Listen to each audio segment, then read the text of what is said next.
slow. And by the end of the season, it's like, what the hell? Like, holy crap, I can't believe they ended it like that. And it gets you so excited for the future. It really does. How's everyone tonight? You guys excited to hang out and talk about Fallout? I am. We never do anything like this, right? We've never done just a specific stream dedicated to one kind of a show or subject matter. I've only done videos like this, but I've never done an actual stream with interaction. So I'm curious how it will go. Joe, no one has any idea what you're talking about, nor do we care. So if you're just going to repeat that in the chat ad nauseum, I'll just remove you now. So it's up to you. If that's how you want to play it. Nobody knows what you're talking about, including me, and no one cares.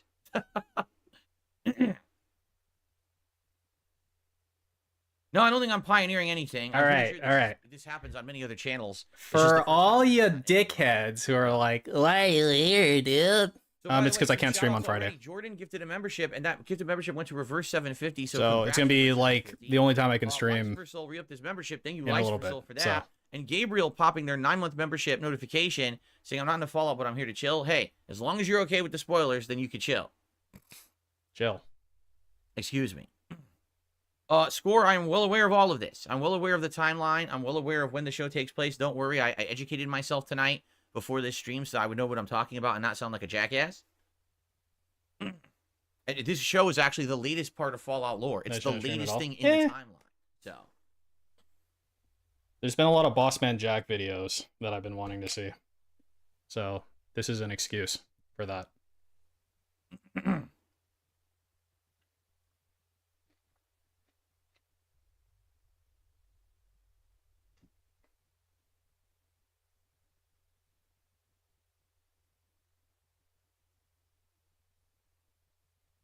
Hello?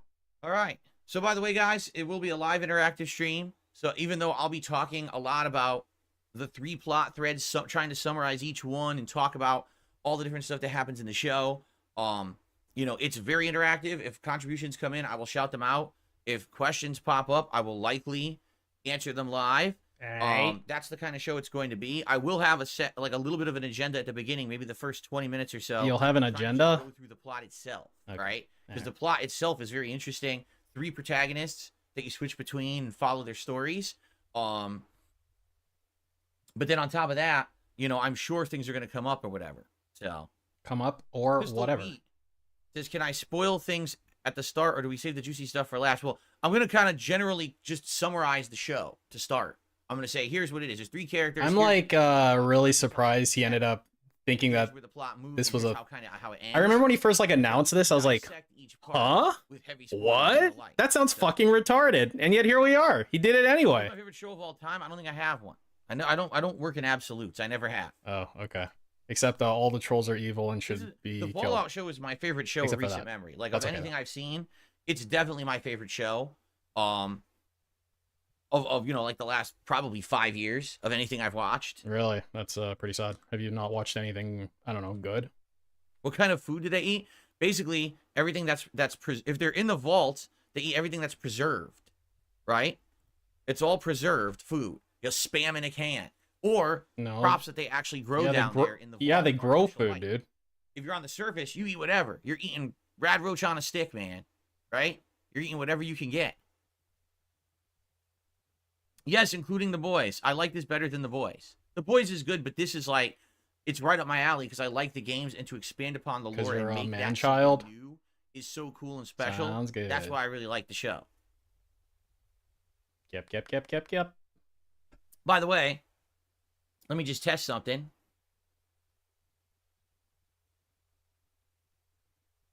I don't remember which picture is which. Is it this one? Aha. Oh my god. And it fits perfectly. Good. I wanted to see if it would fit with my head, and it does. So there you go. So I can actually bring that up, and it won't interfere. It won't overlay my head. It won't overlay my head. So yes, if you like this concept tonight, if you're here relaxing, enjoying, interacting, and having a good time, if you could support the channel, that would be outstanding. I'm looking to get more content for this channel. Right now, this channel is basically once a week a show called DSP versus the Internet, and that's it. Wow. I haven't really put other content on the channel regularly. If this works as a format of a show, and people like it and show up and engage and support it, I likely will try to do more of these this year and we can expand upon it and figure out, do we just want to do TV shows? Do we want to do movies? Do we want to do video games? Is this a way, an interactive review of a video game, right? Snort. Oh yeah, Chemical Goods, you gotta leave if you don't want spoilers, dude. Seriously, don't even, as soon as I start recording in like 5-10 minutes, you gotta get out of here, because it's right off the bat I'm gonna talk about spoilers about the show. Why are you gonna take 5 to 10 minutes? Like the first thing we're doing. It's no one can get in trouble for spoilers on this stream because it's assumed that you've seen the show or don't care. All right, spoiler alert: your wife is fat as fuck. Oops, spoiler. Right, let me see if I can get the fucking view count up. What are my overall thoughts on Fallout? Oh, it's terrible, horrible series, really awful. Just a hack series, just completely bad writing, terrible gameplay, awful. That's why I play them all as they come out, right? That's why I have multiple playthroughs of most of them. Because there's garbage gameplay, garbage games, garbage story, garbage lore. And look at him just like mumble. All as they come out, right? That's why I've done multiple playthroughs of most of them. Because there's garbage gameplay, garbage games, garbage story, garbage lore. God, trash. Fucking trash, dude. Common says, I've been playing Fallout New Vegas. Yes, proper. To get ready to watch the show. Oh, cool. Okay. Well, wait, if you haven't seen the show, you should not be here. I'm serious. You guys are going to get spoiled, man. Oh, no. Maybe I don't want to watch a fucking show. Oh, no. Jordan, thank you for your super chat. Do you think you should go back and watch game trailers to compare how they accurately portray the games? Oh, that's an interesting concept. Like, watch the trailer. Like, a game I've already played, go back and watch a trailer and see if the trailer is representative of what the game actually was. What? After I've played it. That would be interesting. No, it wouldn't. The fuck are you talking about? That would be interesting. I've never done anything like that before. Okay. Right? All right. So is it representative of the game, or is it like a bait and switch? Right? Yes. Excuse me. Great, thank you. Oh yeah. The pre-order of Fallout New Vegas came with a cool deck of cards and coins I still have, says REEstream. The collector's edition came with a ton. It came with the coin, right? The replica coin of what the courier carries. A deck of cards where every card was a character from the game. I think it had an art book. It came with a case. It was like a brown case. I remember all that stuff that came with it. It was a really neat package for someone who likes the game. Is a Fallout 4 playthrough going to happen? We're talking about it. We talked about it this morning on the podcast. Yeah, this is basically just going to be a pain stream. If you're into pain streams, then you're in the right place. Seriously, there's 3 weeks open until new games start coming out in May. So, and by the way, we are turboing through Elden Ring. We are getting through it way faster than I expected. Way faster. Today we beat the entire Blood Palace in an hour. I was like, what the hell? I never expected that. You'll play that. So, I should play Street Fighter double the pain. We'll see. If I end up finishing Elden Ring, then I think that Fallout 4 will definitely at least start it and see how it goes. If I end up finishing Elden Ring, then I think that Fallout 4... He's like watching himself do this. He's like watching himself. We'll definitely at least start it and see how it goes. That's right. There's a comic book in the collector's edition as well. That's digital. That nobody wants, right? Or, oh, it's the season 1 content. I think that will be on Saturday. I could have just bought that anyway. As fat as she is, the last time we saw her, plus a non-zero amount of additional fat. Noct, I'm going to assume that you're joking, because if you're serious, I'm going to just time you out right now. Great, thanks. That's ridiculous. It's a valid question. You can have a spoiler-free review. You're absolutely ridiculous. You are ridiculous. I mean, it says huge spoiler alert in the title, but maybe he can't read. Maybe he's a typical DSP fan.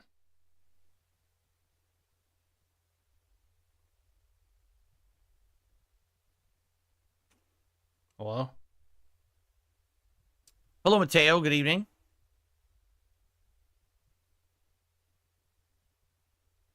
You tagged the wrong name. You tagged DSPGaming. This is DSP Reacts. Okay.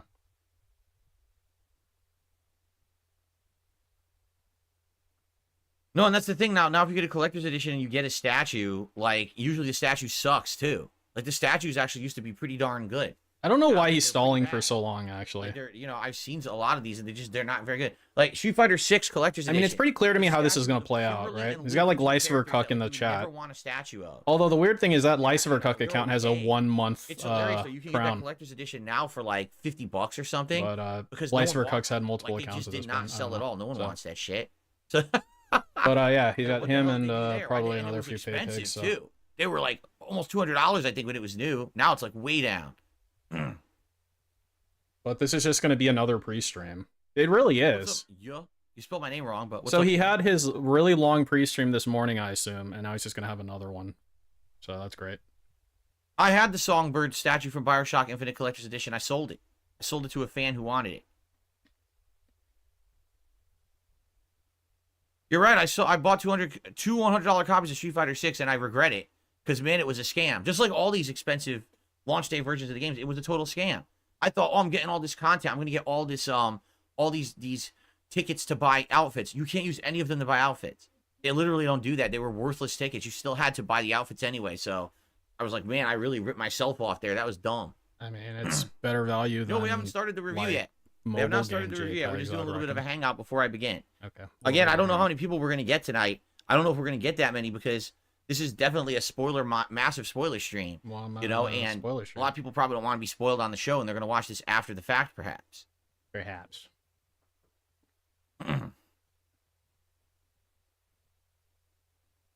I'll do a coin drop at every level above 4. It'll just be a global coin drop since I came late. I'll have like some kind of multiple.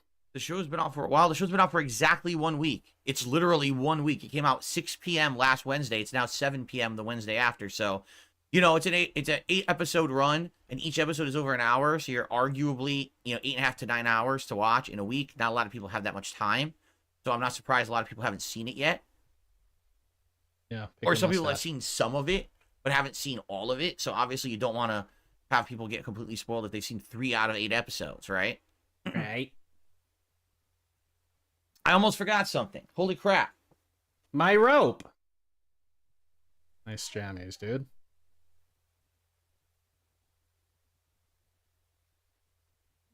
Ah, here it is. Oh, wait. My precious rope. Never mind.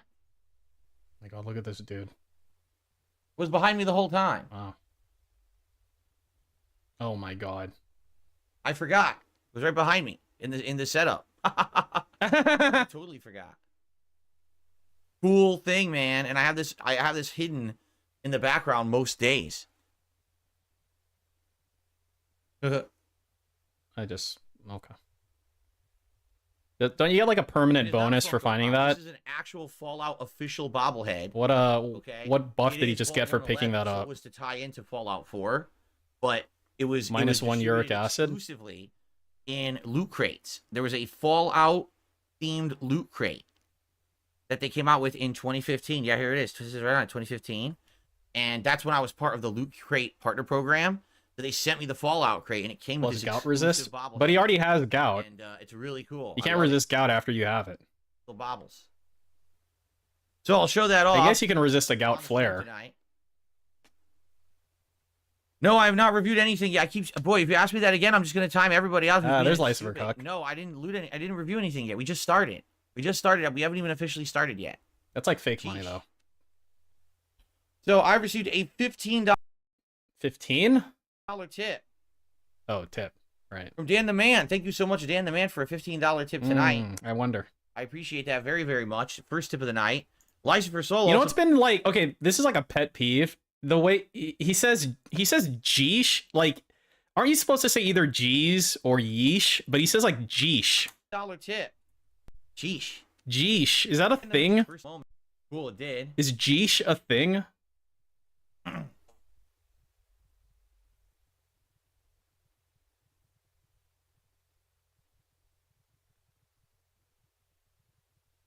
Thank you, Dan the Man. And then I just got a $50 super chat from Lycifer Soul, who says being on DSP Throwback. So every single day. Yeah, so there's like sheesh, geez. You can actually watch a new part. Well, every other day, I should say. You can watch a new part. That's it, right? I'm actually curious. Sheesh and geez. Take a look and see what's coming up. I haven't looked in a few days. Or yeesh. Because I think yeesh is acceptable. In batches. Let's see here. But he took like a little bit from everything combined into some amalgamation of a word that doesn't exist. Okay, so yes, this yesterday was part 4 of Fallout 3. And now tomorrow I'm probably going to release the next part of Final Fantasy 13. Oh. And then probably Friday will be part 5 of Fallout 3. I'm looking right now at the videos that are there ready for me to watch and title. Hello, Pirate King. And there's one part each that I need to watch and title. So I'll be working on that. But yeah, that playthrough is going right now. The remastered playthrough of Fallout 3 is going live relatively frequently over on DSP Throwback. And I definitely recommend you give it a look. They massively improve the visuals, like massively. Massively relative visuals. Overpowered Boone is saying the spoiler alert gets cut off on mobile. Stupid mobile. Well, the thing is, stupid mobile. If I put it first, then you can't see that it's a Fallout stream. What? Right? Here. I'll get rid of the word interactive. This is the problem with mobile, is that nothing fucking works on mobile properly. Here. Fallout TV show interactive live review. Huge spoiler alert. Because he put this word here, interactive. Yeah. Maybe cut out the junk words. I'm doing that. There. Stupid it's frustrating, mobile. Man, because I want people to know their spoilers, but they need to know it's a fucking Fallout review before they know their spoilers. You know what I mean? No, not really. Hello, Hashing. It's good. Lady Charisma, let's not get into a coastal war here, please. What? Lady Charisma says, this series proves in my mind West Coast Fallout has better content than East Coast Fallout. You realize I used to live on the East Coast, and I used to feud with the West Coast in Street Fighter? Feud? Dude, we can't have an East Coast, West Coast rivalry, man. No. We can't bring that back. I live on the West Coast now, too. Wow. Yes, I played Fallout Shelter for all of, like, a week, and I got so bored with it, I never played it It's really again. funny he thinks he was part of, like, the group, like, the East versus West Coast, when in reality, he was an independent body that everybody fucking hated. Nobody wanted to associate with you. Slice for Soul, fucking that's retard. kind of the idea. He says, I would love to hear you commentate throughout your original You didn't have, Fallout like, a tribe. Once the remastered Stop pretending you did. is basically live on the channel, then I could do that. But we need to have the remastered playthrough live so that it's safe for me to comment on and everything. You know, gotta be sure it's visible. You know, understand what's being said.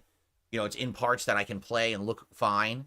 You know what I mean? No. That's the point. Sometimes we might have to scrub music because parts are going to get blocked because of music. So we have to take care of that early. So yeah, we're working on that. And, you know, I believe the original Fallout 3 playthrough was 22 parts, which if you do the math based on the Red Dead playthrough, that means it would probably be about 44 to 46 parts. And right now we're 5 parts in. So it's going to take a while. But after a month or two, we might actually get the whole playthrough up and then maybe I can comment on it. Wow. Keep in mind, the original Fallout 3 playthrough is very limited. And what I mean by that is I skipped tons of the side content. When I played the game originally, I didn't have the guide. So I didn't know about most of the content. And I missed insane amounts. When I played it originally, I didn't have the guide. Commenting on it saying, dude, you missed this plot line. You missed that plot line. I was like, I missed what? I didn't know that was even there. Huh? So I went and I bought the strategy guide. And then I was able to go and do all the content I missed. And that playthrough, that basically it's like the Return to Fallout 3 playthrough or something like that, side content, is just as long as the main playthrough. The main playthrough is 22 hours, and the side content playthrough is like another 20 hours.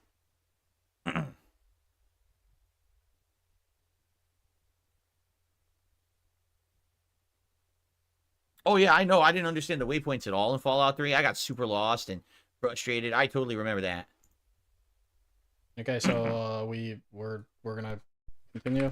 Ready to begin? Can we assume audience? I think we have just under 200 people. I mean, I'm not upset. I didn't think we were going to get tons of live viewers because it's got to be people who don't care about being spoiled or already saw the show.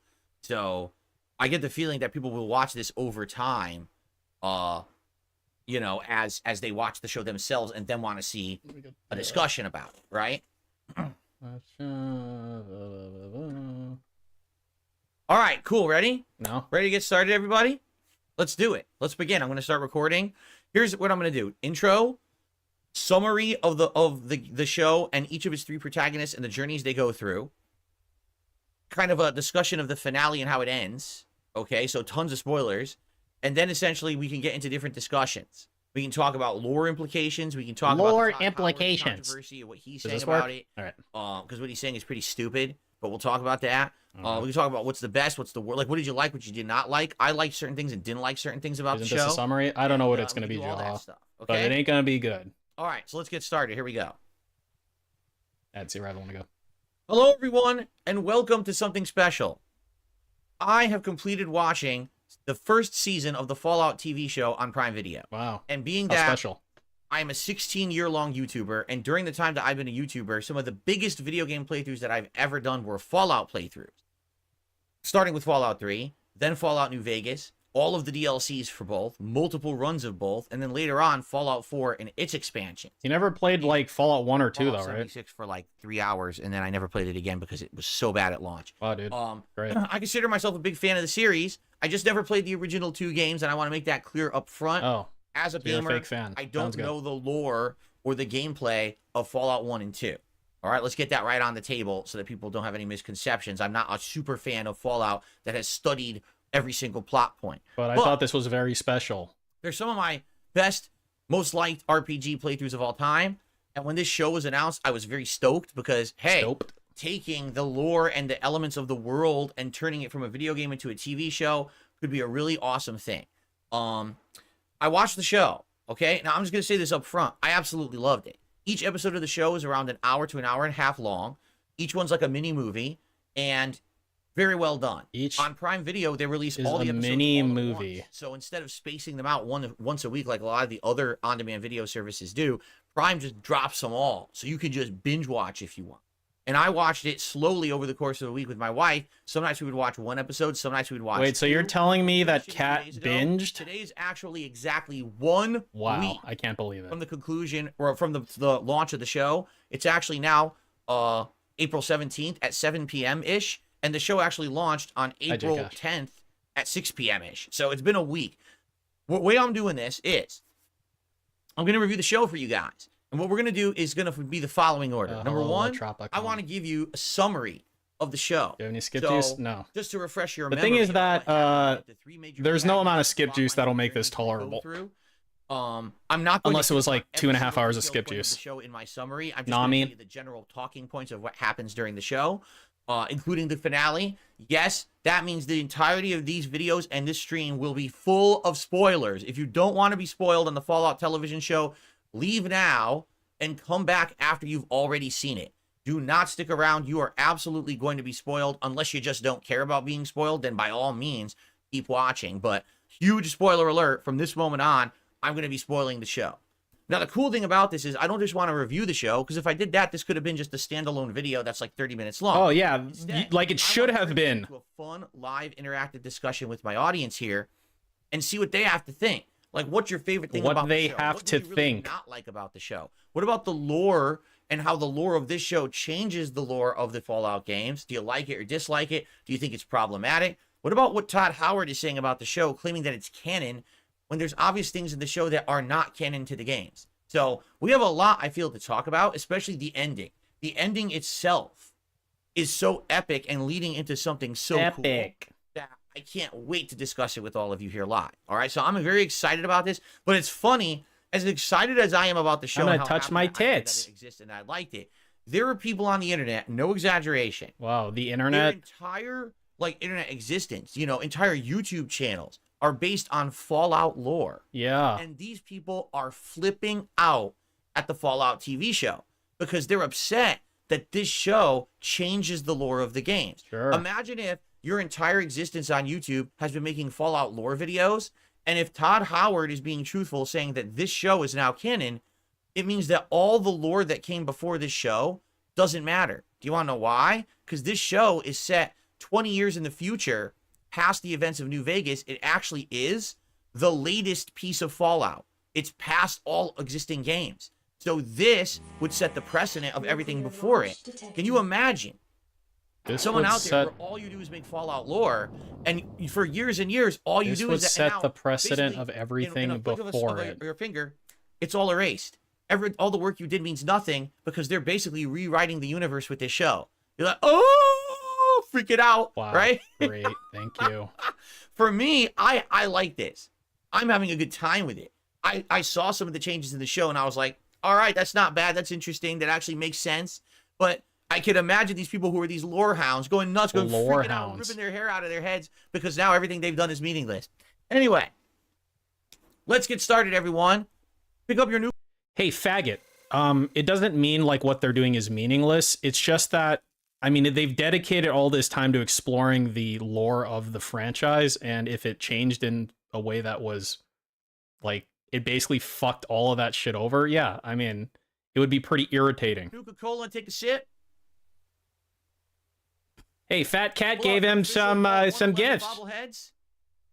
And let's get started. Oh, he's got with his my little live toy interactive nearby. Review Great. of the Prime Video Fallout TV Fat series. Cat doesn't love you, no social love So let's on talk. stream. First of all, Fat this Cat show doesn't has love three you, no different social love protagonists, on stream. Okay, and each one is Fat coming from a Cat doesn't completely love different you, part of no life, social a love on completely stream. different situation, Huh. and it's cool because they all take place at the same time, and they intersect. So it's cool to see different things like that happening on the show instead of it just being focused around possibly only one person.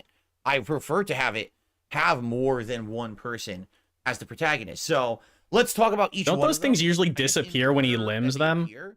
So I believe the first character that you would see in the show, I thought those usually go away when it gets limbed. so Huh. she is a vault dweller of Vault 33. And again, as we know, this show actually takes place further in the timeline of anything else. So everything you know about vaults and everything is kind of like thrown for a loop. You think, oh, we already know about the vaults, right? What could they possibly tell us more about the vaults that we don't know? About Actually, the vaults. that's kind of the purpose of the show. Even though you might not know that at first, this show blows apart the lore of the vault system and Vault Tech as a company in a way you've never seen before. Okay? So Lucy is in Vault 33, living with her, her father, who is the overseer, who, by the way, is played by the main lead of Twin Peaks. Remember him, the guy who Wow. played the agent that was investigating the murders in Twin Peaks? Wow. Super cool. What's his name? To see him now in a new show as a lead. I mean, he's not a protagonist, but he's one of the lead supporting characters. That was super cool to see him back because I love him as an actor from Twin Peaks, and to see him there, really cool. Cooper, that's right, that was his name on the show. Cooper, really cool. You know, his actor has a name too, right? But I mean, the Okay. Vault Dwellers are just an ensemble cast. It's people from all walks of life. But of course, the thing is, they are all basically like happy. Oh, everything's good. Everything's good in the vault. We rise our crops. We have our virtual life. And oh, everything's good. Everything's good in the vault. We rise our crops. We have our virtual life. And we can't wait that one day we'll go to the surface and all of that. And so everything's like happy-go-lucky, unbeknownst to them that the surface is destroyed and everything's been messed up by nuclear war. To them, they're just, well, one day we can't wait. We'll go up there and we'll repopulate the planet. Arise, crops. Arise. So basically, Lucy's plot is she kind of like can't find her place in the vault. She's tried different jobs. She does a little bit of everything, but she's not very happy. All right, she's in her 20s, I guess. There is a in the lot of show. Nightbot in the chat. Being the daughter of the overseer, they basically want her to kind of have a prominent role in the vault, and she really hasn't found anyone in Vault 33 as a match. Like, they even allude to that at one point. It was her and her cousin who were having like a romantic relationship, and of course they realized they couldn't really do that. Sure you can. Just ask Derek. So they need to find something for her to do. And I guess this is something that hasn't been in Fallout lore before. They decide that they're going to have an arranged match, an arranged marriage, with someone from a connected vault, Vault 32. Now, to my knowledge, I don't know because, again, I didn't play Fallout 1 and 2. But previously in the Fallout lore, there haven't been connected vaults, right? It's always been standalone vaults out there in the wasteland. And I think the lore is that Vault Tech always just has some insidious thing they're doing, experimenting on each vault with different things. You remember in New Vegas, there's the vault where they turned them all to plant people. And then there's other vaults where they turn into super mutants or mutations and things like that, right? Super mutants or mutations or things like that. With Vault 32 and 33 connected, I guess the question is, what is the experiment? Is it a social experiment where they just exchange vault dwellers between the two? And it seems like that's the case because in the plot of the show, they say that every decade or two they have an exchange. And in fact, Lucy's dad, the overseer, his name is Hank, by the way, the overseer Hank of Vault 33 actually was a transfer from Vault 32 many years ago. So it obviously works out that you can have people transfer over and they adjust well and they become part of the society in Vault 33. So that's really the beginning of the story, is that there's going to be a big exchange and they go to have a big wedding. And so Lucy, can you stop sticking your tongue out at me, please? Please. Marriage, and they have this big feast and everything. And then all hell breaks loose. Essentially what happens is the people they thought were vault dwellers from Vault 32 are not. They were fooled. These people actually are raiders. and they just destroy the whole vault, kill a bunch of people, kidnap Hank, and leave them all essentially for dead. So there's not many vault dwellers left after the intro of the show. Since they kidnapped Lucy's dad, Lucy decides she wants to go on a journey to go find him. Okay, now how on earth she's going to do this, it doesn't really make much sense. Like, there's no way. How are you going to find the dad? She doesn't have any way to track him. She has no idea where these raiders took her dad, right? She just decides she's going to go on a journey. It's kind of similar to the plot of Fallout 3. I can't restream on Friday right? or this weekend, Regizy. Look, I basically haven't been watching any fucking DSP. I need to stay engaged. I need to stay engaged, or you might lose me forever. Who decides to go out forever and ever for your dad, and that's kind of the plot of Fallout 3. So it definitely is a throwback to that. And that's Lucy. She's one of the main protagonist characters. See a BC updates.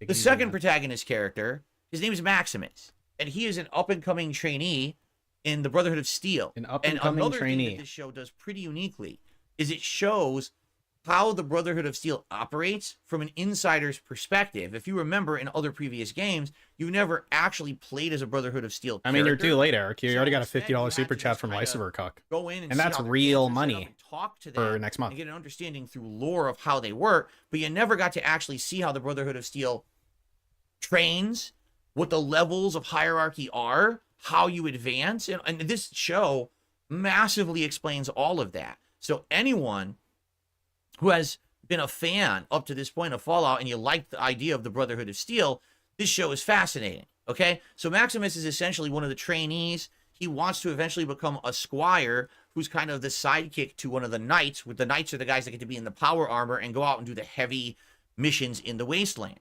Now, for those who don't know, the Brotherhood of Steel are essentially a group that think that it's unsafe for technology to be unchecked out in the wasteland. They feel that they need to go out there and find all the tech and hoard it for themselves and determine what humanity should or shouldn't have access to. Okay? And this has been a running plot line in all the Fallout games, that sometimes they go out there and they hoard things that would help humanity, but they don't think humanity knows enough. Yeah, to so is he just gonna go through every episode do what they feel is just for 2 hours? Now, episode 3. Lucy meets her good friend Natsu. Power armor, they're kind of hard to argue with. Episode 4. Power cores, it's like walking tanks, and they just kind of tear stuff up, and there's not much that you can do to stop them. So in this show, you see this character Maximus, who is a trainee, and he's on the road to try to become a squire. You know, there's these evaluations that they have and things like that, and his backstory. All right, and this is where it gets really interesting for those of you who are fans of early Fallout games or Fallout New Vegas. He used to actually be, as a kid, part of the NCR. What is that? The New California Republic? So this is one of the groups, one of the factions in Fallout New Vegas that you could either side with or go against with. Well, Mike, you know, a militaristic group that are looking to basically stick around and you'll find out. The review will come eventually, I'm sure. Vegas, you know, that whole West Coast area of the United States. And they are at odds and at neck and neck with Caesar's Legion, which is a whole different group. They're more barbarian kind of. Why is he going over the lore of the NCR exactly? Like from New Vegas? Very, very. What does that have to do with anything? Who cares? You know, they'll kill you for nothing just because they're listening to what their leader is saying. Their leader is actually named Caesar. So they'll kill you for nothing because they're listening to what the leader's telling them and stuff. You find out in the lore of this right away. You find this out, that when Maximus was a child, he was part of the NCR, and the NCR apparently were attacked by someone, and the Brotherhood showed up and rescued him, and since then, he basically saw them as heroes. So that's why he joined their group. That's why he wants to be part of this group and become a squire, and eventually he aspires to be one of the actual Brotherhood Knights, okay? So his plot begins where he's basically just training with the Brotherhood, and I'm using my skip juice. Warding for the squeamish. Right, you probably want to be a little careful about that, you know, if you're not okay with gore. Anyway, yes, Bloody Mess perk, exactly. Bloody Mess perk activated on this show for sure. Yay. So anyway, in a strange turn of events, the trainee, who also is basically kind of friends and comrades with Maximus, is selected to become a squire. A squire is the person who runs around as kind of the errand boy or person who backs up a knight. Now, I wasn't even aware of this relationship because in the video games, they never really explained it before. One is called a knight, and the other one is called a squire. Gee, I wonder what their roles are. And I was like, what is a squire, right? They didn't really even show that. The knights usually are just out doing missions by themselves, but apparently just like a medieval knight would have a squire who would go around and carry their equipment and help out the knight. Well, so that the Brotherhood Knights have the same thing. My God. So Maximus's friend gets selected to be a squire, and there's a big celebration and everything. But then one of the it's inside of their boot. So they put their foot into the boot, and this is a gory scene. Their whole foot gets destroyed. It's ripped apart. Ah, my foot. Now, obviously, you have a deformed foot. How are you going to be a squire? I don't know. You right? tell me. You're the one So with now gout. there's this big controversy. Who did it? Was it Maximus? Was it someone else? Since we are seeing from the perspective of Maximus, we know it wasn't him, but the Brotherhood suspect him and think that actually he's the one who did it. And they put him into a big interrogation about it. Did you do it or whatever? And basically, through a series of inspired quotes and sayings, basically what Maximus says is, listen, I would give my life for the Brotherhood. You guys gave me meaning. I didn't have meaning in my life. Inspired quotes and sayings? The NCR being attacked. I only saw the first episode. I would gladly give my life for the Brotherhood. But like, I don't know what the fuck he's talking about. That's the only reason I'm alive. So during that answer, the person who's in charge of this faction of the Brotherhood, whatever this group is on the West Coast, because I don't know if they actually even give them a formal name. So it's one of the high guys. I don't know if he's called the Arbiter or whatever. Whatever he is. He wears the robe. He was kind of the ruler scholar guy. The Arbiter. Basically, he's won over by Maximus. And he says, all right, you know what? You're going to be the new squire. I don't think you did it. So we're going to make you the new squire in place of your friend who now can no longer be a squire. And so that's the story of Maximus. He's going to become a squire. And he's going to go out with a knight. And they get a mission. They're going to go out with a knight? There is someone who has escaped the Enclave. Don't explain what the Enclave is. Please don't explain what the fucking Enclave is. Please don't. The Enclave was destroyed. If you've played the video games, you know that. The Enclave doesn't exist anymore. In Fallout 3, I mean, the Enclave literally like blows up depending on your choices. Literally. But you defeat them at the end of Fallout 3. Weren't there like multiple Enclaves? Basically, the Enclave is done. And all you find are the remnants. Remember, you actually recruit the remnants of the Enclave, like 6 or 7 older people, and then they team up and they help you at the end of the game. Because the Enclave is gone. They're defeated. They're just a relic of the past. So the fact that the Enclave exists in this show already seems to either be lore breaking or starting up some new plot line that we don't know if all we've done is play the video games. Okay? So anyway, there's a scientist who is working for the Enclave. This scientist made some kind of a groundbreaking discovery, and then he stole it. And they actually show him. He's actually played by an actor. He's a character actor. Wow, he's played by an actor? Wow. In the Lost TV series from many, many years ago. But he actually escapes the Enclave with a dog that looks exactly like dog meat from the Fallout series. So I don't know if they were going for that or not, but man, it looks just like dog meat. And I don't think they ever even named the dog or called the dog meat in the show. Okay, but definitely looks like it. Yeah, great. Yeah, he's a dog. So he escapes with this dog and he's on the run. Well, guess what? Apparently everyone knows because the Brotherhood are aware of this guy and they're going to send a knight out with Maximus as a squire to that knight to find this guy, retrieve him, and bring him back to the Brotherhood because they feel that he has a critical piece of technology that no one could trust. Like, you can't leave that out with humanity, okay? This actually leads directly into the third plot line. The third plot line is of the third protagonist called the Ghoul. The Ghoul is just that, a ghoul who is a bounty hunter. Now, the weird part about this is I think of all the lore that gets changed in this TV show from the games, I think that the ghouls get the biggest changes, okay? All right. So right off the bat, let's be honest here. If every time you saw a ghoul, they talked like this, and every single conversation, they had a raspy voice, and you had to you would like listening to that for more than like 5-10 minutes. Some people, maybe it's not a big deal. Some people probably would be like, that's like nails on a chalkboard to me. So right off the bat, they changed the lore of the ghouls. They don't talk like this anymore. Okay? But another key change that they did with the ghouls is now in the lore of the show, okay, the ghouls need to have some kind of a chem in their bodies to stop from turning feral. There are feral ghouls in the Fallout TV show. It's a critical part of the plot. I like how he points at it. There are feral ghouls in the Fallout TV show. Like, Like, you really felt that it was necessary to point at that fucking JPEG, huh? TV show. It's a critical part of the plot that you need to have a long, you know, supply of these drugs. A long supply of drugs. Inhaling them as chems, and that it stops you from turning feral. So 2 huge changes, all right, from the main games for ghouls, okay? So how is the ghoul introduced into the plot? He's buried in a casket, and he has these chems put into his body via IVs above the ground. Sure. 3 bounty hunters actually dig him up and awaken him to say there's a giant bounty out for this guy, and it's the picture of the same guy from the Enclave that the Brotherhood is after. And so apparently the word is on the street that this guy from the Enclave is a you know, a turncoat, and he has some critical piece of tech or something, and everyone's out to get it. Don't ask me how everyone knows. That's never really explained in the show. So these 3 guys wake him up, and immediately the ghoul just turns on him and murders them all. And you're like, whoa, wait a minute. That's the introduction to one of our protagonists? He just, in cold blood. It wasn't in cold blood. They were like blackmailing him or something. I remember the last thing they said was like, how about we put you back in the ground, and then the guy who lives here can fuck with you forever. And he's like, I'm not going back in the ground. And then he killed them. That's not in cold blood. Murders the 3 guys who just... You want to talk about cold blood? When you murdered T, that was cold blood. You've probably seen him in the show Justified or other shows that have like a Western theme to it. And he is great. Now, the thing is, he plays 2 roles.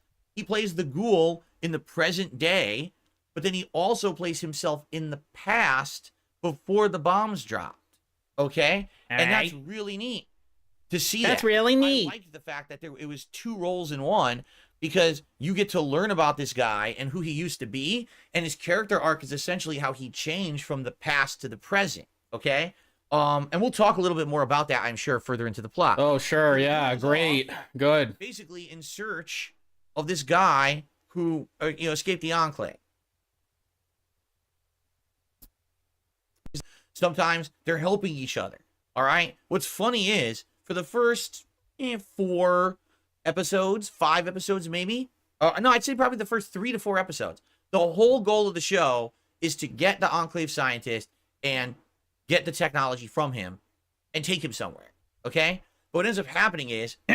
What, like the Outback? After about halfway into the show, the plot changes. It flips on its head. Wow. Because it's weird, because at first you think, oh, this is just going to be kind of a caper where they're all trying to get... Yeah, this is the interactivity. You're getting the interactivity right now. Spoiler alert. By episode 3, the scientist can no longer walk, and therefore he says, I'm not going to make it. Just chop my head off. Because what they want is actually encased back here in the back of my head. What, in the dent? Okay. So, yeah, they actually chop his head off. Right? Like, okay. So now...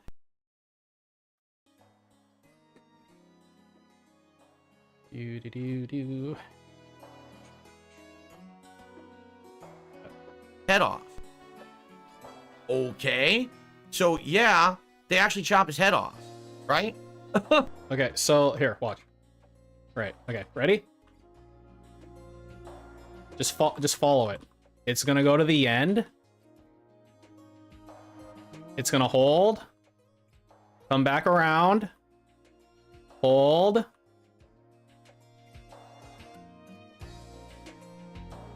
Like, okay, so now it's not about taking this Enclave scientist somewhere. It's about bringing his head somewhere, his severed head. And this head gets gross and decays over the course of the series. It's really disgusting. By the end of the show, it's just a really gross, like falling apart head.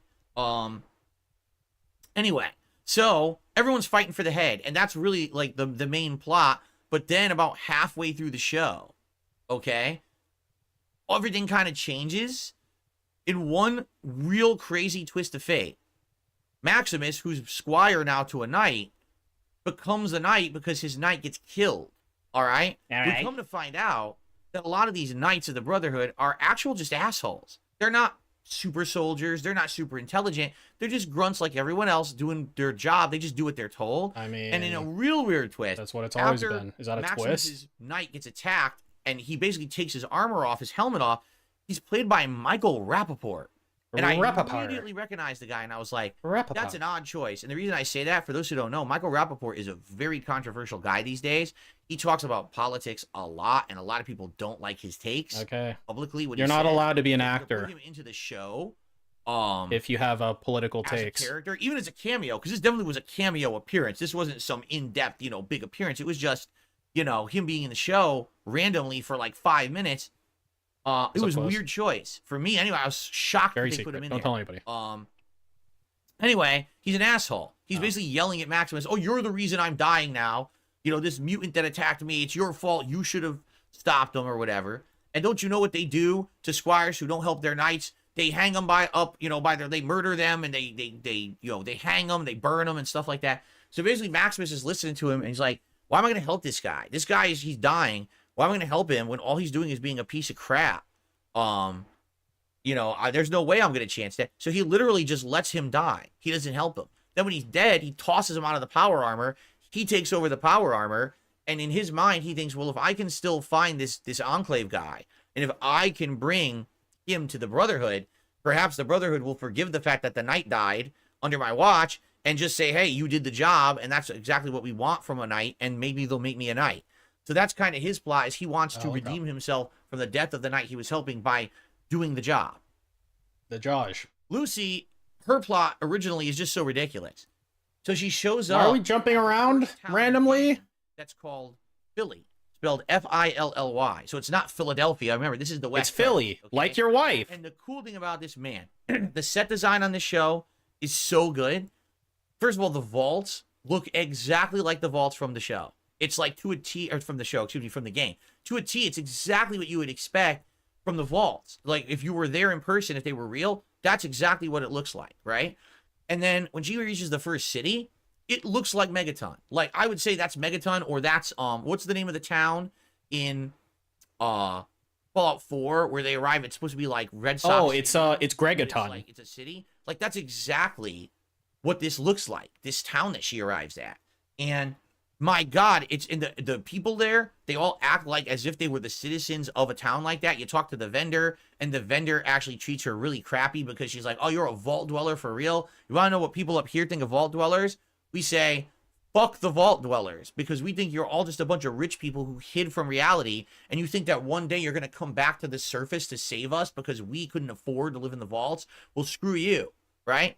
So while Lucy shows up at the town, it just so happens that the Enclave scientist DSP in his gated community. It just so happens that the ghoul shows up at the town, and now the ghoul sees the Enclave scientist and immediately says, I need to get that guy. He's my bounty. I need to get that guy. At the same time, this vendor offers Lucy a contract to go with the Enclave scientist and take him to a safe place. All right.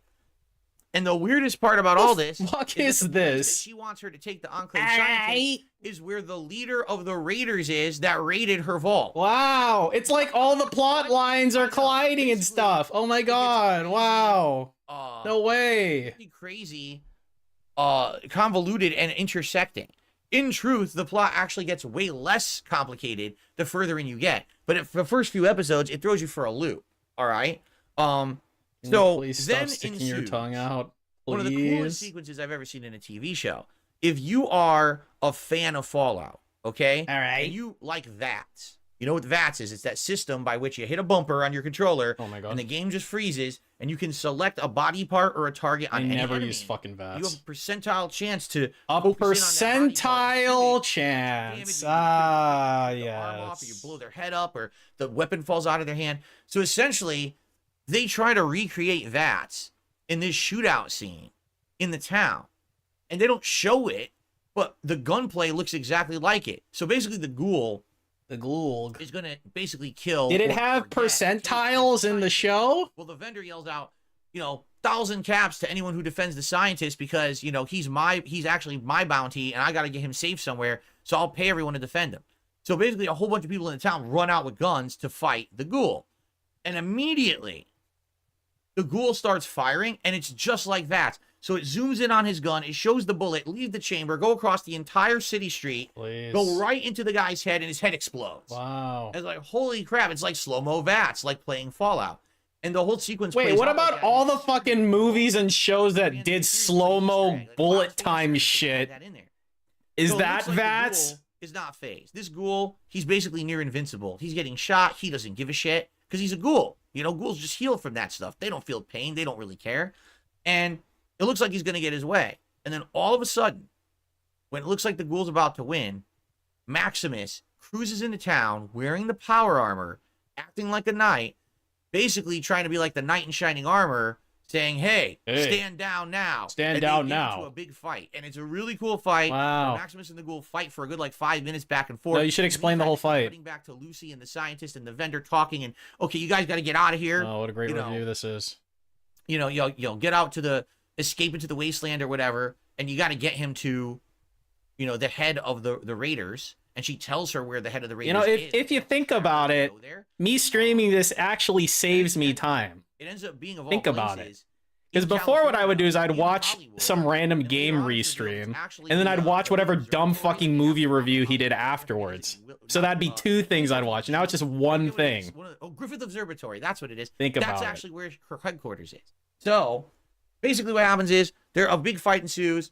And the ghoul does beat Maximus by basically, because Maximus doesn't really know how to use the power suit that well. So basically outsmarts him and he tosses him out of the town. And now chaos, or I would say hijinks ensue. You know, the scientist, like I said, it's not chaos. dies. It's hijinks. Lucy ends up cutting his head off, and now the head is basically the package. But then the head ends up getting eaten by a mutant. No. Then the ghoul and Lucy try to fight the mutant to get the head back. I don't have that shit The head installed. gets lost. The head later on gets picked up again by Maximus, while Maximus gets a new squire. And the thing is, I could talk to you about the whole show, and I could be here for another 2 hours, all right? But basically, now, everyone's out in the wasteland. Everyone's doing their own thing. Everyone's trying to get the head or not. And then the key of the show, I would say, and probably for me, some of the most interesting parts of the show are the flashbacks.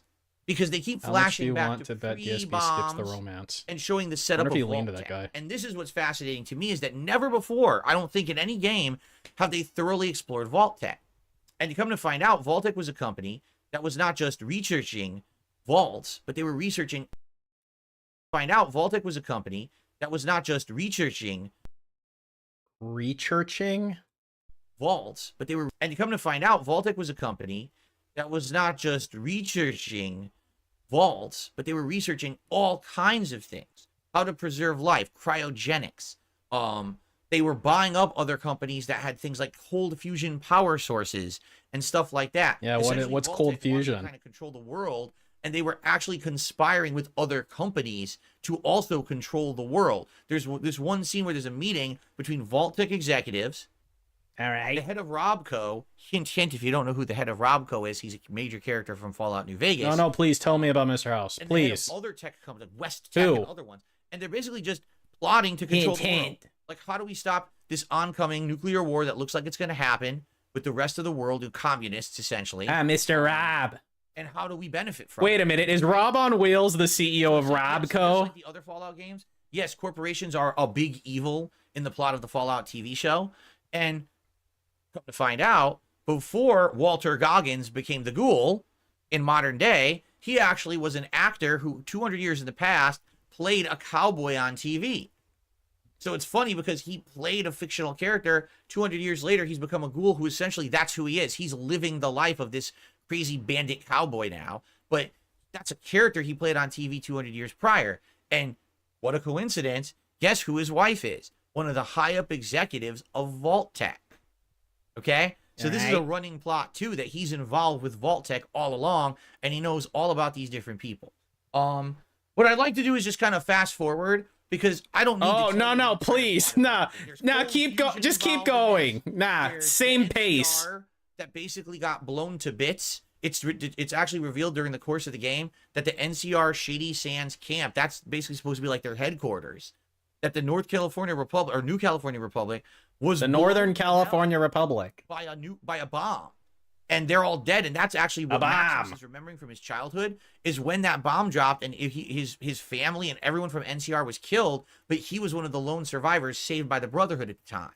Okay, so with NCR gone, which is weird because remember this show takes place way later in the plot. Stop pointing at the JPEG. you think maybe the NCR won. Remember, at the end of Fallout New Vegas, there's 3 factions. There's the NCR, there's Caesar's Legion, and there's Mr. House. And any of those factions can win at the end of the game based on your choices. Or you can go for your own 4th ending, where essentially you power up a bunch of robots that used to work for Mr. House, the Yes Man ending. And it's kind of an ambiguous ending. You don't know what happens with that ending. Is it a good ending or a bad ending? Do the robots actually listen to you, the main character, or do they end up going sentient and doing whatever they want? You don't know. So there's no open thread for sentience, right? That's not a thing that existed at all, right? Right?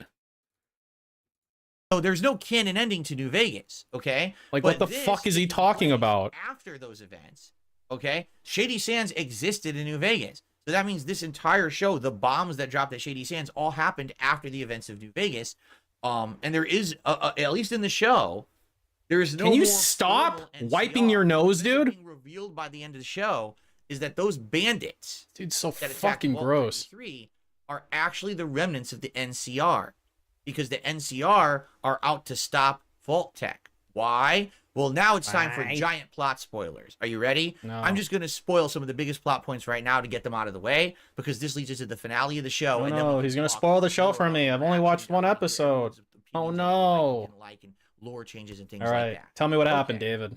So the major plot dump of the Fallout TV show is thus.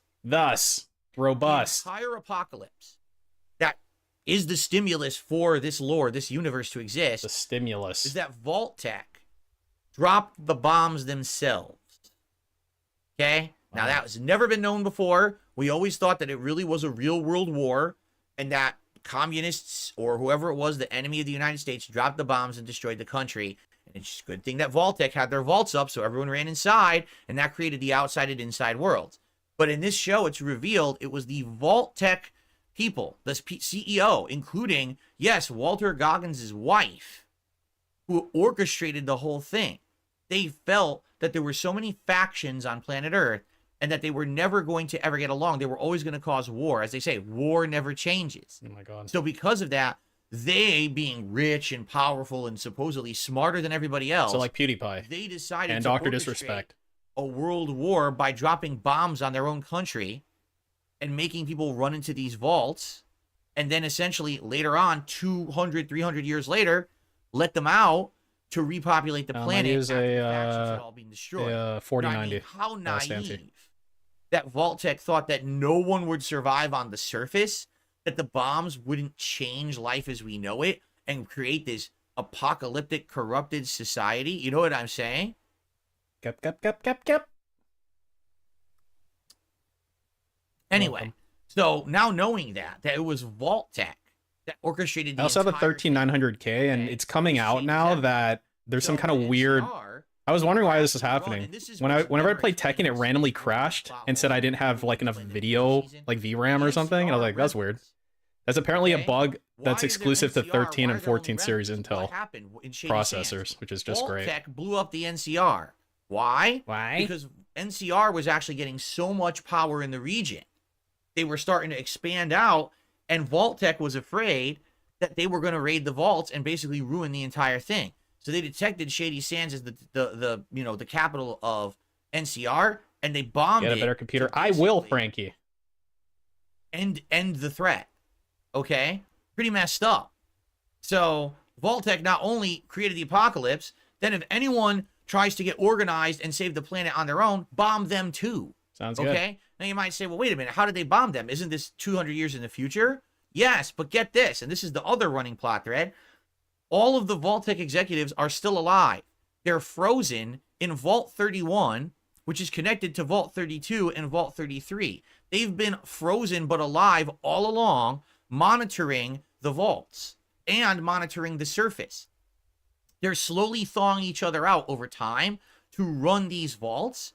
And in fact, Hank, the overseer of Vault 33 that's kidnapped at the beginning of the series, is actually one of the executive assistants to the CEO of Vault Tech, who's been thought out 200 years later to run one of the vaults.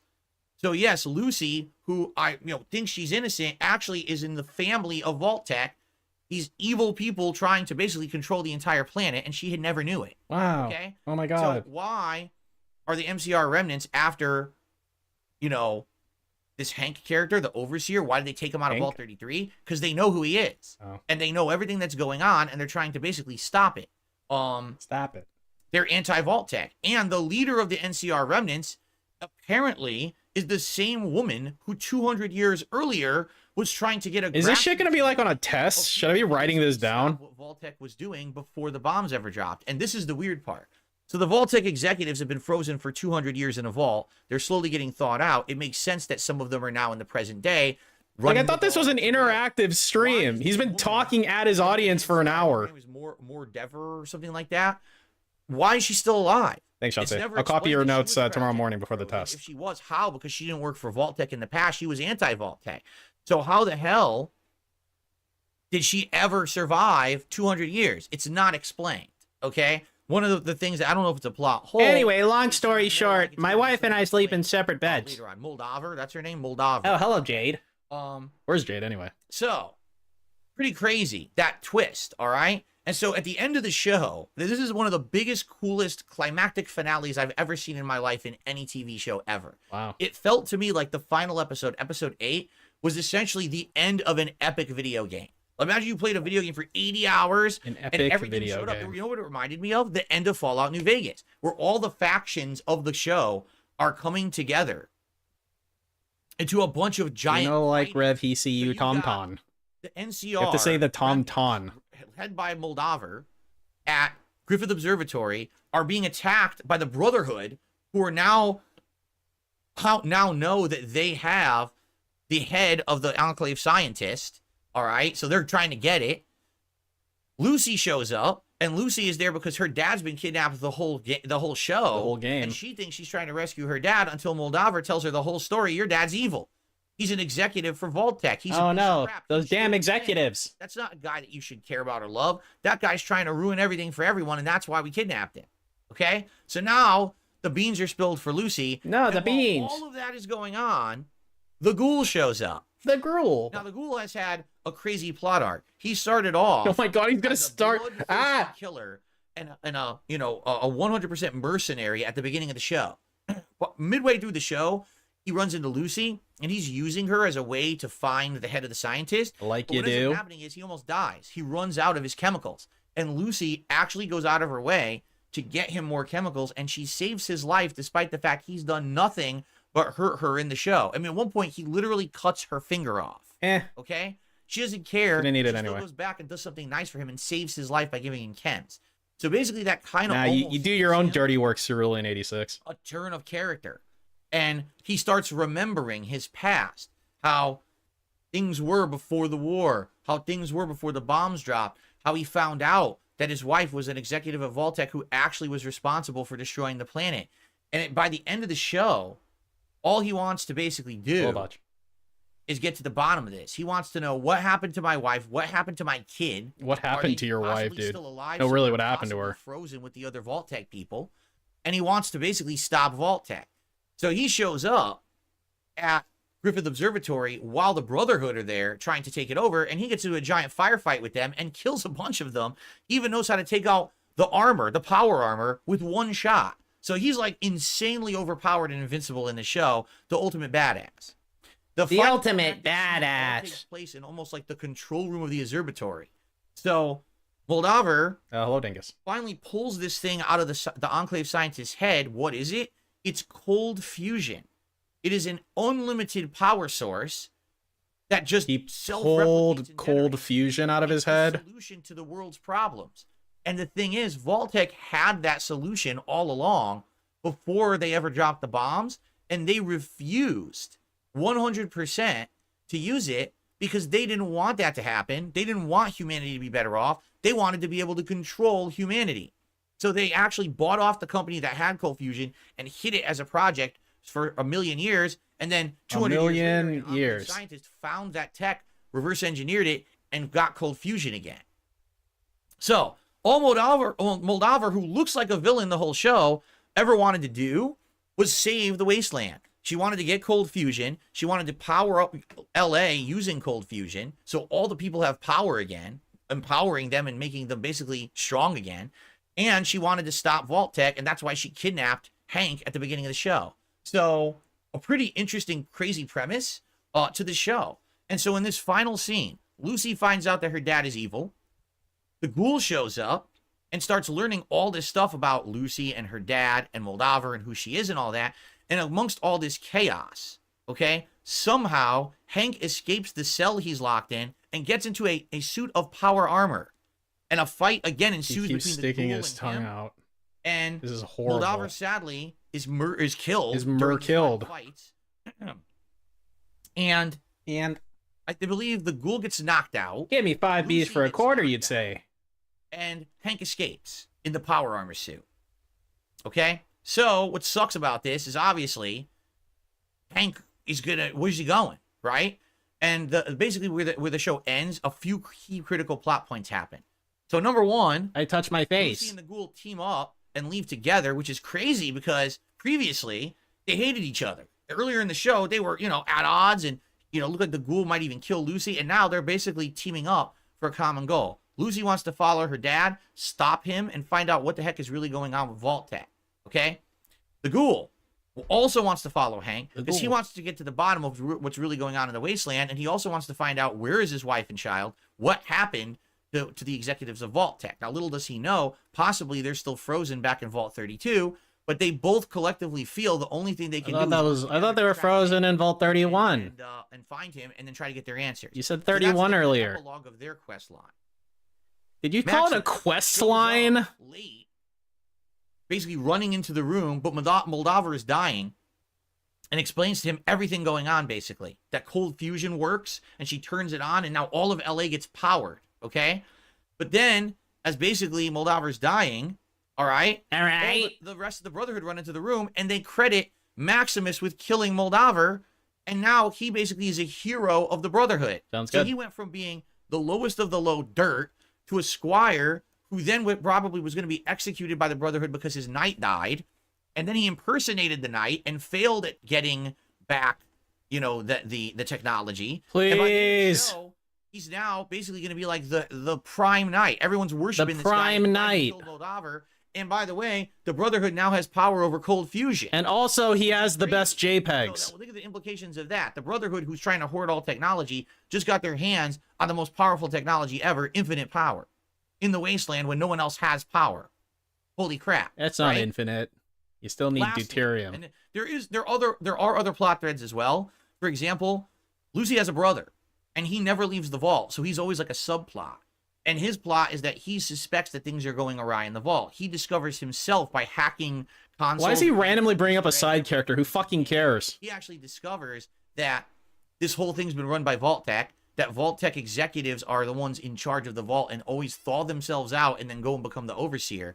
And he even opens up Vault 31 and finds one of those little robo-brain things that is like an infinitely preserved brain. Infinitely preserved The brain. problem is, the brain locks him in Vault 31, and now he's stuck in there indefinitely because he found out the truth. He actually finds all the frozen executives in this Vault 31, and that, they're going to be thought out little by little over time. But as he discovers all this, he gets locked in there indefinitely, and now we don't know what's going to happen with him. Obviously, we'll get more about that in season 2.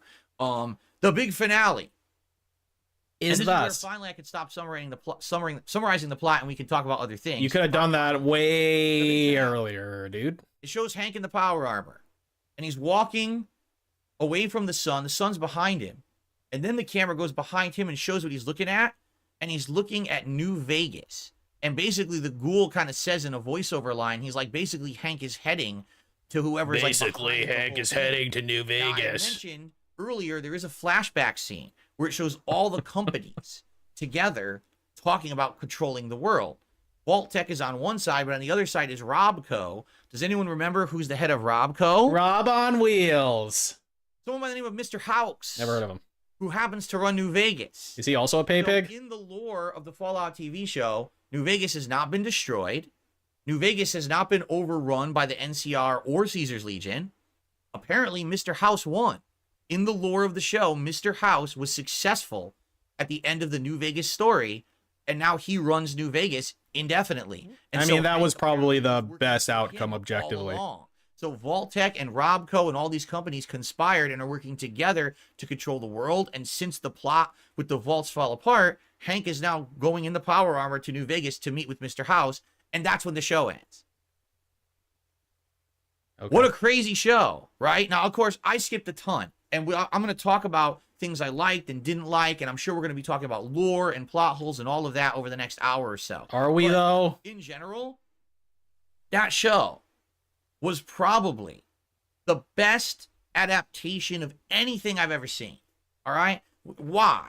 Why do I feel that that's the case? Because you're a stupid baby? They decided to make the show after the events of all the games. What that means is it gives them freedom to create new characters, new plot lines, new threads.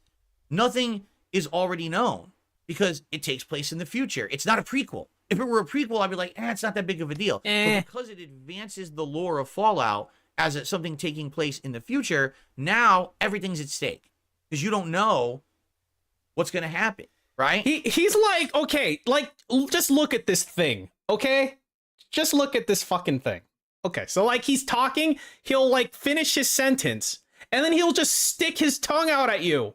He'll just do that for some reason. Look. Everything's at stake. Because you don't know what's gonna right? Because you don't know. Bleh. Like, stop it. Happen, right? The problem with shows like The Last of Us or Halo is that they basically are trying to take the core elements of the show or the games and turn it into a show. But if you already played The Last of Us, you generally know what's going to happen in the show, right? Right. You know that in the Halo show, Master Chief's not going to die. He's the protagonist of the series, right? But when you're watching the Fallout show, you have no clue what's going to happen. There's characters that I thought would be there the whole season. They died in episode 2. Wow. You know? And that's really cool. They didn't try to just frame for frame create the game. They frame for frame. Some of the technology, the locations, and things like that. But they tried to make a show that stood out by itself first and foremost, and then worried about tying it into the lore of Fallout, and it works. It really, really does. It keeps you on the edge of your seat. It keeps you excited. It keeps you happy. Like, I can't wait to see what's happening. I'm so happy. Right? I'm just so pumped for the rest of the next episode or whatever. I wonder where the explosion went. Episode, and you see New Vegas in the background, and you're like, oh my God, they did it. So Fallout Season 2 is essentially going to be Fallout New Vegas 2, which is what everyone wants. Everyone wants more Fallout gameplay content. Everyone wants more lore regarding New Vegas, because at the end of New Vegas, you don't know how the game ends. There's different endings. Did you side with Mr. House? Did you side with Yes Man? Did the NCR win, or did Caesar's Legion win? Well, now we know. NCR didn't win because they got blown the hell up. Caesar's Legion didn't win because they're nowhere to be found. So it's either one of two, Mr. House or Yes Man. However, if Hank is heading towards New Vegas, why would he be running towards Yes Man? Right? He's going to head towards someone who he knows is still there, he has contact with, and who is behind the whole thing. So it sounds to me like this is making canon that the Mr. House ending of New Vegas is the lore canon ending. The lore canon ending. Season 2. Sounds good. Are you done? Can you imagine if season 2 of this show is all set in New Vegas and we get to see all the faction, we get to see the Kings, and we get to see I'm pretty sure that if Mr. House wins, he wipes the Kings out. The Omertas, and we get to see the like if the in the Mr. House ending, like a lot of factions get wiped out, including the Brotherhood of Steel. The gourmands, they eat people, the cannibal people. What do they call the white mask or white glove society or something like that? Yeah, white man society. Odds, right? And you get interactions of all these different factions, and Mr. House is in play, right? All that's, you know how cool that would be? Like, that's insanely cool. And the thing is, it'll be set 20, 30 years after the events of New Vegas, so things might have changed. The Flathead Society. New Vegas plot lines, but things have changed. Maybe the different people are in charge of the gangs, and you know what I'm saying? Like, it has massive potential to be a humongous hit, both for fans of Fallout and people who just like the show in general. So this show set the stage for something even more epic than the first season of the show. I wish you would not use the word epic unironically. From a show like this. I don't want to watch a show like The Last of Us where everything is trying to be. I don't want to watch a show like The Last of Us where two men are gay. All right. You know what happened because you saw the game already. You played it. And then the times when they try to change it, it's not that good. right? The few times they tried to interject a whole new episode that's about side characters or whatever, it's just kind of killing time. Can we get back to the main characters? That's what it feels like. In this totally 100% is so refreshing. And so much attention to detail, to put all the different kinds of food and environmental stuff that it feels like you're living. There's a red rocket gas station that looks exactly like the red rocket station from Fallout 4. They put so much effort, painstaking effort. You can tell when you were watching the Fallout TV show that the people who made this show love Fallout. Okay? In fact, you know, what's his name? Jonathan Nolan, I believe, the director. No, Christopher Nolan. Westworld, who worked Interstellar, previously worked on the Dark Knight trilogy. This guy knows his stuff. You know he researched it. There's no way that he just, I'm going to make it my own now and change everything. No, he wanted to lovingly recreate the universe for an audience that already loves it, but he also wanted to find a way to introduce it to new people. How do you do that? Make it so that the plot line is something fresh and new for everyone and it interests everyone. Did you know the character who plays Lucy, the actress, excuse me, who plays Lucy? So when she got cast in the role, they said to her, do you want to just learn the lines or do you want to research? And she says, no, I want to research. And they gave her the game. She says, I want to play all these games. And she sat there and she played all the games. Wow. To understand them. She played more Fallout games than DSP did. And it shows because she cared about the source material. This wasn't just a role for her to make money. This was something that she ended up immersing herself in and caring about. And it really feels like the whole cast was in on that. Like they understood this was our chance to Did she ask for tips? And actually make it something vibrant. Now, guys, I'd love to play Fallout 3 to learn the characters for my upcoming role as an actress in a show. But it's been pretty slow. But we literally changed 98% of the source material. So, you know, it's for a new audience. Yeah, but it sucks. It disappoints everyone who's played any Halo game up to now. What good is that? So that's what's great about the Fallout show. All right? I've now talked for about a freaking hour summarizing the show and giving you my general thoughts. So I hope you enjoyed. What I'm going to do right now is kill myself. This is part 1. And we're going to do a part 2. And part 2 is going to be way different. Because in part 2, rather than me just talking Are you guys ready for the way different part? I want to talk about what I liked and didn't like. I want to talk directly with my live audience. Nightbot. About what they Nightbot, what did you think about the show? Post up your questions for the next episode of Ask the King here for a chance they'll be answered live. Wow, Nightbot. That's great. Thank you. YouTubers out there. Oh my God, the lore has changed. No, this is a lore error. We got to talk about this because Todd Howard, with what he said about the show, basically has caused this big problem. All right? So we're going to tackle that in hour 2. But for now, I hope you enjoyed hour 1. Hope you liked the summary and my general thoughts about the show. I hope you'll come back for hour 2. If you're live on the stream, thanks. Because a lot of people were saying, yes, this is a summary. I said I was going to do that. I said there was going to be a summary first. No, you promised a review. Part of the show, which is going to start pretty much right now. Thank you for watching up to this point. And now we're going to get into the interactive portion. I'll see you for that in the next video. Click. Okay. Now, guys. So I split the part. I'm actually going to remove this now.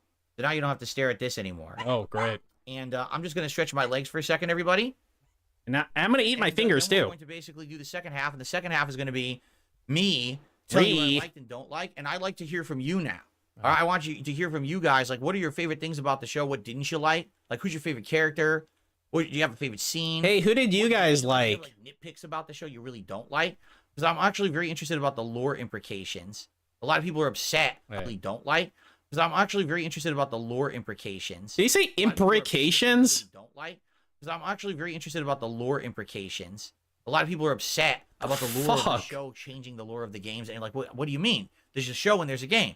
Well, Todd Howard opened his big mouth and caused all these problems, and now we got to deal with this. Okay?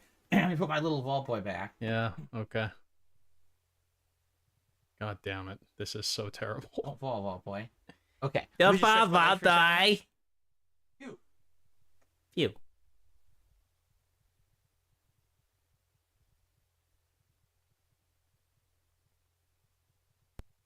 I'm gonna speed it up. Now, by the way, now that I'm done summarizing the show, it's fully interactive again. If anyone contributes, I will do a live shout out right away. This is no longer me just blabbing and lecturing. This is now going to be just like a normal stream where we have a conversation about the show. Okay? You had to So you had to sit down to do that? we're gonna change it. We're gonna flip the formula now. I thought you had to I'm stretch your talking, legs. honestly, talking for a straight hour is exhausting. Now I want to hear everyone else's thoughts. Okay. That was pretty short. Ouch, ouch, ouch. Okay? Okay. Let's begin. Click. Hello, everyone, and welcome back to my live review stream How much of skip the juice? Fallout TV show. Oh, The no. whole first hour was me summarizing the show and its major plot point. Now, this is going to become different, interactive. Now it's about opinion. It's not just about recapping or what happened. Now it's about everyone's thoughts, including mine. So I'm going to actually start interacting with my audience now. Dark Maggot says, great show. I only watched up to episode 4 so far. I'm loving it. I had to mute the stream for the end. Yeah, you didn't want to be spoiled, obviously, on the end. And man, but Dark Maggot, just so you know, we are going to be talking big plot spoilers here. We are. I know people right now are going to be talking about the end of the show and stuff. All right? So Yeah, definitely you might know, take off. maybe you don't want to be here at all, you fucking moron. And says, I need season 2. I can't believe the next season is going to be going to New Vegas and it's going to give it a canon ending. Oh my God, the Ghoul is the Vault Boy. Yeah, I mean, that was one of the cool things in the show. They finally explained the origins of the Vault Boy. That Vault Boy actually was the Ghoul when he was human as an actor doing a PR campaign for Vault Tech, and he was the one who came up with the thumbs up post to begin with. Cool. Mateo the God says, do you think we will see the Legion or maybe even more NCR? So, Caesar's Legion. Here's the thing. If this is Caesar's canon, Legion. first of all, we should address the elephant in the room. I'd like to answer Mateo, but let's address the elephant. Let's address the elephant in the room. Honey, can you come in here? Yeah, let's address it. Let's go. In the room. Todd Howard came out in November and said the entire show is canon to Fallout lore.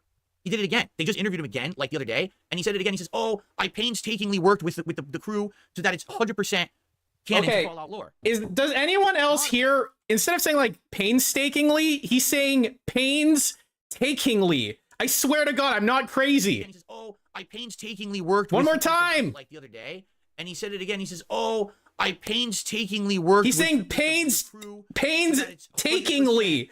Help! canon to Fallout lore. Todd Howard is a dirty liar, and we all know this.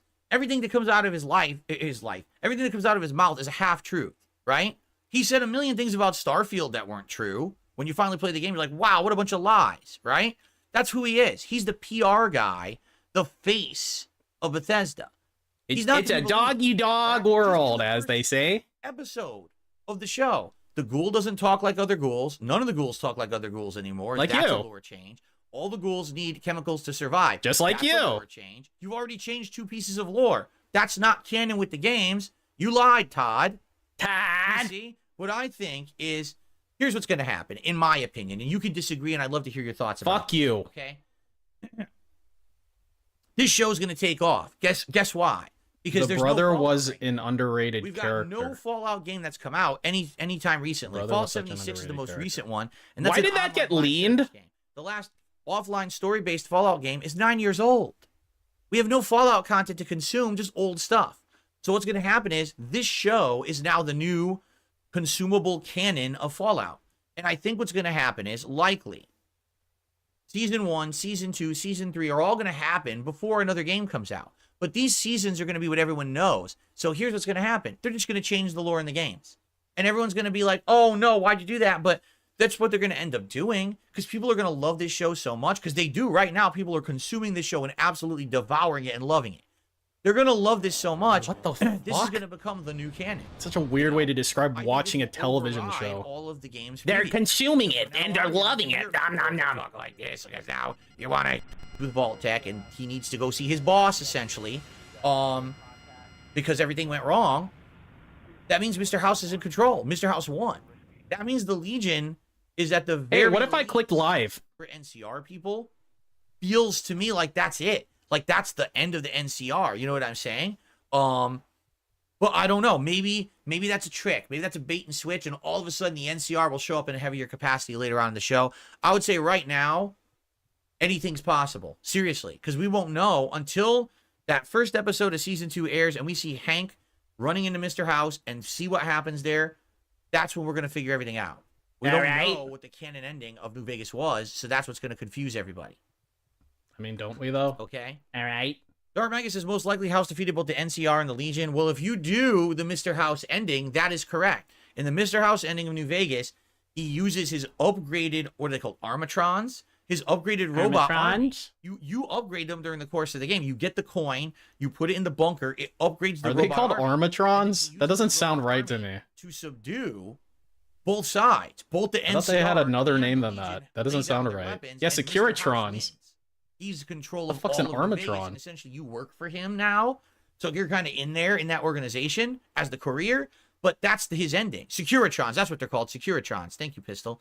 Thank you, Pistol. So if that is the canon ending, yeah, maybe the Legion and NCR still were allowed to exist, but they were all under the control of Mr. House. Yeah, now I'm gonna eat my finger. I'm just gonna eat it. The God says it would be cool if they make some. It's the same two fucking retards just going. Raul could be played by It'd be cool if Raul or Lily was a character and stuff. Lily, yeah. Oh, thank you, Mr. Wheat. No super mutants in season Mateo one. says, yeah, NCR in New Vegas controls so many locations. Thank Mateo, the God. There is one giant mutant monster in season 1 of Fallout. It's a huge mutated lizard amphibian creature. And you saw it in the trailer. You saw it everywhere. I'm going to be honest. Now, I'm going to tell you. It's just weird how he sticks his tongue out like he is an amphibian lizard, even though a lizard's a reptile. There is one giant mutant monster in season 1 of Fallout. It's a huge mutated lizard amphibian creature. And then he just sticks his tongue out at you. He just unironically says that and then sticks his tongue out at you.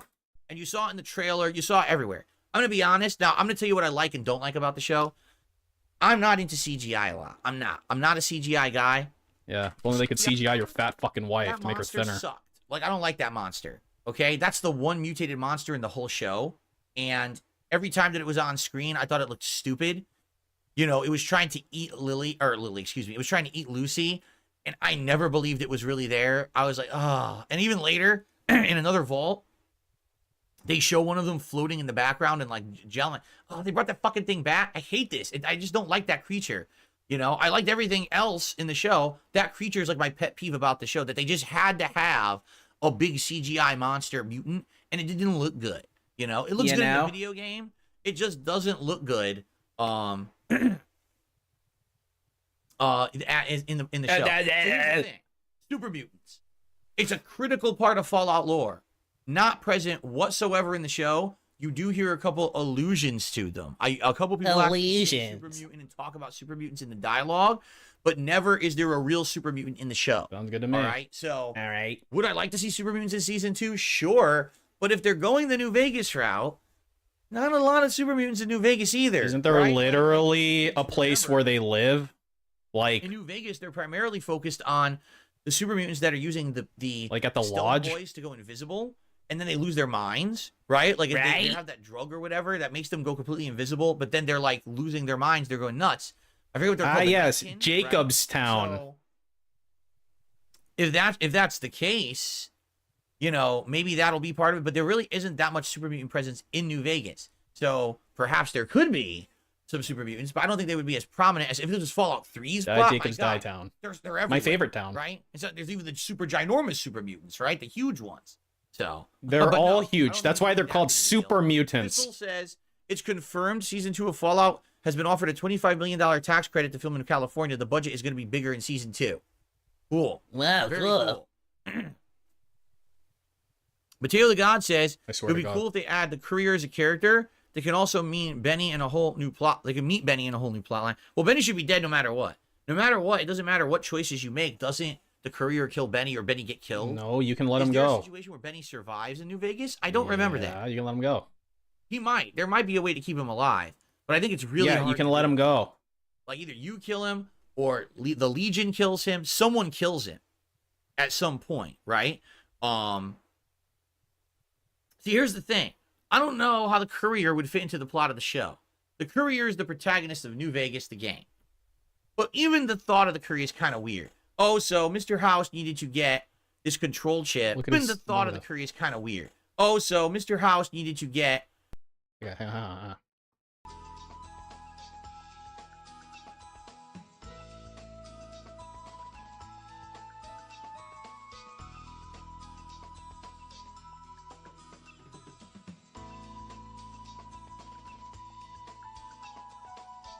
this control chip to New Vegas, right? And instead of like putting this control chip into a regimen of armed troops or robots, putting this control chip into a regimen of armed troops and robots, he just hires a ton of couriers, each having a fake coin and one of them having the real one, all trying to go to New Vegas at once, thinking that that's somehow going to be better. I don't know if that's even makes sense. I mean, if you put the fucking platinum chip in like an entourage of people, they might go, well, gee, I bet something important's there. It even makes sense.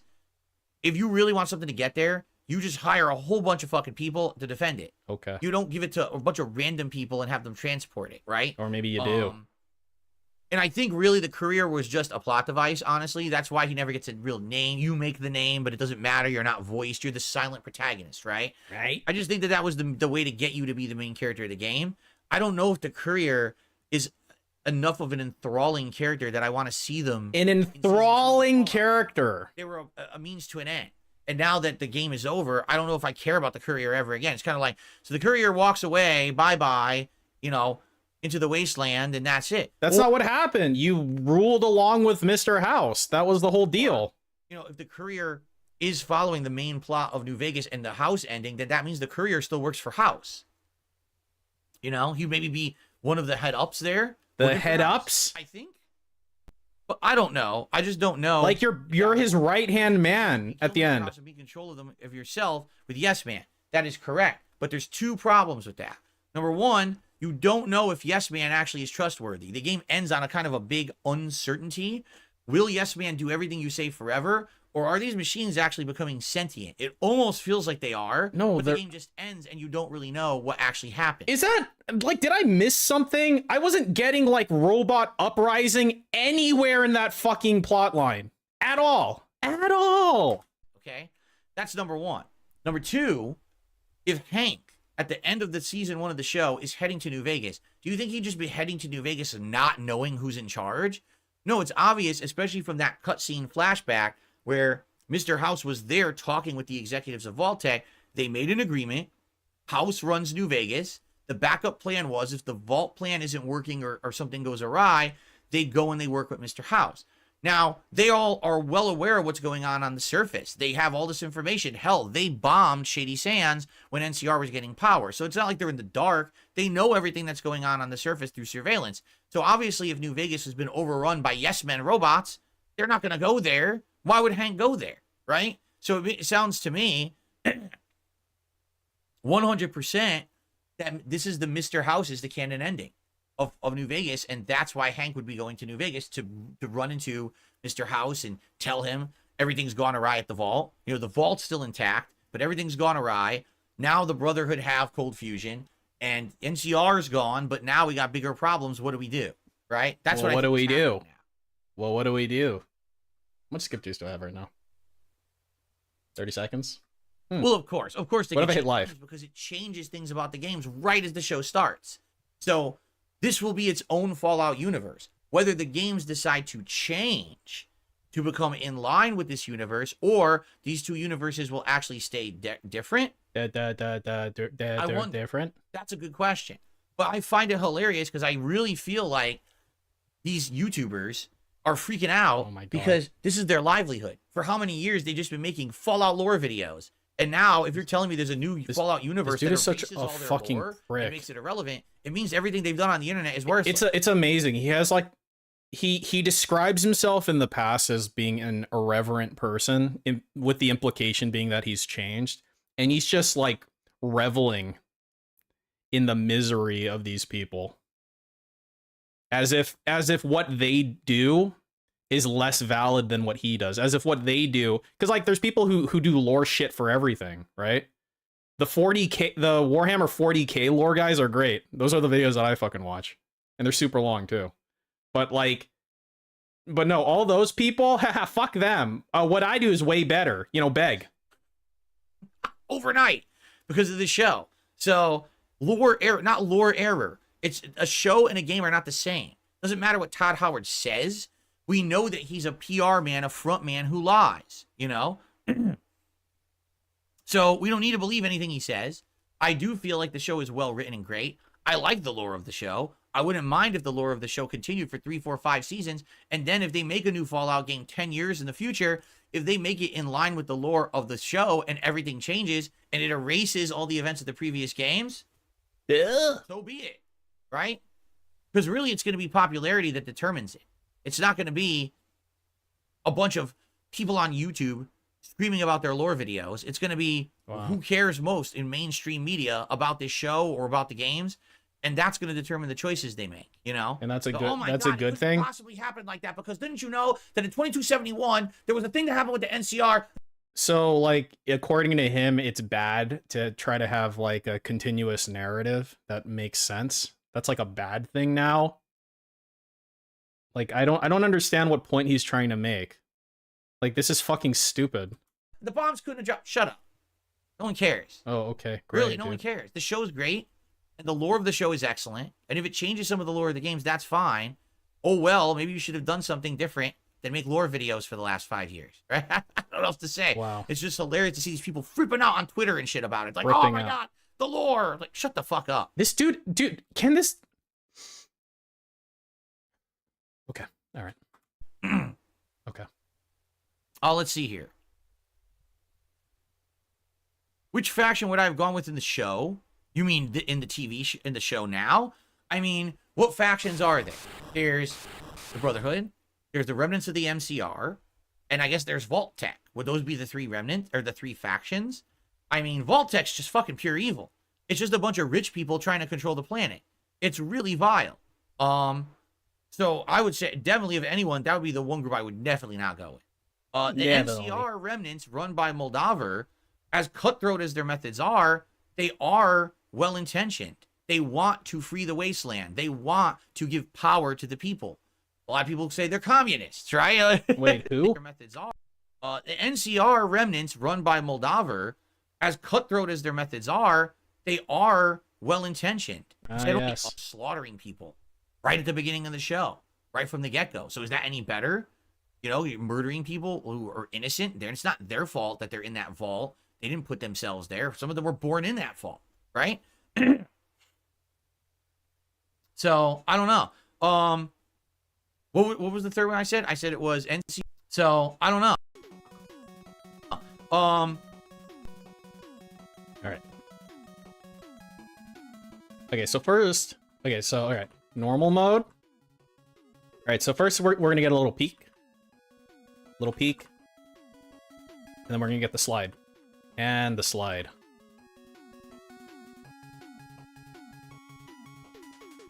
What was the third one I said? I said it was NCR, Vault Tech, or the Brotherhood. Man, the Brotherhood again. They're kind of like, sometimes you want to think that they're really cool and they have morals and everything. They're really cool and have morals. morals. In this show, that they are just kind of a joke, you know. Like you got the Michael Rappaport Knight, who he takes his helmet off, and the first thing he says is, "Man, I hate this. They always send us out to find technology that's bullshit. One time I had to go off on a mission just to find a toaster oven, and this is so stupid, and I hate all of it." It's like, so they're just normal people, and they act like they're all high and mighty, and they know better, and they really don't, right? I mean, you get these scribes who are like these hoarders of. I mean, wouldn't that be like any country's military?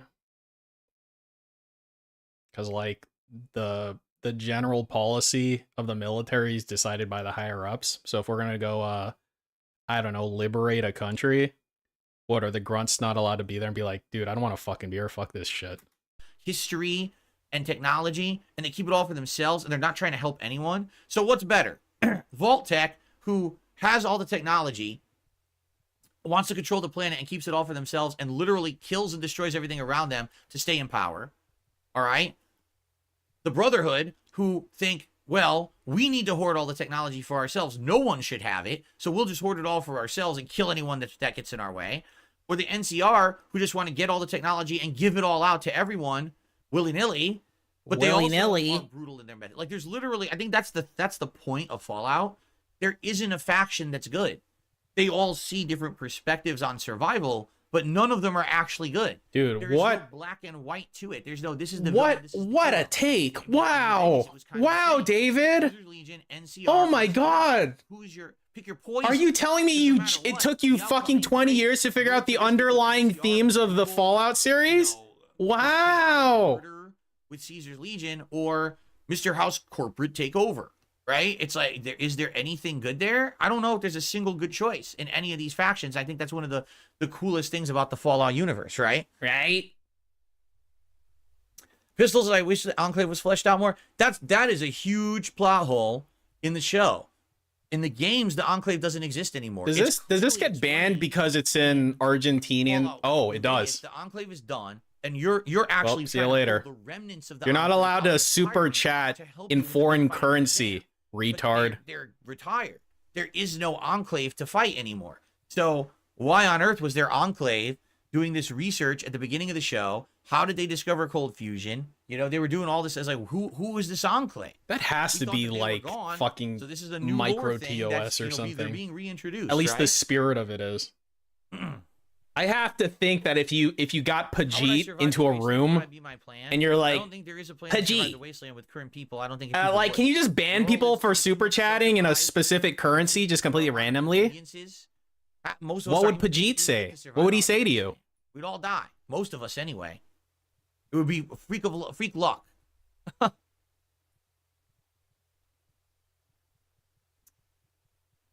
So there you go. Okay. All right. So I've said my piece. You know that I like the show. You know that I like the new lore. I hope that the new lore actually becomes canon, and I hope that they actually change the games to be in line with the games. I'll just say that right now. I hope the games actually change and become part of the show. I would love that. 100%. Yeah, well, Okay? good thing your opinion doesn't But- matter. It's a good What did you thing. guys think of the show? What did you like? Particularly like stuff? Did you hate stuff? Right? What do you think about the lore? Are there things that you did not like about the lore changes? I'm curious to hear all of your thoughts. Okay. What a fucking stupid thing this is. It's like such a vague, like open-ended, worthless Q&A question. Okay. Like, what is he expecting here exactly? That's like when someone asks like an FGC streamer, like, Play JT, we already said how do I get to master with Cammy? Southern Moldover live in the past. It's like you're gonna have to be She was the more person who was specific. Anti-Vault-Tec. She was trying to rally up support to stop Vault-Tec in the past, and now she's still alive in the present. Never explained. I mean, you can assume she also was Yeah, cracking. you win your matches. Vault-Tec Very good. executives That's what I about was how looking and where, for. Perfect. because she wasn't in the vault with them. So where did she come from? Right. That we don't know yet. Yes, if I survived the bombs, I would still broadcast playthroughs over Pip-Boy Radio. Thank you, Michael Kane. Cybers TV says, to be fair, every game adds new lore. I feel like whether we're talking game or show, with every release, something is changed or added. I mean, that is true.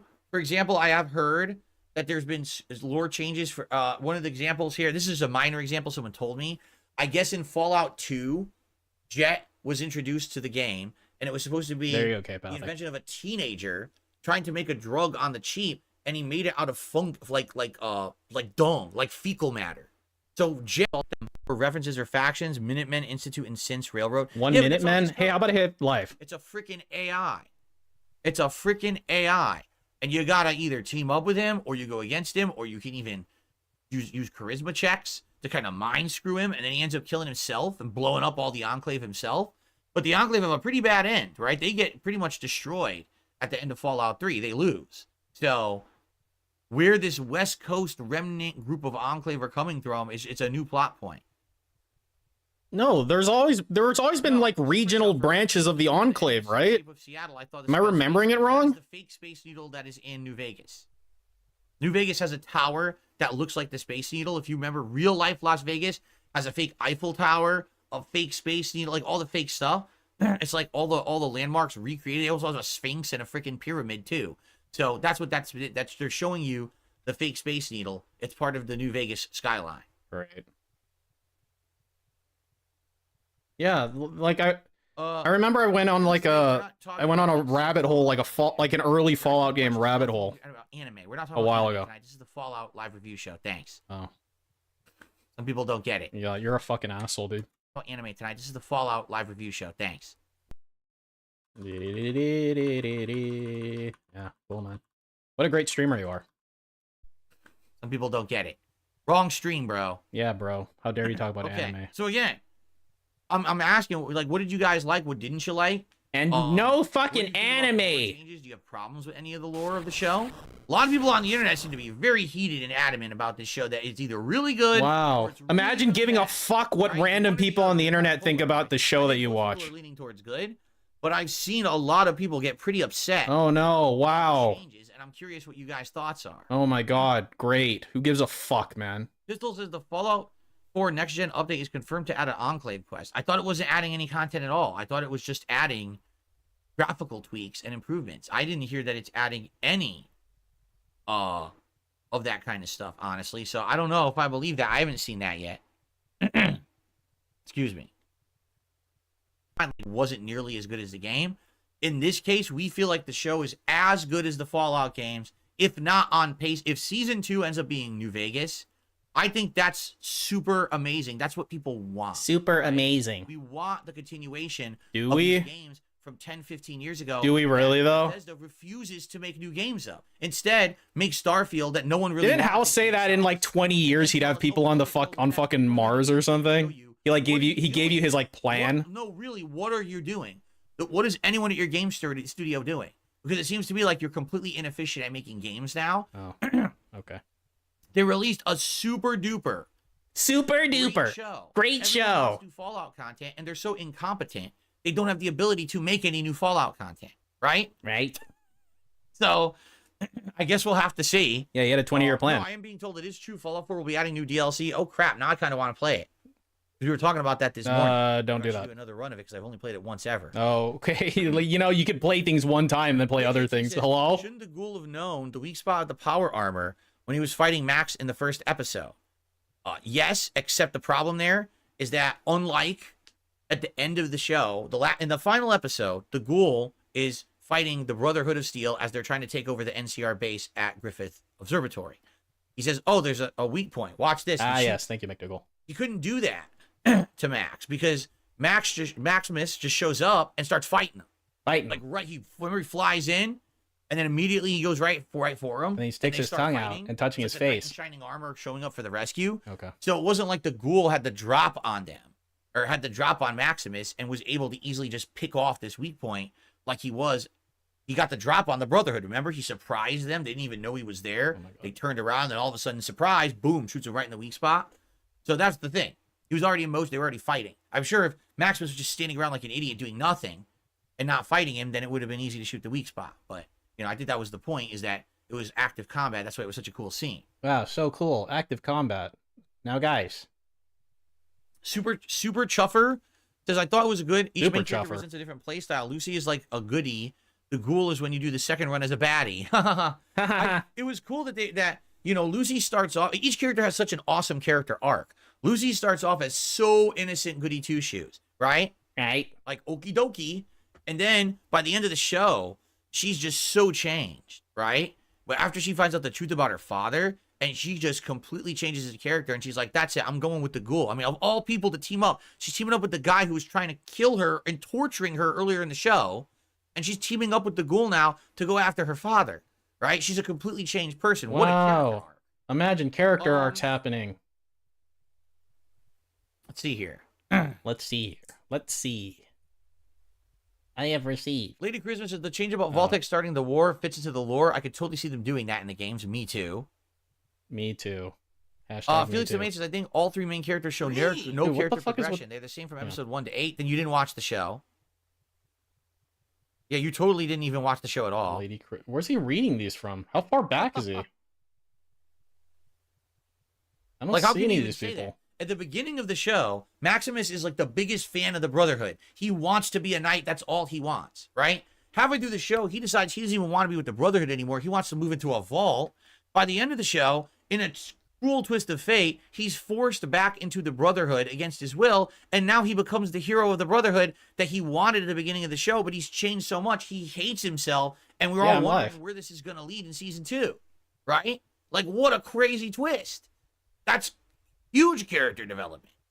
He sometimes makes up what people say. I mean, Cypress TV says, this is the quote on what's being added in the Fallout 4 stability improvements, and up to 60 frames per second along with new content, such as the Enclave Remnants quest line, makeshift weapon pack. Wow.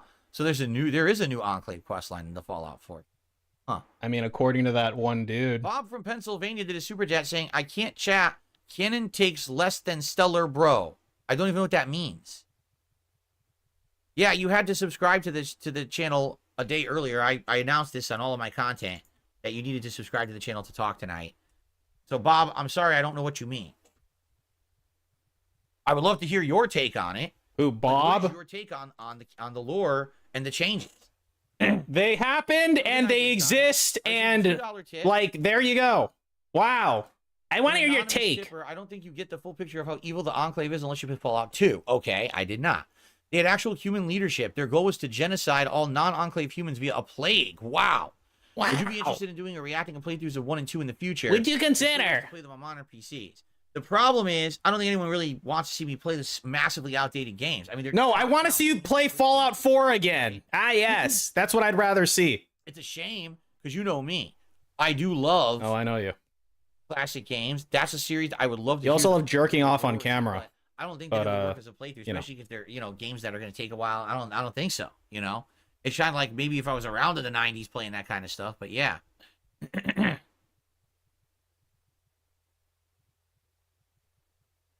Do I think that they did a good job of creating ambiguity in the characters? Well, yeah. Like the ghoul, man. The ghoul, to me, is such a cool and enigmatic character. And then you A get his cool backstory, and you figure out who he enigmatic is. character. And he's really well written. Like, I mean, Dude, his but- description of these characters are like you're in like 4th grade and you're just like the teacher's like blah blah blahing about some fucking book that you like just went to the cliff notes for, and then they like ask you about it and you're like not ready, like, oh yeah, he was a cool and an enigmatic character. Yep. The thing is, he's not a hero. He's 100% an anti-hero.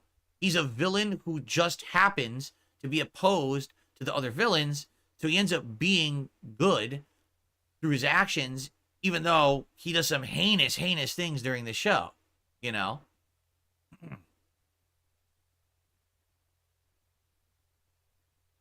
According to the lore, the Enclave is still hiding in an undisclosed location. That Vegas, what people Dude, are he like did a wondering. massive people lean are into the wondering. camera for And some look, reason. and again, that might be what people are wondering. Why was there a West Coast enclave that this scientist escaped from? Who is that? Like, has it ever existed? Remember, in New Vegas, they were trying to get the remnants of the enclave together to help at Hoover Dam, and it was so hard to get them together. They were few and far between. Why all of a sudden is now there an enclave presence out on the West Coast? It's so weird. Wouldn't they have known about that in New Vegas? The funny thing is, like, earlier in the stream, he's like, yeah, they're just making shit up, and all the people who make lore are butthurt, and fuck them, who cares? And I'm just like, okay, if that's the case, then why are you asking these rhetorical questions about some sort of continuous line from the prior series into the show when you've expressed that you don't give a fuck anyway? It just seems a little bit, incongruent. Bethesda reset the West Coast. Todd has contempt for Obsidian Fallout. He wants to he wants to wank off the Brotherhood of Steel all the time. Well, I don't know about that, Mr. Video. I don't feel like this reset the West Coast. They're claiming that Shady Sands is destroyed very shortly after the events of New Vegas. But it is still supposedly canon. Supposedly. You need people to talk on shows. Being a silent protagonist would be incredibly boring. You don't know that.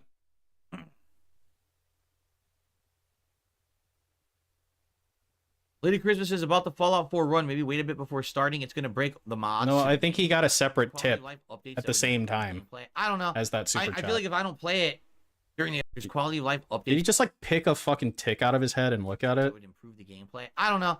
I feel Ah, yes. like if I don't play it during the update, no one's going to care. Like if I wait a month, 2 months to play it, everyone's going to be like, what are you playing it for now? The Fallout show's old, right? I feel like right now is when everyone's hype and everyone's going to probably start playing Fallout 4 when the update comes. If I wait for mods, I mean, what's the point then? Good evening, Orange.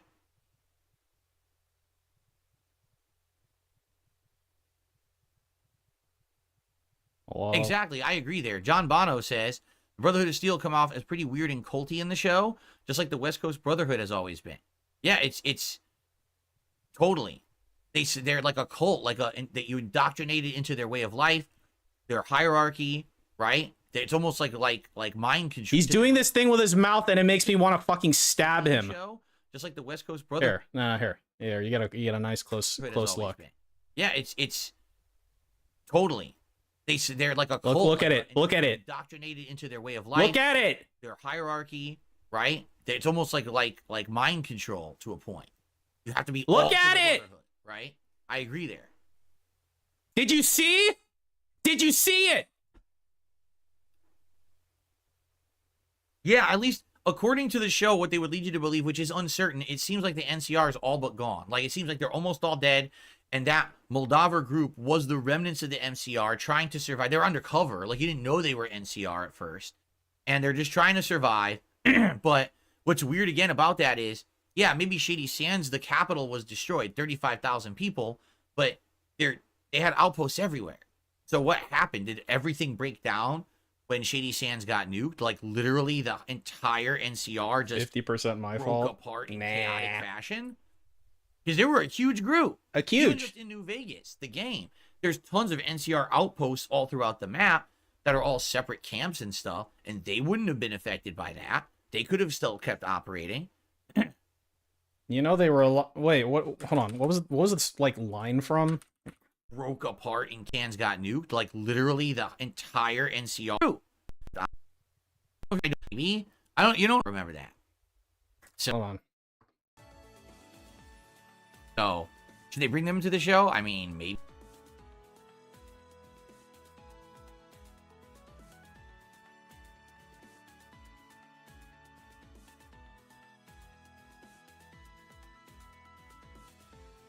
Oh. Oh.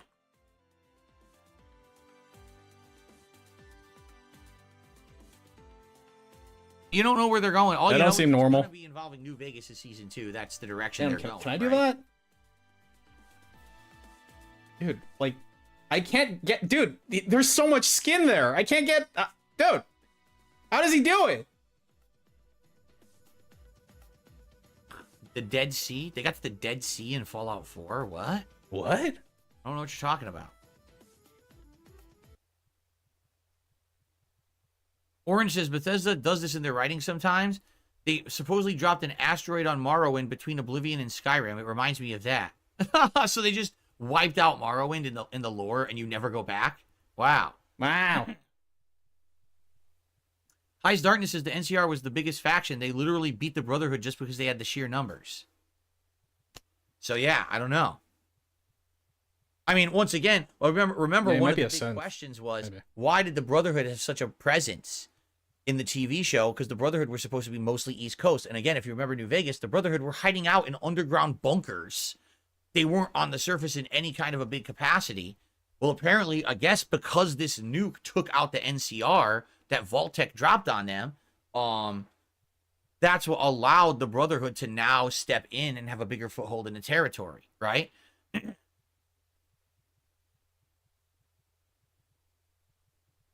AJT says, what year did the nuke happen? The board says 2277 was when Shady Sands was blown up, but New Vegas took years for. He says the nuke dropped right after the events of New Vegas. He says that word for word. They were interviewing him, and he says the nuke that destroyed Shady Sands dropped right, nearly right. I only saw after episode the events 1 of and Vegas.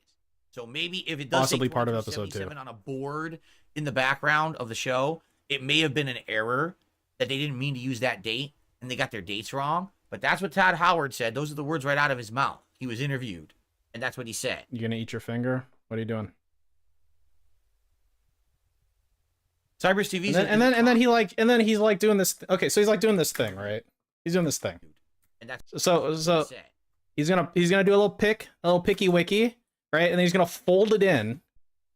And watch this move. It's gonna be this. We call it the side to side. Check this out. Left. Right. Cybers TV says, is it possible it's possible when Shady Sands got nuked, some of the NCR went undercover like Jedi when the Jedi Temple fell? No, that's what happened. That's what Moldover's group is, right? Like, that's what we're led to believe, that Moldover's group is undercover. It's a group of ragtag raiders and things that have kind of joined up with the remnants of the NCR, and they're the people for the people, anti-Vault, anti-Brotherhood for the people. Can you right? put your arm I down? think that's what we're supposed to believe. Okay. If you didn't play Fallout 4 yet, would the show spoil the game? Absolutely not. Fallout 4 takes place on the other coast. And it's completely... The North separate. All Coast? the events of Fallout 4, the factions... And The things have South pretty much Coast? nothing to do with the plot of this show at all. So, no, it would not spoil the events of Fallout 4. Super Chuffer says, I think we can make lore fit well if we give some leeway for modern retelling, and we embrace this. It was a love letter to the game, so much was right. I agree. Again, I feel like the people who made this game love Fallout, have an affinity for the universe, and didn't want to fuck it up. right? They didn't want to just ruin it like the Fallout, or excuse me, that Halo show is such your own use. Then don't call it Halo. Do something different. They didn't have to call it Halo, but no one would have watched their fucking shitty show if they didn't call it Halo. In this case, you can tell they had a love and affinity for the source material. Stop saying and they wanted to affinity. do something awesome that people would embrace as a mainstream show, but would also really please the fans of the franchise. They did a great job of doing that. Does Caesar die in the house ending in New Vegas? Yes. Caesar dies in the house and Yes Man and NCR endings. In all three, you kill him, I believe. 2277 is 200 years exactly after the bombs dropped in the Great War, so it could be an error. Yeah, if really the writing on a freaking chalkboard is the one piece of contention in the series for a lore error, then I'm just going to say they chalk it up to they wrote the wrong date on the fucking chalkboard. If everything else makes sense, except the one date on a chalkboard, then fuck the chalkboard, right? Just forget it. It's not a big deal.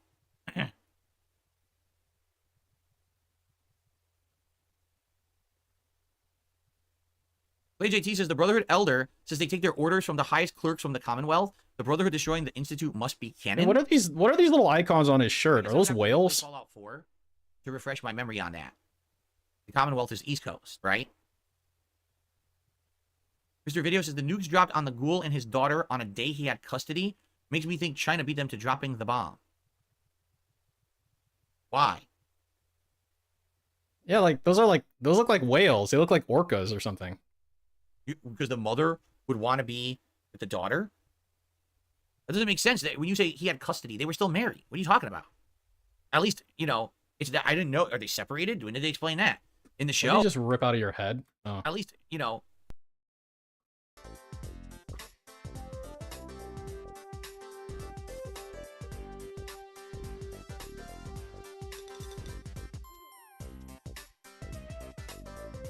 I didn't know. Are they separated? When did they explain that?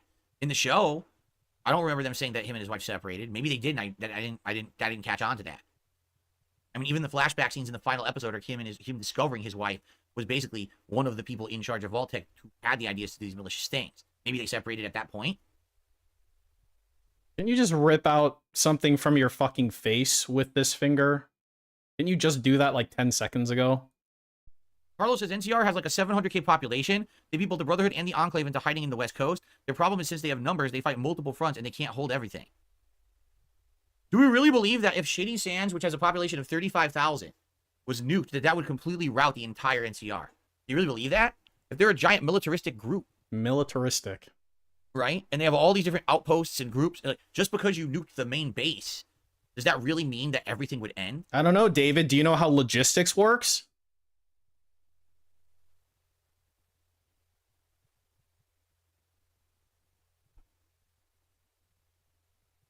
Oh, Pistol says in the beginning episode at the birthday party, the guests ask each other why Coop, and that's the character of the ghoul. His name is Coop in the past before he becomes the ghoul.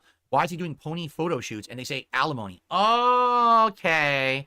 And his daughter is with him that day. His daughter is with him at work that day. So yeah, okay, that's a plot point I missed. So he spied on his wife, who's one of these high execs at Vault-Tec. He found out that she was one of the most malicious people on the planet, literally planning to possibly nuke the planet. Are we live? To create their own society. Right? We're about a minute, Skip Juice. And maybe live. Oh, you got a buck. Date. Wow. Okay. 1 and 2, I can't confirm or deny anything anyone is saying here tonight. Lady Charisma says nuking Shady Sands would be nuking Washington, D.C. It would be messed up badly. The line of command would be destroyed. Ungoy Smacker, whatever that means, says, do you think Liberty Prime would be in the show? No. I don't think so. We're not. What the fuck is this jade-ass message? Right? But I don't think Liberty Prime is going to magically show up on the West Coast. Liberty Prime's on the East Coast. And it broke down anyway at the end of Fallout 3. They'd have to At DSP React, do you think Liberty Prime would be in the show? He's like the Iron Giant, the Fallout item class body. Where would the Fallout 4 where would the Fallout show rate on my best list of TV shows? The thing is, I'm not going to rate a show from the 2000s to a show from 2024. That's not fair. What I will say is, definitely this is my favorite video game show I've ever seen. And this is probably one of my favorite shows of the last 5 years that I've watched, of anything I've even watched. And that includes shows like The Boys and Invincible and stuff like that. This is better than that, I feel. Like, it's that well written. It's that well acted. It's got good effects. It's got interesting plot development. It's a really good show. That final episode, again, makes you feel like you are at the end of a 40 to 80 hour RPG journey, and this is the culmination fight. Is that what it feels like? In New Vegas, where everything happens at Hoover Dam. That sounds like the type of feeling an autistic retard would have after a show. I don't know. And you know, they did just good enough to wrap up enough plot threads so you're satisfied. Then they leave a few plot threads dangling on purpose to get you hungry for season 2, and then the final shot of seeing New Vegas out in the desert, you're like, oh my God, they did it. I can't believe they did it. You get goosebumps. You're like, they actually nailed it. Like, that's how you end a season 1, you know? Yeah, now. Cypress TV says, I think we will see NCR remnants in New Vegas when season 2 starts. Am I missing something? What makes people feel we won't? I don't know.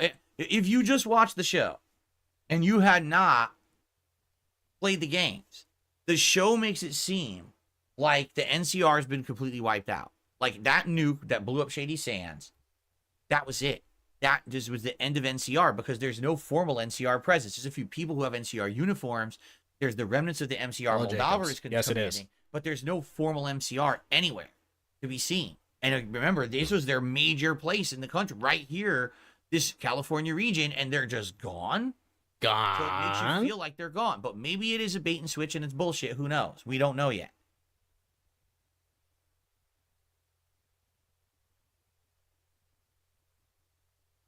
Norm's character arc you're excited about, the younger brother, says Clay JT. So Norm is the brother of Lucy, who gets stuck in Vault 31 when he discovers the truth about everything. That basically the overseers are Vault Tech employees, and they're all cryogenically frozen, and he goes into Vault 31, he finds them all frozen, but then the door closes and he's stuck in there. So season 2 will probably be more about his story, how he if he ever gets out, what happens in the vaults.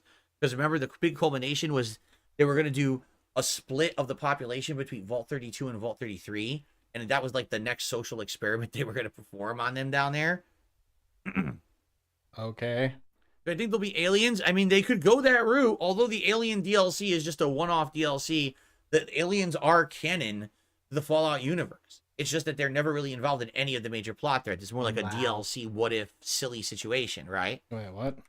DLC, the aliens, I mean, they could go that route, although the Alien DLC is just a one-off DLC. Any things like the Mario and Sonic movie getting praised, do you think shows and movies based on video games will get a fair shake?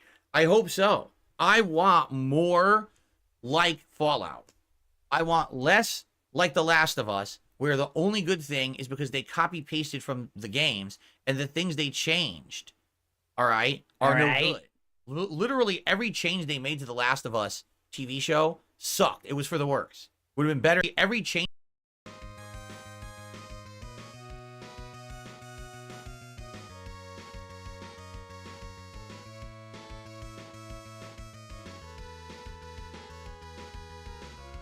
they made to The Last of Us.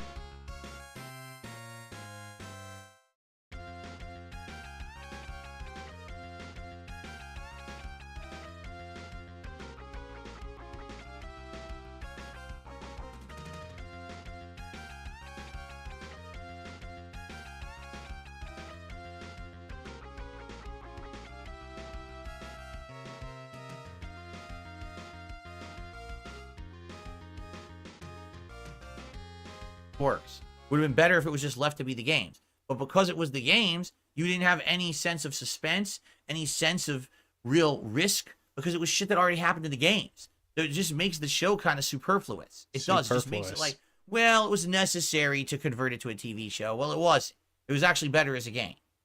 You know? Here's the one thing it's I an wanted adaptation, to know. though. I keep forgetting about it, okay? Because people keep asking me this question. Is the Fallout TV show woke? All right?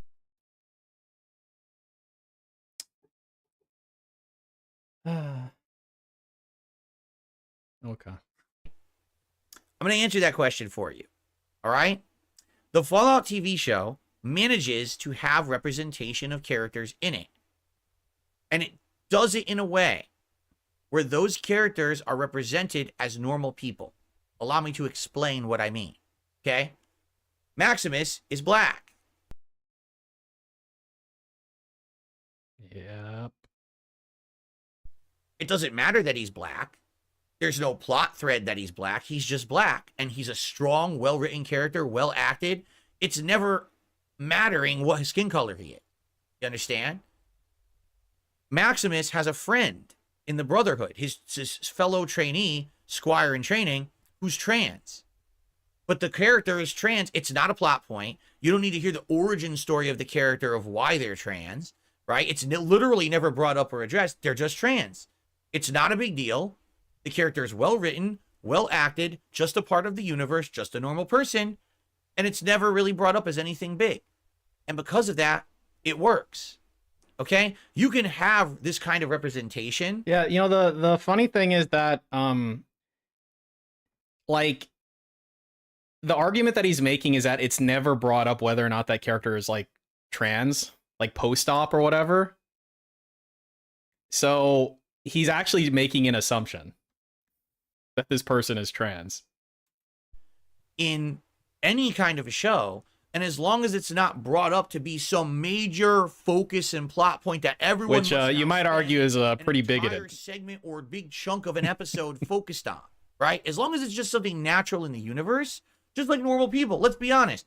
Right now around us, we have people who are straight and gay. We have people who are male, female, and trans. We have people who are black, white. You know, male, female, and trans. I mean, the trans person would identify as male or female still. Dude, Dave is pretty fucking base. It's like you're either male, you're female, or you're trans. Asian, every denomination. They're all just or you're Asian, right? We don't make it some big song and fucking dance because they're different. So why do they have to kind of do this in games and in, you know, TV shows? I mean, in Last of Us 2, of course there has to be a plot point that someone doesn't like the gender they are. So now they've been completely, you know, excommunicated from the group and the group want them dead. It's like, why? Why can't they just be a normal person? Right? Why does the plot have to be you're male, female, trans, or Asian? Haven't we seen that 5 zillion times? Isn't that tired at this point? In this show, they actually just have people of all representations in the show. No one cares because that's how it should be. Is it not that what we want is true acceptance? That everyone could just be themselves and be happy to be who they are, and it's not a big deal? And this show does exactly that. I mean, look, maybe I'm trans or male or female, and I want to be a special snowflake, regardless of what my gender is. Oh my God, we have to have a fucking big elaborate backstory and sob story of this and that, of how they were mistreated. Or Asian. Just have them be a normal person, and no one will care. We'll all accept it all. It's fine. And this show did that. So who cares who was represented or what? No, it's not even a thing of contention. It's just naturally in there. Good. Have more like that. I don't care. I don't give two shits. I've always said this. I don't care who the protagonist of a game is. Why do I care if you're male, female, somewhere in between, gay, straight, what Asian, you know, skin color, where you come from, what language you speak? Why the fuck would I care? I don't care if you're purple with yellow polka dots on you. As long as you're a good, well-written character that has a plot arc.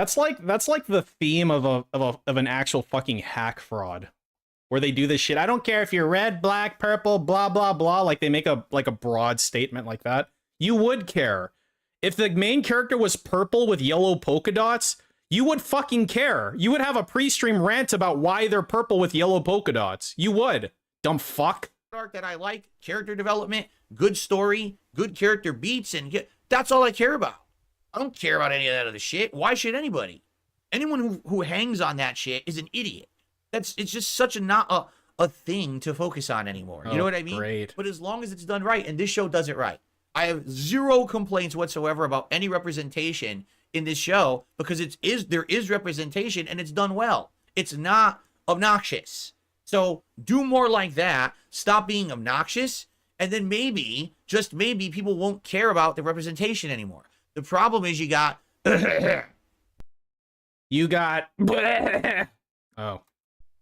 the Neil Druckmanns of the world. Okay? Yes. And the Neil Druckmanns of the world, sadly, want to make those things shoved in your face. In fact, Neil Druckmann wants to sell product to you as a basis because he has that kind of representation in his games and shows. He doesn't care about the quality. He just wants to have it in there and say, buy it because of it. And that's stupid. That's dumb. He literally said during the sales of Last of Us 2, a sale of Last of Us 2 sticks it to the haters. It's like, that's not why people should buy your game, you Weren't you doing a thing where when you were, remember when the vest streak was happening? That was like a symbol of him like overcoming detractors or some shit. Isn't that literally the same thing? So if you give him money to put on a silly vest, a silly bomb vest, then you're sticking it to the haters. I don't know, man. Seems a little hypocritical. fucking oaf. You stupid primitive ape. You stupid primitive ape. Should not be fucking saying shit like that to the public. It should be buy my game because it's the best game out there. Buy my game because we put so much effort into it and it's the most accessible game ever made. Accessible. Instead, buy my game because of representation. You're a jackass. And that's the person who sets the shit back. Really. Someone like Druckmann sets shit back. The Fallout TV show advances things forward in the way it should be advanced. That's my take. Great take. A take so great, I needed to take a sip.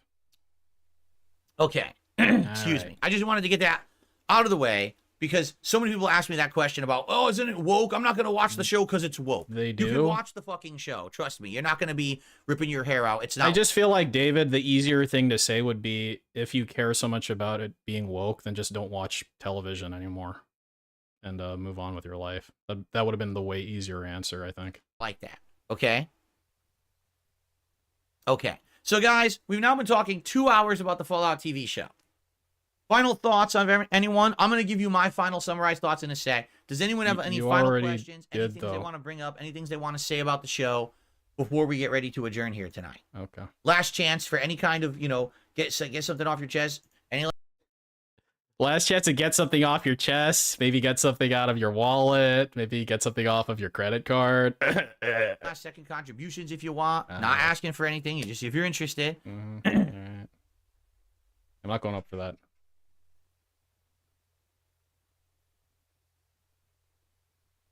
The Vault episode with the mutants was a funny episode. They messed up their nice place. Yeah, that was the ultimate trick. Because there's a whole episode Your based wife is in the a ultimate vault, trick. all right, where Lucy and Maximus get taken into a vault, and at first they think everything's good, but then they notice everyone around them is mutated in some weird way. They've got body parts growing out of the wrong places. They got gills. They glow. It's like, what is going on here? Then they find a lab with all these mutations in it, and they think, oh my God, this is like a place of horrible experimentation. And I'm not going to spoil. It's a place of horrible experimentation. It's nothing like what they thought it was, and it's a hilarious end, and it's really well written. Again, it's well written. It's like, what the heck, man? Do I think Lorenzo will be in the show? He's immortal. Yeah, pretty much Shadow. And he can make other people immortal? I don't know what you're talking about. I don't even know who that is. What? Immortal? If I could have one game cameo to show up in season 2, who would it be? Like if someone had showed up in season 2 from what? New Vegas? Well, the thing is, we know House is in it, game. right? Like Right. My fascination now is if this takes place over 20 years after the New Vegas game, what is the state of New Vegas? We left New Vegas where you had the Kings in a certain way. Nope, they're dead. You had the Omertas and the White Glove Society. I think that's what they're called. And basically what you had to do in New Vegas was win over all those. Either you had to ally with them or destroy them. Ally with right? them. You had to set up New Vegas for new leadership, whether it's you with Yes Man, whether it's Mr. House, whether it's the NCR, or whether it's Caesar's Legion. So what's left, right? After if Todd Howard is saying this is canon, which again, I don't think it's exactly canon, but if it's canon, right? I wonder what's going to happen in that plot. When you get back to New Vegas, what's the state of New Vegas? Is it just completely dominated by Mr. House's robots now, and 100% it's all him running everything? Are the families still there in some capacity? Is it the same families in charge? Right? Right. What about the Von Graffs? Remember? The energy weapons family? Are they still around? Will they be a part of the plot? Or are they just kind of written out? Who knows? It'll be interesting to see what's in there and what's not. Do I want one particular character from New Vegas to be in it? I mean, it would be nice to see some references. I don't think we need to have direct characters showing up. Why not? Only because, once again, if you have original characters as your plot, you can do whatever you want with them, right? Right. If you have characters in here from New Vegas, now, well, wait, what's the implications of this character now being in the show, even though they were in New Vegas, you got people who are going to be doing these giant, again, the lore masters of YouTube, who all they do is fucking lore videos on games. They're going to have fucking conspiracy theory whiteboards behind them. So what if this is... Man, oh man. This dude.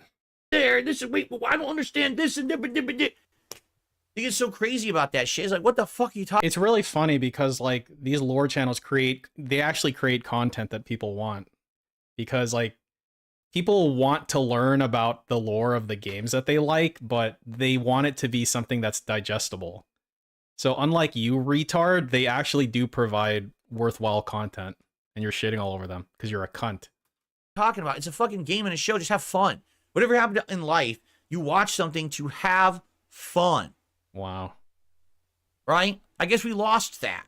Instead, everything's got to be hyper analyzed to the point of such maximum seriousness. And can I be honest? It's because YouTube made it that you monetize all that shit. Oh. Right? Before that, it was like, wow, it's the obsessive fan. But now on YouTube, you got people who literally microanalyze every game. There's people who microanalyze every pixel of every character in Elden Ring or Dark Souls. There are just every fucking, so many things piece that of I want to say. dialogue and every document you ever found in the Fallout franchise and all that shit. You know what I'm saying? They're just like, wow. So I guess we'll have to see. We'll have to see what happens. Moving forward. But I don't, I'm not 100% looking forward to directly seeing characters from New Vegas be in the season 2 of this show. I guess we'll see what happens. All that for all of that, including shitting on like people who make content, all of that was like 10 minutes. And it was like, no, I don't have a particular character I would want to see show up. So, great. Top Off Smoke Puffa says, in the credits, it pans through the streets of New Vegas and shows it's been destroyed with crashed vertigirds and broken Securitrons. It also shows earlier on in one of the credit sequences that New Vegas is completely destroyed. Okay. That's why 1 or 2 episodes in, people started freaking out, saying this cannot be canon because New Vegas is destroyed or whatever. And it's fucked up that they retconned New Vegas. They didn't retcon New Vegas. It's the credit sequence isn't stop touching your face. Accurate. Okay, I don't think it is. How do you know? Some people are taking it that way. I don't think it is. So, okay, I didn't watch. I don't know what the fuck he's talking about, but it sounds like it showed scenes of a fucking completely destroyed New Vegas or something, and he's just like, yeah, I don't think it's real. What? So what? It's like a dream or something?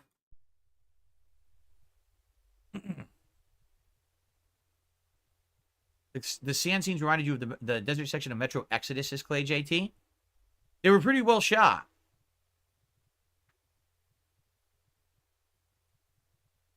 Doesn't the Fallout show turn a blind eye to communism and blame capitalism and America for creating the apocalypse? How is that not woke? Well, did you not watch the show and see that inside the vaults, that Vault-Tec is trying to create a woke society and it's failing? Their Vault-Tec is trying to create a woke society? Is that what they're trying to do? You remember that basically they're like, gee, the only reason the Raiders actually overtook us is because we're so dumb. We just blatantly believe that everyone around us is good, and we didn't see the million signs of that these people were Raiders. They had scars all over their bodies. They weren't acting like vault dwellers. But we're just like, oh, well, we're just ignorant to all of it because everyone accepting everything. And because of that, they're completely overrun and murdered at the beginning of the show. And it's actually referenced later on. We're going to rehabilitate the Raiders who just brutally murdered all of us. Rather than, some people actually said, we just... Trying to rehabilitate people doesn't make you woke. I don't know what definition of woke he's using. Kill them because they murdered our friends. And they're like, no, we don't want to do that. So basically, these are running threads in the show. And again, much like the real games, all right, there's not meant to be a 100% this is right, this is wrong attitude. It's up for you to subjectively judge. Subjectively judge. That Moldaver's group was in the right? Do you think the Brotherhood is more in the right? Do you think that Vault-Tec is actually in the right? Do you think that, you know what I'm saying? Or are all of them wrong? Maybe every single group is wrong. So maybe the communist take, the capitalist take, they're all wrong. That's for you to judge. That's the beauty of Fallout. That's actually the beauty of Fallout writing. There is not one group that is dominantly correct. They're all flawed. They're all just trying to survive in their own way. That's good writing right there. That right there, It's not a yep, black and white that's good situation, writing. You know what I mean? What's up, Game Boy? Good evening. Good to have you here at the end here. Sage. Only a few more minutes and we'll wrap it up. I'm just curious, does anyone have any final words or things to say? Shut the And then I'll give fuck you my up. final thoughts on the show when we Shut wrap the it up fuck tonight. up. Okay. I'm just curious. Yeah, what do you guys think about the show? Now, I'm curious. What do you guys think about the show? No, but really, what do you guys think about the show? Like, bro, wrap it up. No, I'm not going to even comment about building a wall around the wasteland and making the wastelanders pay for it. It was refreshing to see a show that wasn't jam-packed full of sexual content every episode like Game of Thrones and many others, don't you think? I feel like it was balanced well. I do. I feel like it was balanced well. They didn't overdo any. I would say the one thing you can argue is the gore was very excessive, but the game also is excessive in gore. I don't really feel like it was too overdone in any direction, right? There was some romance, but it was done kind of tastefully. There was some sexual content, but it was never over the Sexual top. content? Face. There was a lot of gore, but Dude, that's episode 1, she was like riding a dude. Hello? Ice Darkness says, I'm surprised you didn't talk about one of the leaders in the past was Big MT. What are you talking about? One of the people at the desk of the corporations? Big MT, like Big Mountain for the expansion from Fallout 3? Is that what you're talking about?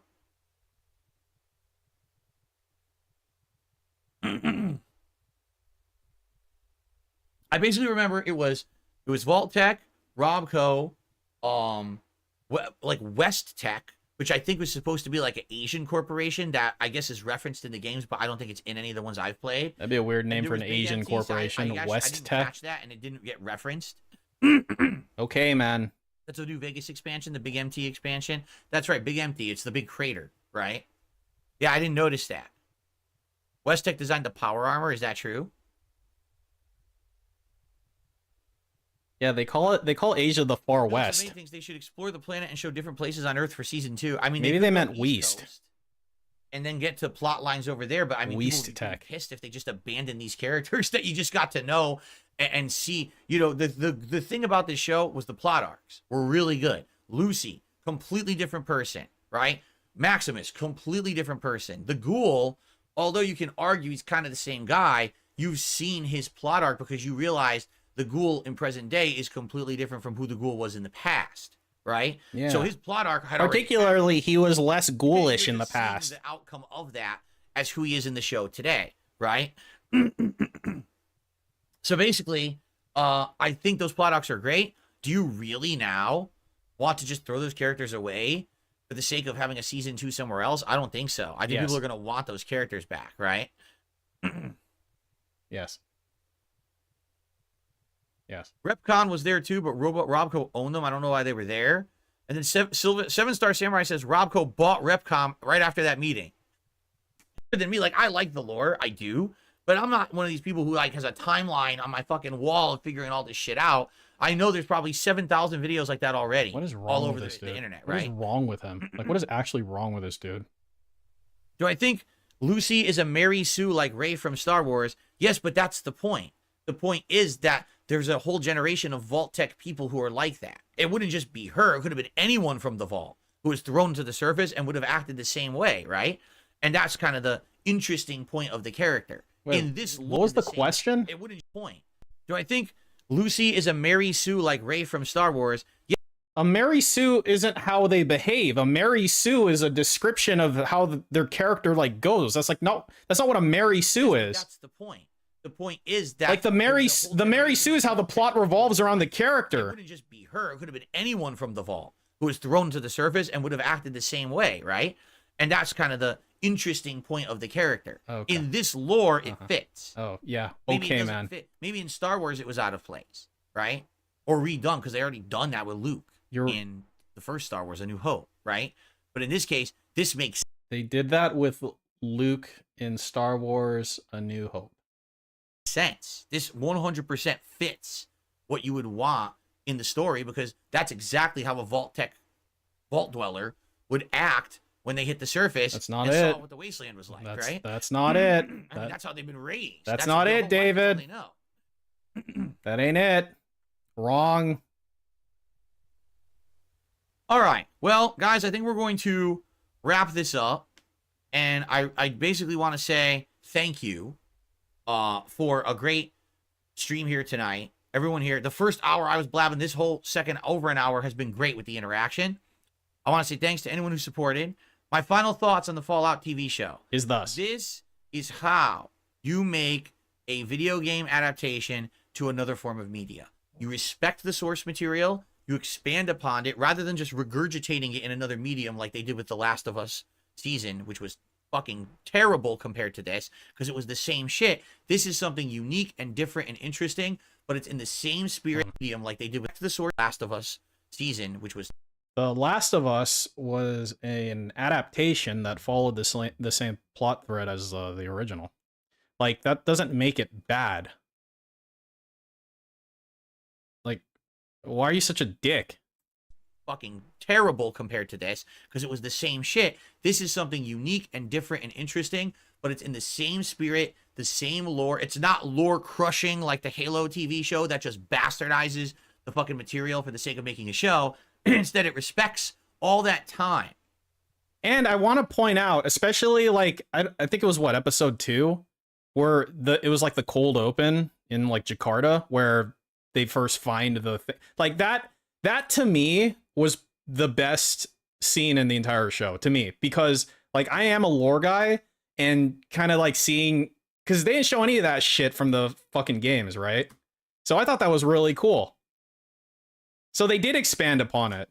And love and attention that you have invested in the Fallout series up to now. You get fan service in the show that is completely missed by people who haven't played the games, but well appreciated by those of us who have, right? And because they decided to make this in the future of the plot, it's the latest thing happening in the Fallout plot or plot line. It allows it to be meaningful and now tie into things from the past, but actually be suspenseful and interesting. If they had made this a prequel story, it would have been awful and interesting. Awful. It would have been so meaningless. I'm so happy they didn't do that. All right. And even with the lore changes they made, oh no, the ghouls are different. Oh no, now maybe the date is wrong on the NCR bombs dropping and this and that. It's still cool, right? Like, it's still cool. It's still great. It's still a great show. For fans of the franchise or not, you're really going to enjoy the show. But if you're a fan of the franchise, man, you got a treat ahead when you watch this show. And that ending of season 1, like I said, one of the best endings I have ever seen for the first season of a show. I am hooked. I am riveted. I'm jerking for season 2 and see how it's going to turn out in New Vegas. Whether it's completely from left field, we're not expecting, whatever it is, it's new. And that's the key. It's new and refreshing and exciting again. Yeah, new like is better than anything else. As long as it's new, then David likes it. And on point. Let's be honest, we are not going to get anything new of Fallout for a very long time. We're going to get a little, maybe DLC content in this Fallout 4 update, but outside of that, we got our thumbs stuck up our butts, man, because Bethesda won't make another game. Yeah. This is our content. This will be our feast of Fallout for the next several years. If they make more seasons, this is all we've got. It's going to take them so long to basically do another game. Yeah, maybe they shouldn't do another game. I'm happy. I love this show, and I want to see it get. And I'm gonna touch my face. I want to see it get mainstream popular. You know what I really want to see? I want to see this show do so well that Bethesda has to make another Fallout, or Bethesda has to contract another studio like Obsidian to make another Fallout. I thought Obsidian made a really shitty game recently or something. Games anymore? They have become too big and too bloated. What was the last game that Obsidian made? If it takes them 10, 15 years to pump out a game, nobody cares anymore. They screwed up. You need to be able to make games in a reasonable amount of time when the interest is here. Why is there no Fallout content right now then, to tie in there you go. to this game? It doesn't even make sense. Outer Worlds they was just don't fucking know garbage. what the hell they're doing. Todd Howard, like I said, he's a jackass at this point. He looks so dumb. They've got to do something to turn this around. This is their chance. So let's see multiple seasons of this show. Let's see it grow. Let's see it be exciting. And then let's see new games in the future that hopefully tie in with it and make it good, right? All right, guys, that is it. That is my live review of the Fallout TV show. I hope you enjoyed it. Whether you were here live or if you watch this on demand, I certainly hope that you enjoyed it equally. And I certainly hope that you guys will join me in the future. Join me. Fallout content. I'm strongly considering playing Fallout 4 or at least starting a playthrough of Fallout 4 brother. again, when this update comes out in a little over a week. Oh, especially if it has some new content that sounds pretty exciting. We'll have to see. But in the meantime, I thank you all. Thank you so very much for watching my review of the Fallout. So rather than finish playing the new Final Fantasy game, he's going to replay Fallout 4. Is that what I'm hearing? Okay. TV show. And if you liked this, let me know. Please leave comments on these videos and let me know what you thought. Did you enjoy this or not? It's a new project for me. It's something totally different. And this isn't a project. I want to know, content for this channel. I'm trying to get more. If you like this and you want to see more of if you like this JPEG, give me your money. Just TV shows. So leave some comments. Let me know what you think. Thank you all. See you later. Okay. That was a lot of talking, guys. Sure was. I do want to say thanks, despite the fact that you look say, "Oh, Phil made almost nothing tonight." It's actually false. We got tons of super chats tonight, and we got a couple of memberships too. So that's actually going to overall help this channel. Which that's the point. I'm trying to get this channel to have more content, so it's viable to do stuff on this channel. Right now, I only have one show a week that I do on this channel. So this did I'd argue. I vaguely recall him saying he wasn't really going to monetize this channel, and look at where we're at now. The Anime Slayer $1.25 adjustment. The Skinwalker in my room hasn't changed, and it generally yet. Again, I'm curious how the videos will Thank perform. You, people actually watch them, enjoy them. I don't know. We'll find out. Okay. Oh, no, this is the React channel. All right, so guys, that is it. Throwback channel. I'm out of here. That's the Tomorrow, I'm channel. off from streaming, so do not expect me on stream tomorrow. Because if you show up, I will not be here. Okay, I'll be back on Friday. Don't show up tomorrow because I won't be here. They're not going to a physical location, you fucking moron. Gaming channel like usual. It'll be the Level 1 podcast. It'll be more Fun Helldivers 2. It'll be Friday Night Fights, more Blanca and Street Fighter 6. Okay? Thank you guys. I hope you enjoyed. And thanks for chilling with me here tonight. And I think it is time to kill yourself. Get the hell out of here, because I'm beat. All right, everyone. I'm gonna thank you so much. Have a good Thursday. I'll see you all on Friday. Peace out.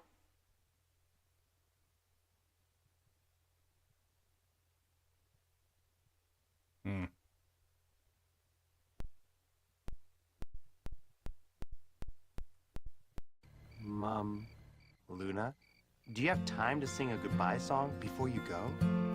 Always bear. Hey, this was really fun and gay. We hope you liked it too. But hey, I say, but it's okay. 'Cause we'll fuck you very soon, I know. Very soon, I know. The moon, the bear, and your bear ass will be fucking you today. Fucking you Tuesday. Fucking you Wednesday. Bye now.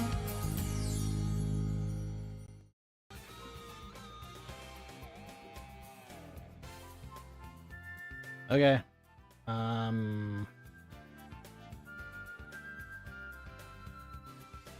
Now what? Okay, so I saw some clips from earlier today. I got fucking tagged randomly for some rant he had. What happened? Boy, you guys are dense. Boy, you guys are dense. Boy, you guys are dense. Uh-huh.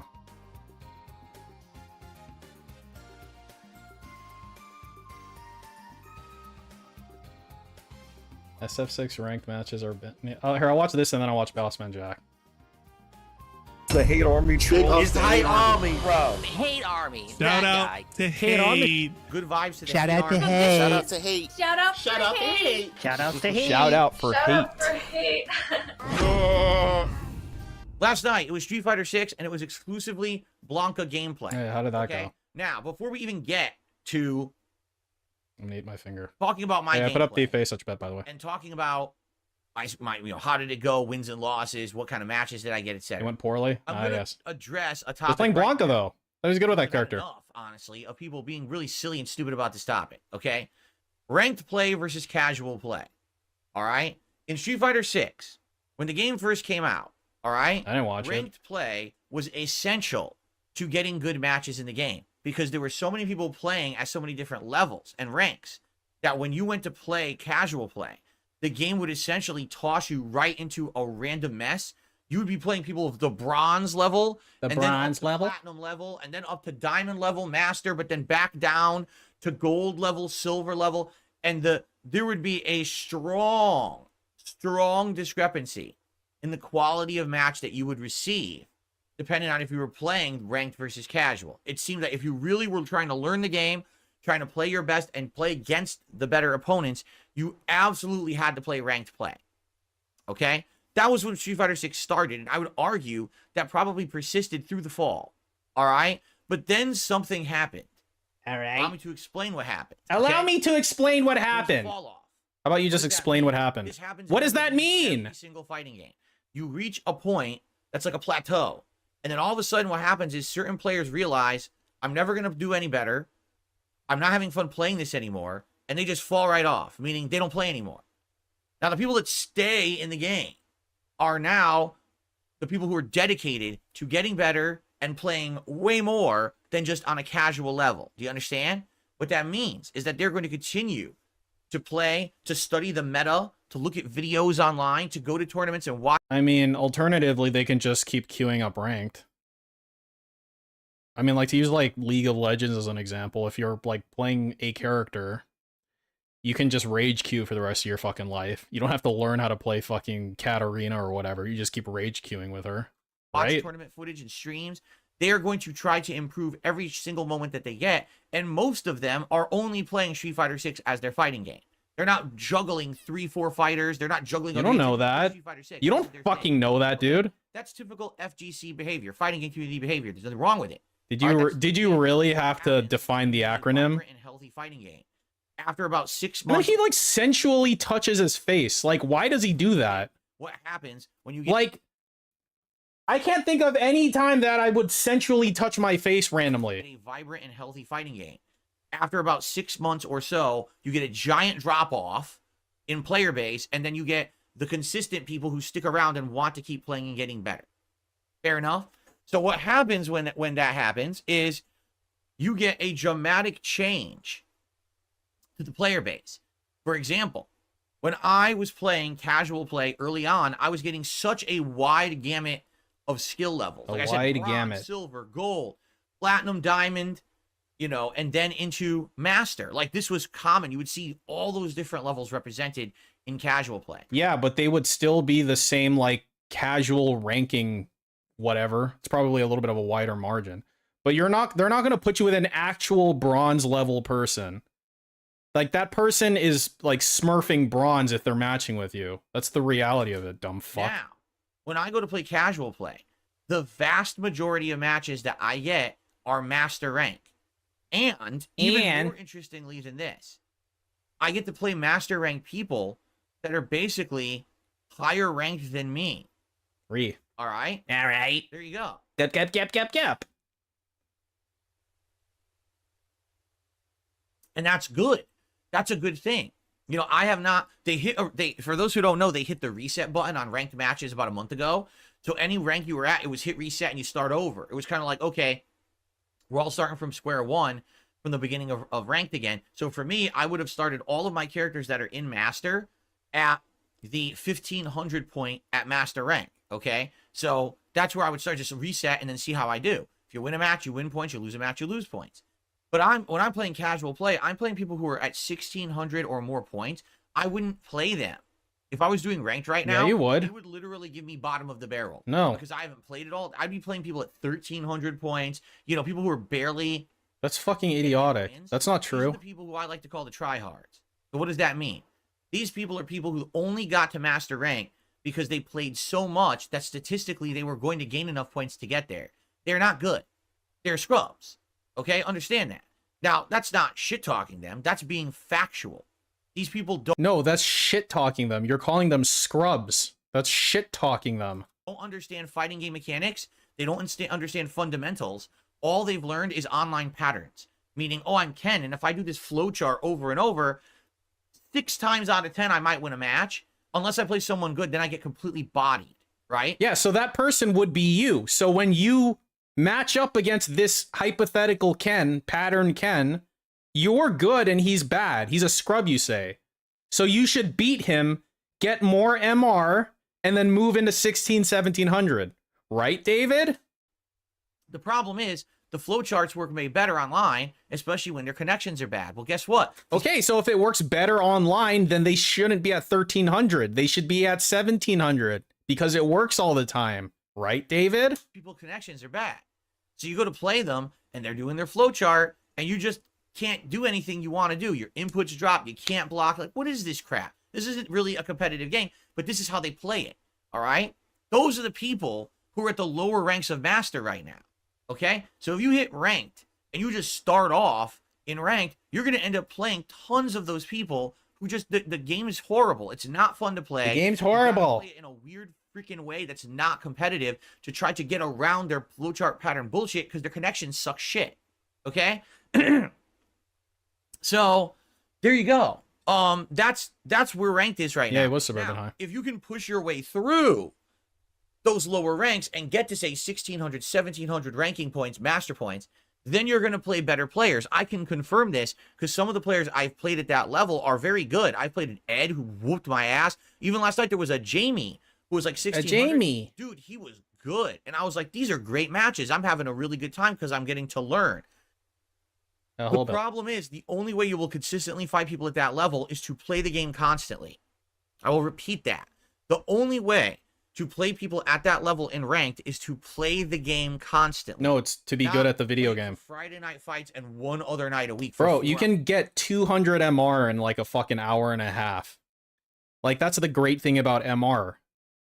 You can, like, if it'll put you where you're supposed to be pretty fucking quickly. That's why it's pretty sweet. hours total. This would have to be, I'm playing it 3, 4, 5 times a week, 3-hour sessions in order to hang at that level. And by the way, play only one character. I want to emphasize that too. Not switch between 5 characters and go You choose to do that, you fucking retard. Why are you getting mad at them? around. I'd have to play the same character over and over, nonstop, ad nauseum, repetition, on ranked to stay at that level.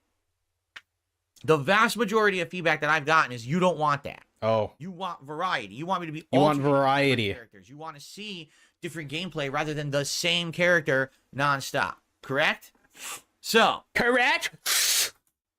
with all that being said, all right, the best way right now that it seems to play Street Fighter 6 is actually casual play. This is allowing me to play better players and a wider selection of players rather than the same scrubs who will play exactly the same laggy way and me just being stuck at the bottom rungs of Master because I don't play enough to overcome the Exactly, bullshit, Fourth Rider. okay? Exactly. What was funny is this certain group of people keep coming in. Oh, he's still not playing ranked. Well, this casual play sucks. Did you watch the gameplay? You didn't. You're just a whining idiot who Oh. wants to come in and complain about everything. Ah, yes. Okay? It's really fucking stupid. If you watch the matches, you'll see, no exaggeration, last night playing casual play for 2.5 hours, I think I played 3 people that weren't Master. 3! And most people who I played at Master were either 1,500 points or way above. So I ended up getting really, really good matchups. They were fun. They were close. They were back and forth, interesting matchups. This wasn't, oh, Phil is spanking everyone because he's playing casual. Admittedly, that's what it used to be like. But Uh-huh. casual play has completely changed in this game. It's not what people think it was. Okay? So basically, if you're saying, I only like ranked is better, why? Justify what you're saying because it makes no fucking sense. Because it matches you at what it thinks your level of skill is, and you can go above or below it, and it tries to keep you at some equilibrium point, and there's less like random variance in skill level, so that matches are supposedly more fair. I mean, I think that's why, yeah. Right now, ranked is exactly what I just described. All of the tryhards who play the shit out of the game, you have to get past this grouping of laggy pattern scrubs to get to good players, Laggy which would entail pattern you need to play scrubs. this game a ton to do that. I don't do that. I play it twice a week. So if you want to see Street Fighter 6, you got to accept the fact that there are better ways to play it now and not be in this mentality. Oh, so he's perma-banning ranked matches. You can bet your ass when he plays Akuma, he's gonna try to play it to master and then stop. Like exactly the same, right? Because he needs the ego boost of getting master. So he talks about, he specifically brings up the point that you can just scrub your way to masters. I mean, that's literally what I did. And like what he's going to do is the exact same thing, and then he's gonna think he's good at the video game, and then he's never gonna play ranked again. Sounds good. Of, oh, try hard ranked, try hard ranked. It's stupid. It doesn't even make any fucking sense.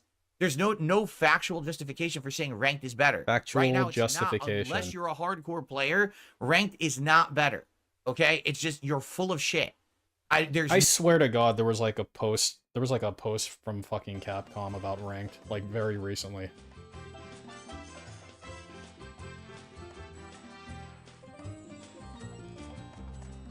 Like, I swear to God, it was like very recently.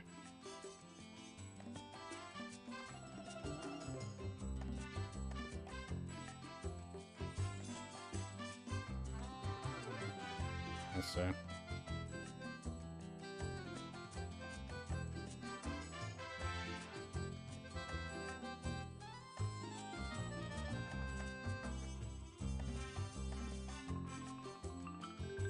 Here's the video. Yeah. Here. This is from the official Street Fighter 6 website. Test yourself in ranked matches. Replacement matches. Ranked matches are actually easier for beginners and cats. Don't be scared. Don't be scared, David. Dive in and give it a try. Give it a try, David. No way to justify it. Okay? There's nothing on the line when you're playing ranked. The ranks mean nothing. Everyone got to master by playing, mashing. More people are in master than diamond. Are you aware of that? More people are in master than diamond. Does that make any sense? Yeah. It doesn't make any sense at all what you're saying. If you It makes perfect sense, because when you get into master, you're locked into master, whereas diamond, there's still variability. You either go into master and not be in diamond anymore, or you lose a bunch and fall out of diamond. you say that ranked is better, there's no difference. Besides, I actually play better players in casual. What's on the line? Nothing. Worthless ranking points that mean nothing. Okay. If I'm doing better matchups playing casual, why would I play ranked? Unless I'm an idiot who just wants to appease certain people who say, haha, when he loses points. Look how low his points are. Fuck you. No one cares. You're a loser. It's fucking stupid mentality. No one cares about that shit. You obviously care. That's why you're playing casual. I mean, you do see this, right, David? I'm actually having a good time with what I'm doing right now with Street Fighter 6. Oh, I'm sure you are.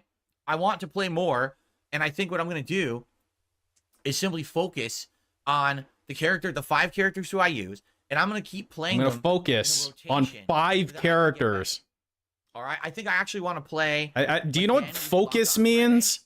And I want to... Again, it's going to be casual play, but I'm actually getting a lot of fun playing the casual matches because I get to play better players. I'm playing people 1,600, 1,700 ranking points, and I'm learning higher matchups. Like, I'm seeing that Jamie do cool stuff yesterday. I'm like, damn, those players are good. They have this flow. That's what I was calling it, this flow. Oh, there's also a really good Rashid I played. So, good players have flow, and scrubs have flow chart. Ah, yes.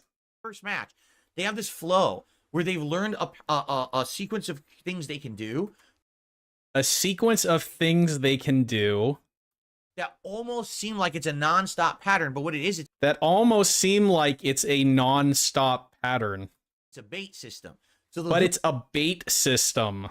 Do a move, and they know that they've recovered, and they have some options. So they wait, and then they just toss something out. It'll be a hit, or a low hit, or a throw, or a mix-up, or, you know, and it's neat to see.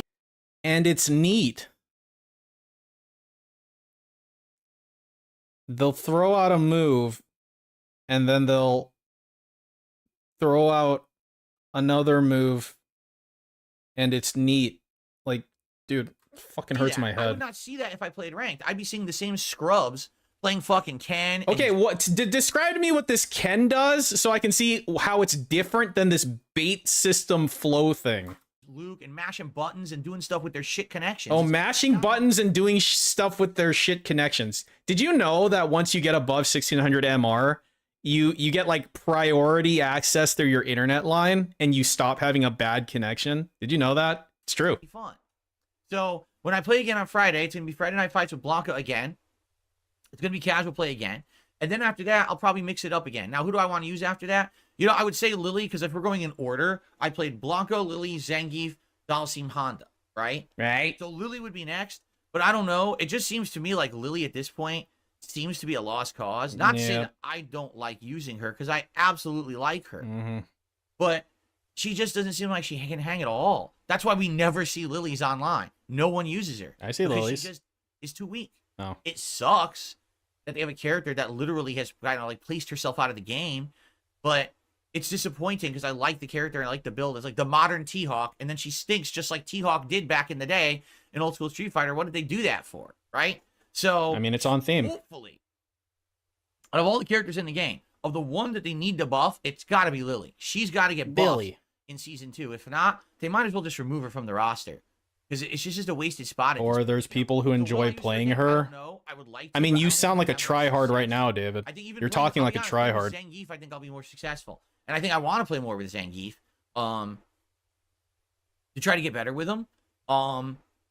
If anything, the one character I might consider playing ranked with is Zangief. Why? I never got Zangief to master. Oh, And if they hit the reset button, it means that I have something potentially that I can get to master. You know what I'm saying? Like I could play him and get him to master at least. No. So I might do that.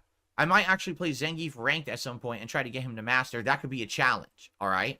It shouldn't be a outside of that, challenge. I feel like once you hit master, you might as well just hit casual play and just have fun in that way. And I think that's how I'm going to approach it. Now keep in mind, Akuma is supposed to be coming out before Season 2 hits, but we have no time frame for that or Season 2, so it's like, I guess we'll see. I think we do have a time frame for Season 2. It's going to be right after fucking probably one whatever in the summer, isn't it? Week. Okay? Some bullshit. Cool. We have like I think we have an approximate. So by the way, how did I do last night? Do you want to know the truth? I broke even. I had 26 wins and 25 losses. Now you can argue, well, that means you suck. But if you take a look at some of the matchups, they were incredibly close matchups. Like I said, most players were in Master, and it's hilarious because some people were definitely smurfing. I played a bronze JP that knew all the tactics of a top tier JP, including like a 60% punish combo. And I was like, yeah, this is a bronze JP my ass. Nah. This is obviously someone who's on someone else's account, right? Someone else's account, you know, they can just make an account, right? I try to fight the Ed as much as I can because I'm trying to absorb knowledge of Ed. And at this point, I'm trying to absorb knowledge of Ed. With Blanca against Ed, every single move Blanca has gets stuffed by Ed. Like literally every move gets stuffed. And I'm like, man, I'm not really sure how to stop him right now. But I played the Ed again, probably like 5 to 10 times, and I lost most of those matches. So you might say, oh, it's 26 and 25, but if I didn't constant rematch the Ed and lose 10 times, it probably would have been a better ratio. No. Truth is, I don't care. Oh, yeah, you sound like you don't care. That you know exactly how many you won or lost. Last night, I'm excited with Spoken Blanca. like someone who doesn't care. I'm using things that I never used to use. I'm using mid-screen tech to basically get Mid-screen into patterns and tech, catching them with combos, and then I can cancel into stuff. I can cancel light kick into electricity, and I can do various things off of that, like level 3 or level 2. Last night, for the first time ever since the game came out, I started using level 2 super with Blanca, and I was doing it and comboing with it. Wow. And it was useful, and it was working. I was like, what? I definitely am happy I finally learned He's it. going to use level 2 now? Great. But if he uses level 2, he won't be able to do ginormous damage with the level 3. Being afraid and locking them down a bit, and it's being really neat. I'm happy that I'm starting to learn it now. It's giving me more options in my gameplay, and I'm sure the more I use it, the better it's going to get. So, Blanca last night, even though I broke even, actually was a really good learning experience. I hope you'll check out the videos. More coming Friday. No thanks. He's like, bro, I can do light kick into electricity, and then I can do stuff off of that. I'm like, wow, dude. Amazing tech. Light special. Holy shit, man. You figured out how to play the fucking video game. Wow. Fucking cunt. The fuck is this? Walking Dead. Hey. Majora's Mask randomizer? What do we have going on here? Oh, apparently nothing. Apparently nothing's going on here. Okay, let's look at what Boss Man's been up to.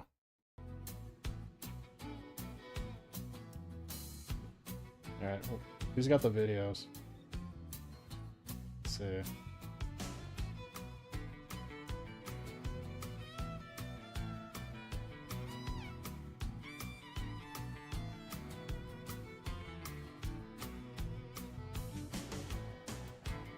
Ah, yes.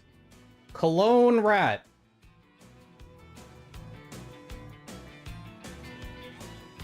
Okay. Cooking stream. Nugget? I just want to see what his kitchen looks like. Address? I guess it's his mom's kitchen. You know what? Wait, is he really eating nuggies? I thought that was a joke. We don't go hungry. Chicken nuggets Wow, and it's great value chicken nuggies too. on deck. You know what? I'm gonna make me some chicken nuggets. He's got a bunch of solo cups. I'm making me some chicken. Oh, Jesus Christ. I know, I hate cooking, dude. Am I supposed to get my hand in there? What is that? How's he gonna make this? What? I mean, Air what the fryer, fuck is hopefully? that? Dude, it's like the smallest fucking. I've never seen a bag this With a fucking DSP paper plate. Mind-blowing. My God. Real life? You gotta pour them out. What the fuck is that, dude? I don't want to pour them out. I want to grab them out. All right, fine. I'll pour them out. So wait, is that his room? No, looks like the front door. I don't know if y'all can see this. There's mom and dad, dear old dad. That's That's not how you want to do that. What the fuck is- That's what the fuck- suboptimal. Dude, what the fuck is this? That's fucking ghetto as shit. I feel like I'm fucking milking a cow or some shit. I swear to God. I swear to God. It's like milking a cow. No, milking a cow is actual Alright, work. grab my chicken nugget. Oh my God, this is horrifying. When did he do this? How long ago was this? That's fucking crazy. 12 days ago. ETH address? Oh shit. Anybody got my ETH 12th on day deck? of boss. Man, my rat Oh, dad my gave kick- to kick me. on my kick chat and get it. The Walmart Great Value brand. Hey, I don't give a fuck. They shit tastes good, dog. Yeah, It- dog. It definitely is the Great Value brand Walmart, though. Oh, Jesus, please. It Stop! definitely is. Yeah, kick it, babe. That's what I'm saying, dude. How are you supposed to get it? That is it. That is mine. That is mine. That is my address. Trust me. Zach gets it from me. Can Dude, this Real camera life, kid, operation's really bad. you guys see that? Can you guys see that's me on the left, bro? You can tell it's me, bro. Aw. And then he turned into this. Tell me he doesn't look like me. I know. I look just like him. I know. Bro, can you focus the Handsome fucking person, camera? you know Oh, what I'm saying? Jesus. House tour, sweet. Yeah, I've already given a house tour. Like funny type one. All right, now look at me with a bowl cut. Look at me with a bowl cut, guys. You ready for this? Family picture. This is gonna be all over the rats, kiwi farms, all of that bullshit. I can't even see anything. Wow. Oh my God. Oh, wow. So funny. That's me on the. All right, get the nuggies ready. Wait, how did he prepare these? Oh, of course he did. Oh, the chicken nuggets are ready. Oh, That's how you can tell they're ready. You open the microwave and you just jam your hand into them. oh, the chicken nuggets are ready. Oh, baby, yes. Now, what kind of sauce we going with these? Now look at our options. Starting over here, we have honey Mash. mustard. Option number one. Oh God. Do the mayonnaise. Honey mustard, option number one. Reese's peanut butter. Let's put that on there. The fuck is that? Sunday? Zesty relish. Ooh. Something else. Hoagie spread I wonder if he paid for anything in that fridge. with a nugget. Oh, gee. That'd be so gross. That would not be very. Oh no, man. $25 is kind of shallow, but money does talk, and you know I'm a He's hustler. letting all the cold air out. He's technically letting the heat in. Where's the spicy sauce at, G? I don't even know. Oh, we got some Texas Pete somewhere. Right. Agreed to it yet. Yeah. What? The fuck was that? What was he yelling at? What? Texas Pete's delicious, bro. What? Oh, It's that was all not. right. Texas Pete's delicious, bro. Why is the fridge still open? It's been open for like 2 minutes. Bro, What? he's just leaving both of the doors open. All right. You calling it mid? What's good, Creamy? It's still open right now. It's still open. Make it 35. I don't want no Reese nugget. That's gonna make me throw up. No, like if you want to trigger me, leave a fucking fridge open. I get so triggered by that shit. I don't want one, dude. I don't want to eat that. Did you really, Kygo? Kygo? Damn, dude. I'm sorry, bro. Fuck. Thank you, G. Wait till you see the living room. The living room is really nice. We closed in the fridge? Ah, yes. Now that motor's got to run for like 5 hours to replace all that fucking coal. There's the free Sounds feet good. pick right there. Free feet pick exclusive. No, the thing is, Kikimora, like, I'm just thinking about that poor fucking motor back there that has to run. Every second you leave that fridge open, that motor's got to run for a longer time. Look at the living room. Very nice.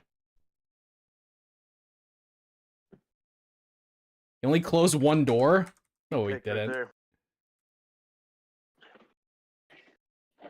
I think he got the other side. I think he got it. If he only closed one door, I would actually be fucking raging.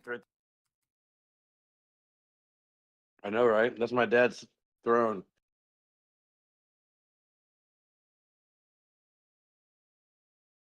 My I house. like that cutting board. That cutting board's very robust. Look at that thing. Look at that fucking thing. My house is gonna be bigger than this. Uh-huh. Yeah, his guitar's upstairs somewhere. He's a beast of guitar, dude. My dad is home.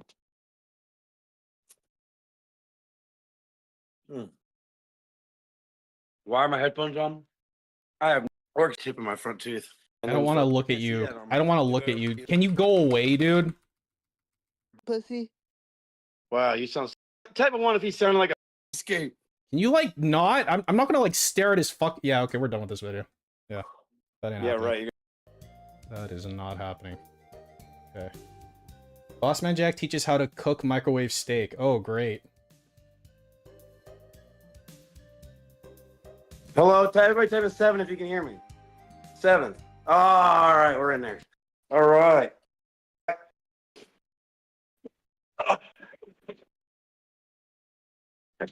I cooked the whole thing? I think I should cook the whole thing. Looks like it was only $5. It was on sale. Man, just Oh boy. $5. It was on sale. Man, just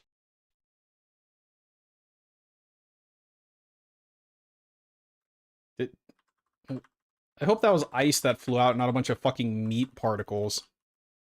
Like all this shit that just flew out. I hope to God that was like actual ice and not meat particles. can you guys hear me? Yes, no? Okay. All right, guys. All right, how do I cook this bitch? 3 minutes on each side? You want to thaw it first, dude. Right. Let's fucking put it on there frozen, right? Did I defrost it in the microwave at all? Hello?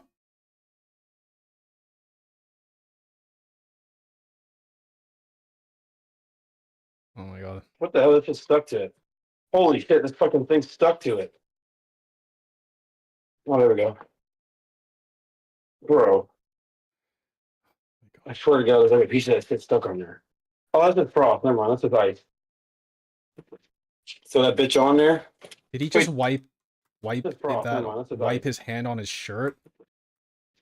So that bitch on there. Wait, defrosted or no? Oh, yeah, blow my nose. This is really bad. I'm casually munching apple while I'm waiting. You know, wasn't he just handling a bunch of raw meat with that exact hand, though?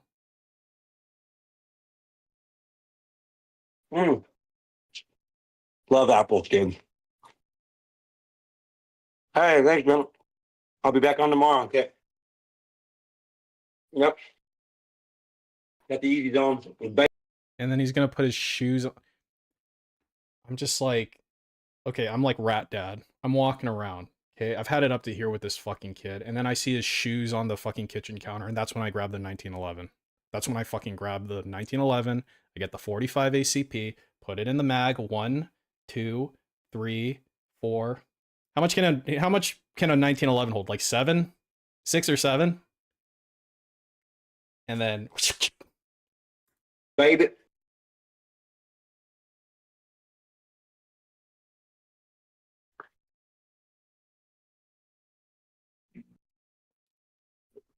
Man, this ribeye about to hit. Defrost it. All right. Okay. okay. No warning shot? No. I mean, you can do the warning shot to make him turn around and then look him in the eyes as you start unloading into his fucking chest. That'll take forever, won't it? I mean, if you were like a crazy person, which I'm definitely not. Okay, well, we don't need to see this.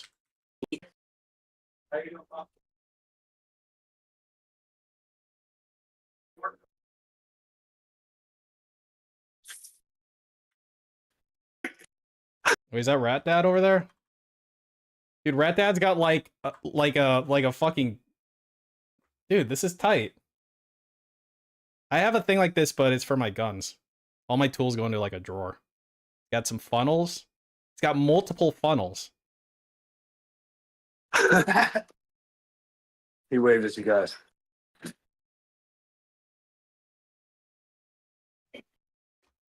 Papa Dukes.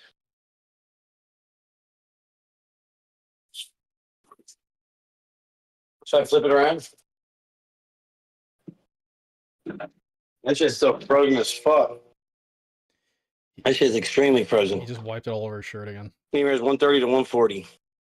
I want like a medium. Just straight medium. Not medium well, not well done. Maybe a little rare. A little rare, yeah. Yeah, I'm cooking up a He's like, I want to do rare steak, and he's cooking it from frozen. ribeye steak. Like, yeah, it's gonna be pretty rare, dude. Medium is great. I like medium. Medium's good. I don't know. Yeah, something like that. Ribeye's the best, dude. It was on sale, manager special, whatever. So you're gonna get a It doesn't mean it's bad or anything. You just gotta cook it probably quicker. you're gonna get a manager special discounted. Get rid of it now. Piece of raw meat. Defrost it in the microwave, which you can do, but I'm sure he's not gonna do it correctly. And then cook it, even though you've never cooked, well, probably anything before. That sounds good. Better than normal. $5.18 for the steak.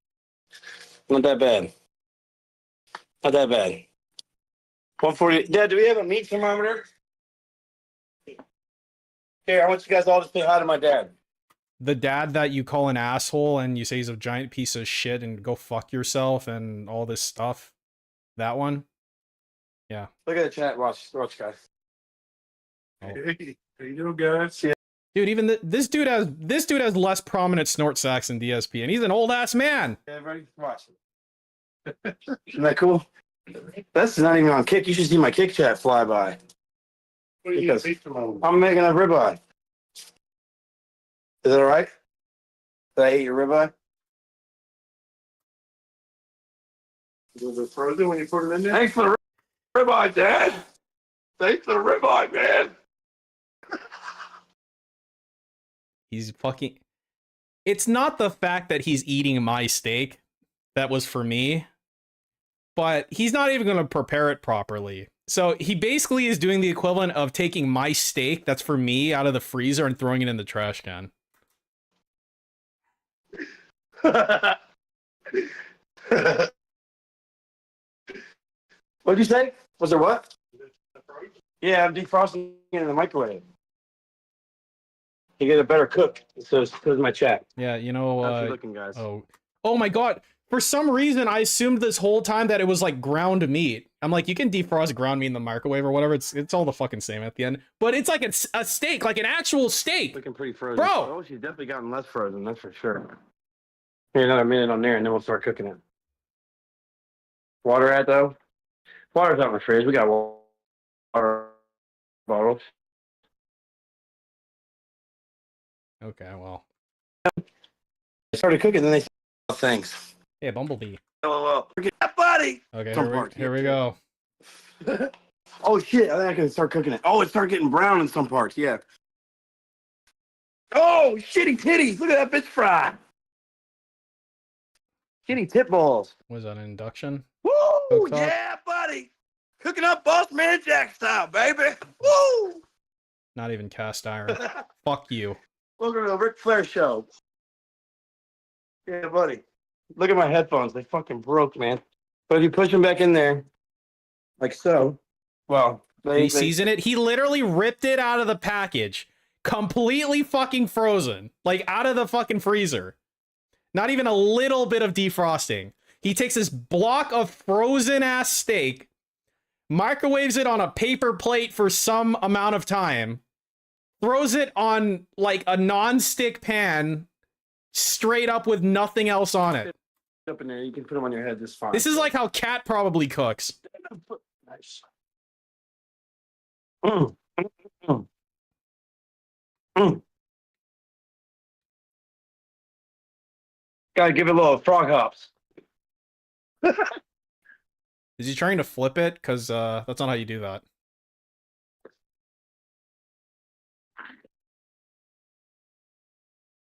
Okay. That bitch is defrosted. And then he's just gonna start stabbing it with like a paring knife. Oh, maybe the fat right there is a little frozen. I can't see what you're doing, dude. Should I fucking put it back in the microwave? Yeah, maybe a little bit longer. He's gonna take it out of the pan and put it back in the...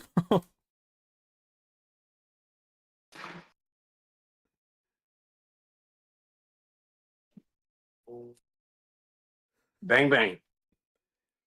Just cook it. It might burn though, and the inside will not be cooked. That's why you defrost it in the fridge. 30 seconds. Or like 30 seconds in the microwave. sink in water or something. Not like this, You got any man. butter in the pan? No, did I butter that bitch? Butter Not that like bitch. this. Yeah, for steak, yeah. Can't go wrong with some butter. We get the best butter in the world. We get the Irish butter. You guys got to try it. It's probably at your local grocery store. It's Yeah, so and then good. he's It's gonna the use best a bunch butter. of what's it called? I think it starts with a K. Irish butter. I like the the brand best. name. Don't at me. Don't at me. It's the best. He said, "Don't add it yet." Kerrygold, yeah. At the end of a burn. Oh, it'll burn. Kerrygold's some good shit. Oh. Oh shit! It's probably defrosted enough, guys. Yeah, it's definitely defrosted. It's not frozen at all. This is making me want to make a steak. I made a ribeye a few months ago. I don't eat steak I'm very adding just a often. little bit of butter right now. Got the cast iron nice and Make sure I hot. don't- Oh shit! Butter, Alright, rosemary. You gotta you salt the meat. My Before, bad. just only salt on the steak before you Yeah, throw it my in, bad. and then you see My the salt bad. like pulling the liquid out of the I'm steak. trying to get this. It Hold on. gets shiny. There we go. I need more than that. Hold on. What am I gonna do with all that money? Oh yeah. Oh, I just pulled that Oh off. my god, he's like actually flipping it like a fucking egg. Looking like a real chef out here. Yeah, like a real chef Like a flips real a chef. ribeye steak like a fucking egg. Yes. Oh shit! You don't want that shit burned. Oh shit! It probably was a little early for the butter, huh? Oh, he just threw a bunch of butter in there, and now it's like Ooh, it smells so good, dude. completely burned. That's cool. Oh, great. Oh, man. You know, you don't need to flip it every 2 seconds. Yeah, look at that nice look at that nice even cooking. Look at that nice even browning of the meat. Very cool. There's no sear. I mean, I don't know how well you can fucking sear it in that type of pan anyway. I don't need that. Just fucking look on the inside of it. Cut it open. Okay. From that whole like a pancake. I know, right? A big old ribeye steak. I need a shave, dude. I need a shave. Not the stash. Not the stash. Look at this. We got some fajita left over. Grab so tight. That Mexican fajita stuff. I'm just gonna grab. Oh, okay. Mm. All right. Mm. Has the fridge been open this whole time? Why did I tell my dad to cook my steak? Fuck that. This dude's a fucking animal, man. Like, he shouldn't be allowed to live with human beings. Don't worry about that money. Oh, you looking good, boy. I mean, you said it. I can cook, dude. You don't gotta eat my shit. Unless you want to eat my shit, man. Don't cut it. Scott. It's like don't cut it like in half. Don't cut it in half. Oh my god, I'm gonna vomit.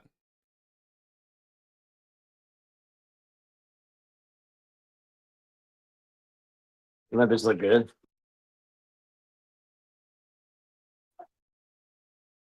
Only cut it when you let it rest. Okay. Yeah, they're talking about letting the steak rest. I'm like, I think you got bigger problems than letting the steak rest, dude. Not bad for a carnivore. I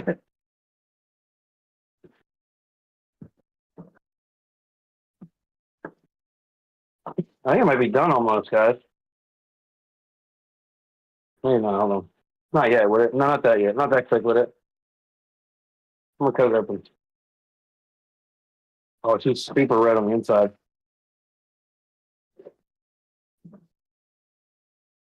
It's probably still frozen on the inside. I wouldn't be surprised. He always told his man to drink some water. He probably cooked it on super high heat. Like, he had no temperature regulation. And then he started flipping it randomly. Woo!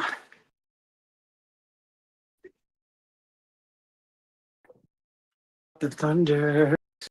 Look like it's getting a little too. I put the butter too early. It makes it kind of crispy on the outside, kind of, huh? It's just, like, splattered all over the That fucking looks place. that looks fucking delicious, though, dude. I can't wait to eat that shit, dude. Yeah, not gonna lie. completely unseasoned. I'm gonna enjoy it thoroughly. I hope he puts Thoroughly. ketchup all over it. That would be really cool. What? No way! Someone's gonna juice me $20 so I can play some Plinko while eating my steak. And bag. That's so nice. And fucking bag. Deck. What am I gonna do with all this money? Yeah, you should shake it around more. That'll help it sear. He just shot a bunch of juice off of the fucking pan. Like right here. One of these. Right there. That was it. Very cool, man. Wait, or is that still is that just fat that's attached to it still? My god.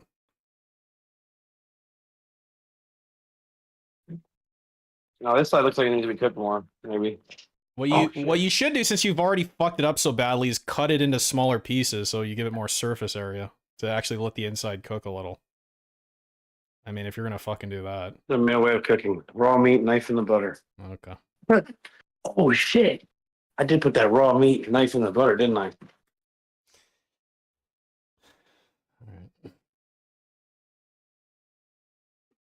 Alright, dude. Thanks.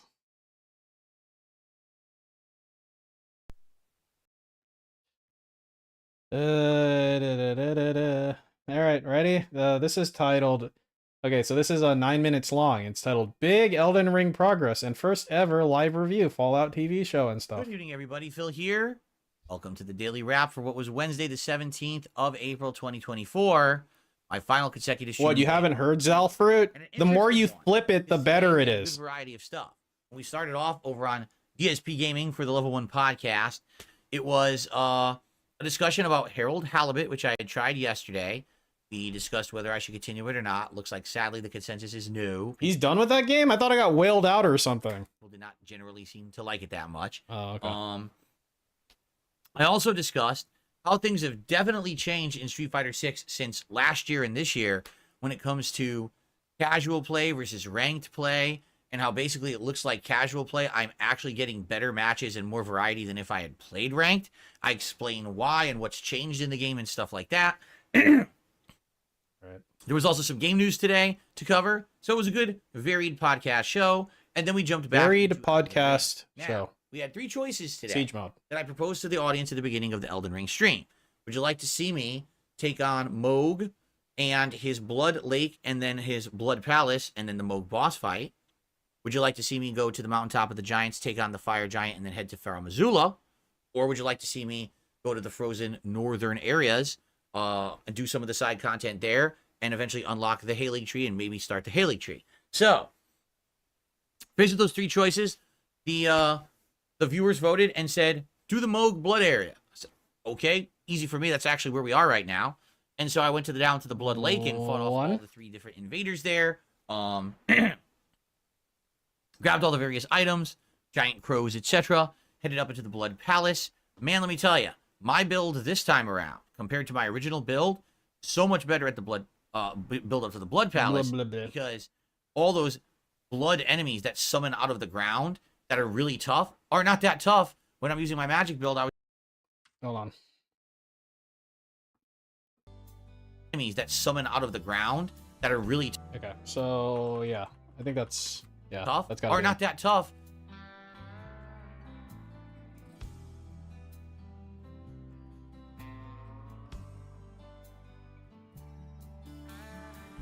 That tough when I'm using my magic build. I was using the sword, the big sword that I got from the magic dragon, and it basically hits them and staggers them. So as long as I have enough FP, I was able to easily mow them down, and it was so much easier than that first run 2 years ago. Got to Moog. I will not. Wait, hold on. So like, you see this right here?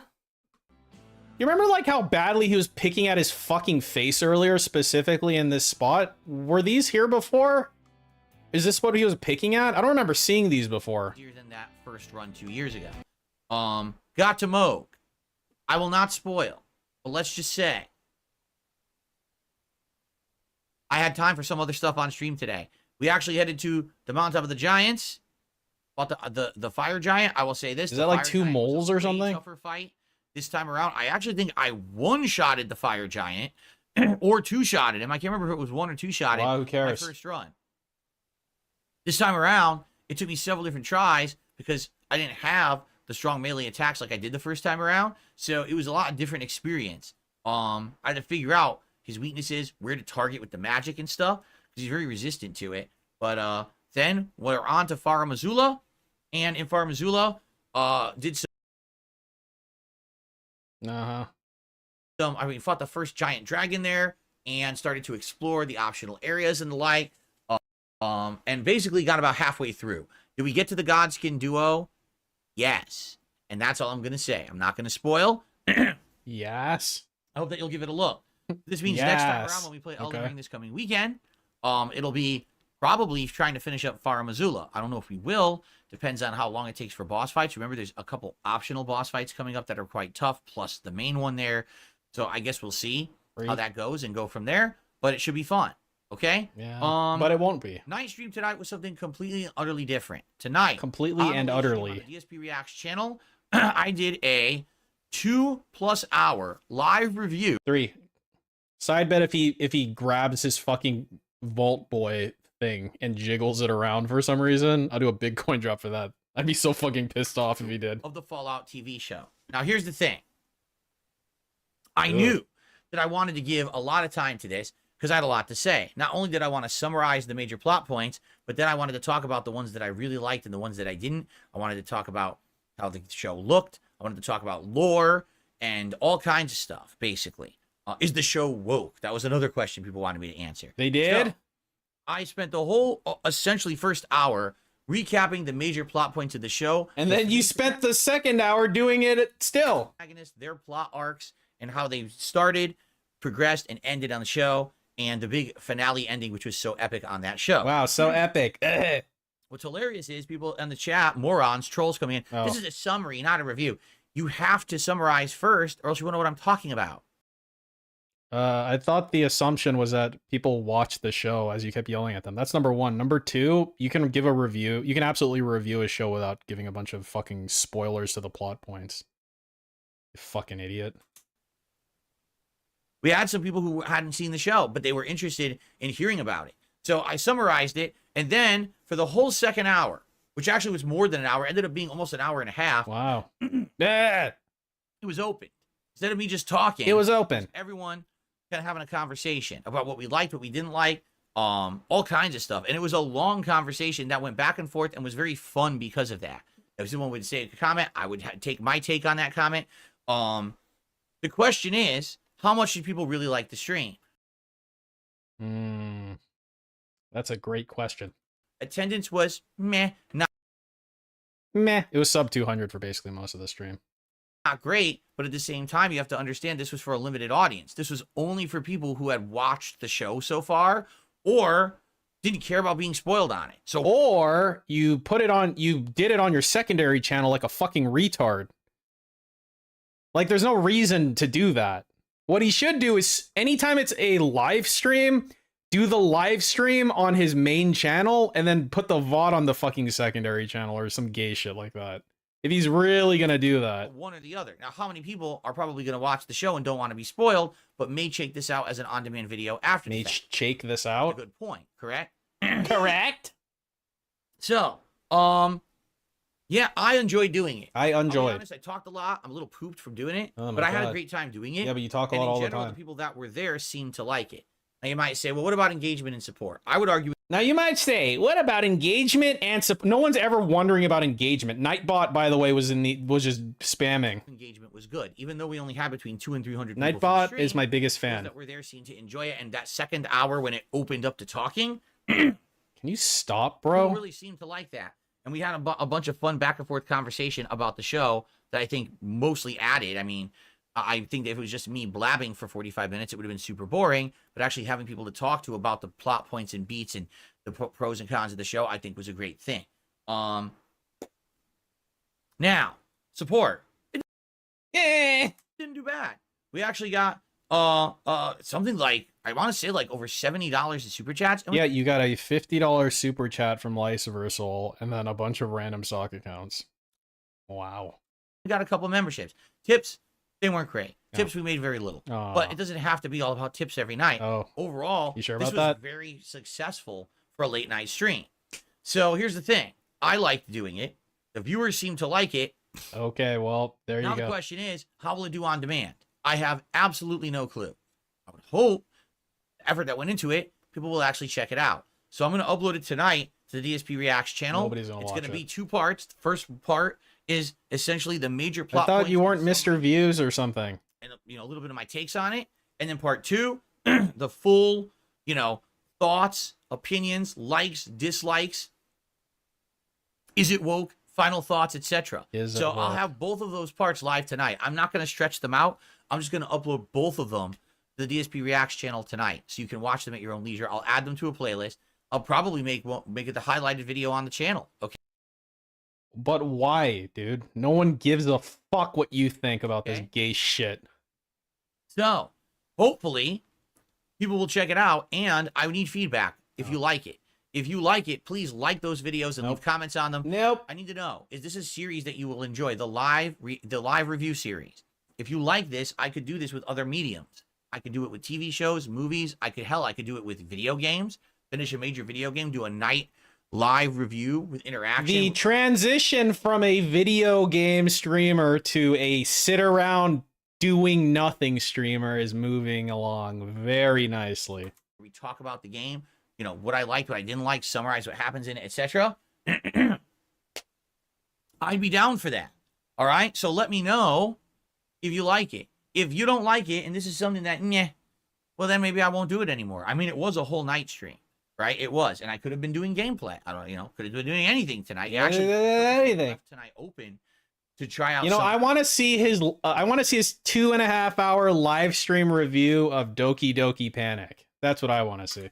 Whatever I wanted. And I said, I want some more content for the React channel. Could have The been React pulling channel right now JPEGs. is Maybe he was pulling JPEGs at the same time. my clip show, DSP versus the internet. Let's add some new variety content to the channel and see what people think. How about no? That's what I'm doing. How about we don't do Hopefully that? You guys will check out the video. Okay? Let me know. Now, I am off tomorrow from streaming.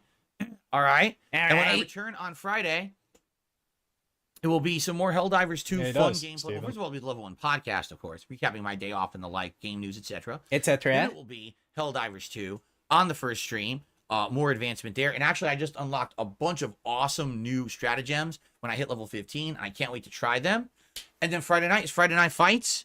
Street Fighter 6 with Blanca again. Saturday will I be will Elden not be Ring. here on Friday. Saturday night is the premiere of the Beyond Two Souls co-op with my wife, as long as everything goes according to plan. Okay? All right. Thank you all. Enjoy your Thursdays. Be safe. Have a good one. And I will see you all Friday for another full, fun week of gameplay streaming. Peace out, everybody. Go yourself. All right. Taking wins.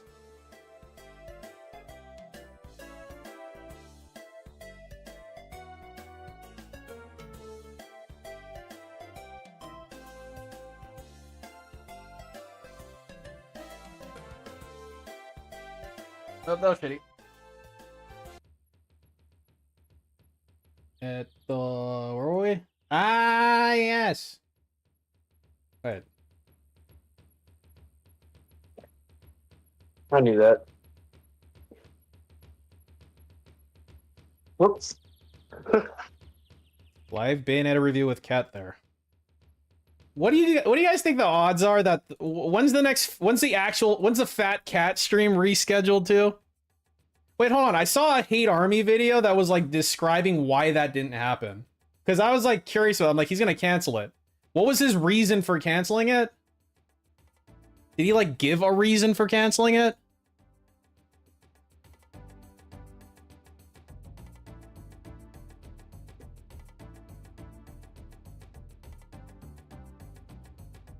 Laundry? What? Darn it, there it is. Woman. Is it this one? Doing laundry got a fat bitch depressed? The hate army troll. It's the hate army, bro. Hate Army. Shout that out guy. to hate. Good vibes to the Shout out to Army. Hate. Shout out to hate. Shout out Shout out to hate. Shout out to Hate. Shout out. Work changed her day off supposedly, and it frazzled her so badly that she Good could evening, not everyone. eat. I am here. It frazzled her so badly that she could not eat, do laundry, or get. I know that you're lying just because you put she could not eat. There is not anything in the world that would stop Cat from eating. So we're gonna get started Nothing. in just a couple minutes here. With a chill session of just hanging out. That's what we're doing tonight. I will explain what's going on. Obviously, when we begin, why we couldn't do the co-op tonight, which I know some people were very much looking forward to. It's all good. It's still happening. It's just a delay, which I know is frustrating, but that's life. But I'll give the full story. No worries. I'm gonna go at plus Tonight, what we 10%. got on the agenda? Well, earlier today, if you were not on the Dark Souls, if you were not on the Elden Ring stream, you're not aware of what happened. I had a bunch of technical difficulties. First of all, my mic settings reset, which pissed me off. I was like, why is the volume off? Everyone's like, we can't hear you. Yeah, I don't care. So I had to fix that. Then I'm playing Elden Ring, and all of a sudden, all right, my controller basically says, controller battery is low. I'm like, how could it be controller battery low when it's plugged in? Wow. Then I immediately died to the boss that this happened because it distracted me. So I had since December. One of them, we were using to charge something else in the house. Okay, so his and it controller died. died or And something. now this, and I'm like, dude, this thing sucks. His controllers sure die a lot. So I knew that I was gonna have to buy. The a only new controller I've ever had controller. die was my If I third-party can't, N64 controller charge this controller, that I was can playing use some the other fucking game on controller Pokemon to Stadium, charge. and I got pissed off and I threw it at the ground and it blew up into a million pieces.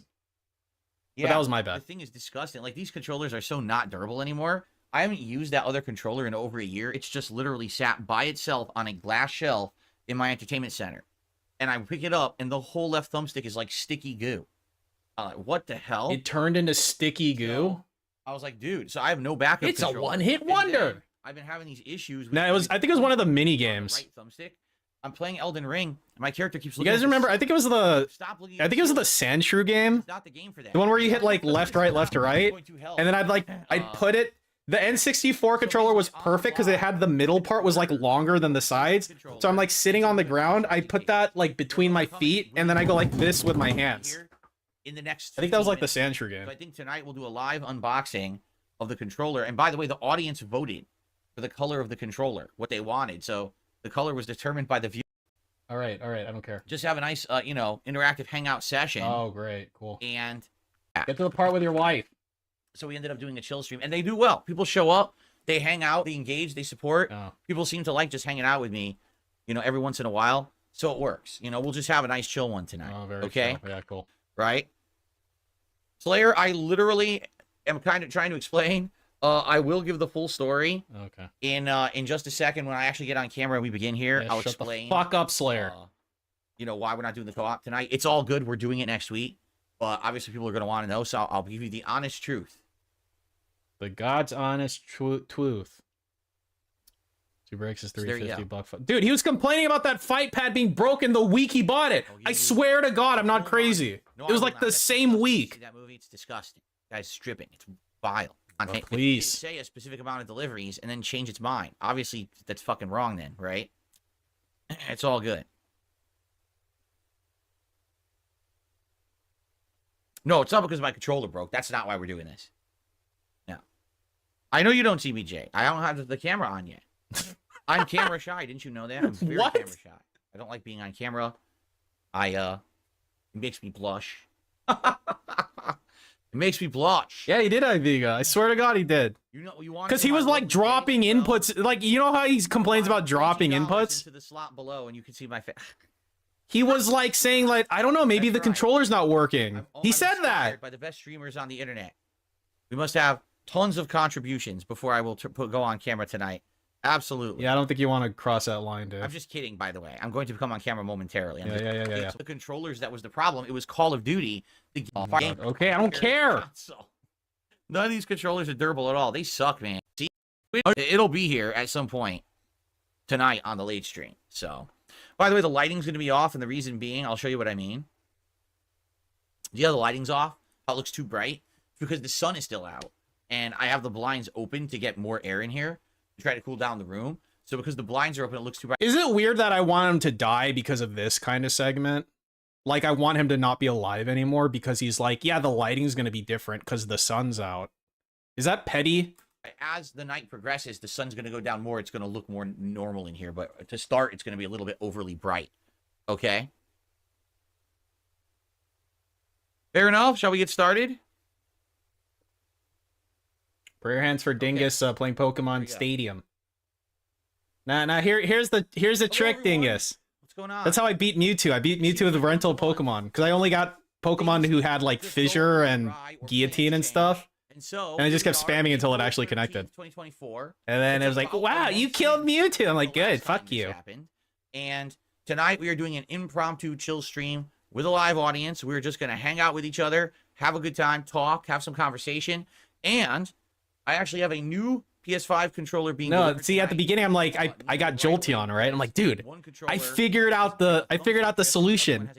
Jolteon has Pin Missile, which is super effective against Psychic. I'll definitely beat Mewtwo with that. And then Pin Missile's like 20 base power, and it doesn't get stabbed on a Jolteon.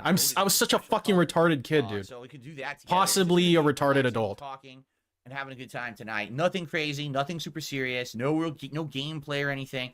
It's just a hangout session. Like I said, we've been doing this about once a month. We did one in February, one in March, and now one in April. And they usually do well. Usually people want to talk and hang out, and people engage, and they end up supporting, and it ends up a good time. So let's see how tonight goes. That's something on me for telling Phil to rope himself. I'm just laughing. Yeah. First of all, let's just address the elephant in the room. Originally, tonight was supposed to be co-op with my wife, Kat. We were going to start Beyond Two Souls. People all right? don't What like happened? when you Well, tell people to It rope. seems like this playthrough, we Except came when up they with the tell idea people for to this rope, it's playthrough about okay. a month ago. All right. In so many words. And it just seems like it's like destined to have problems. Seriously. Like, we just can't get this thing going.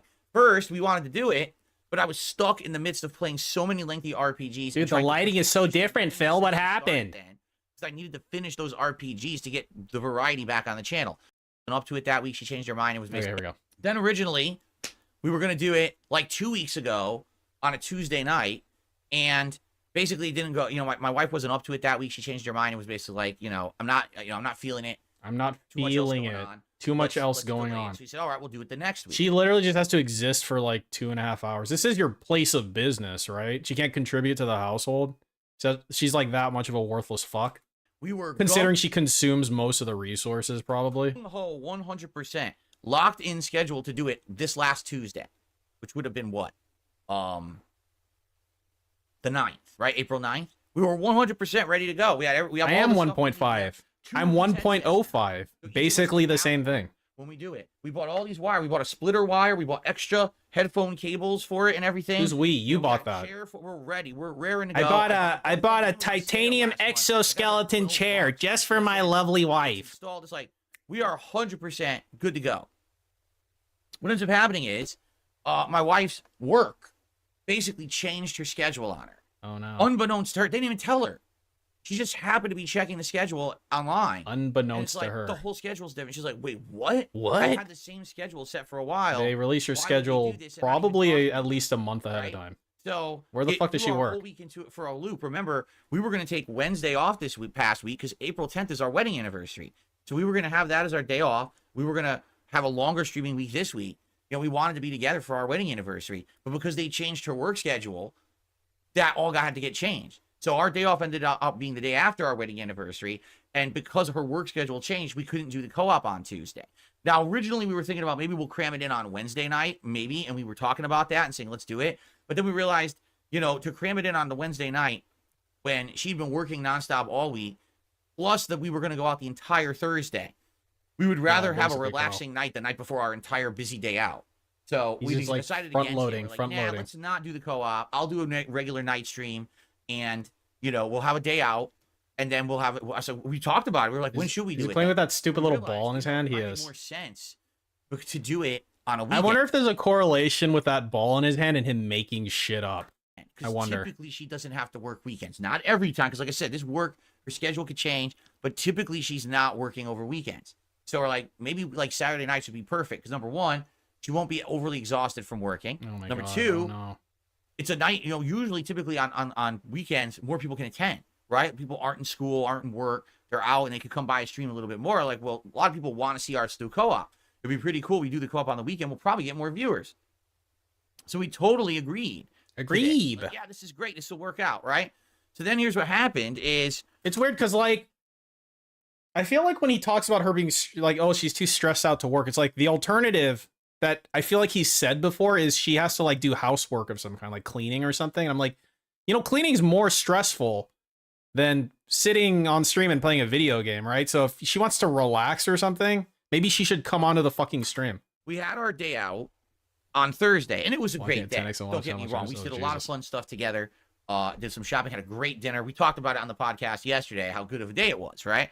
But basically, because of that, we were behind on stuff. Like, my wife is behind on things she would normally do, like loads of laundry and doing certain housework. Laundry takes 5 seconds. So, this morning, we get up and we're having breakfast and we're talking about it, and we're kind of like, yeah, we're still on par. We're going to do the co-op tonight.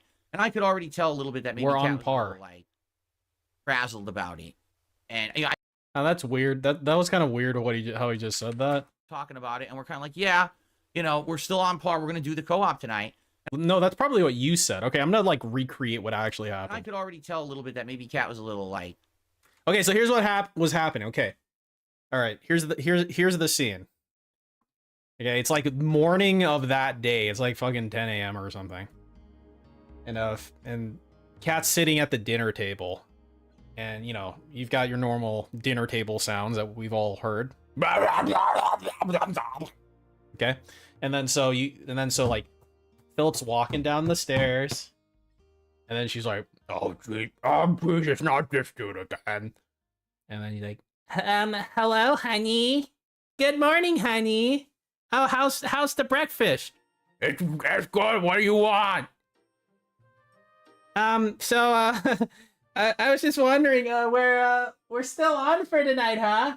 Well, what do you mean? You mean dinner, right? Oh yeah, we're always on for dinner, and second dinner too. No, honey, I mean like the stream thing.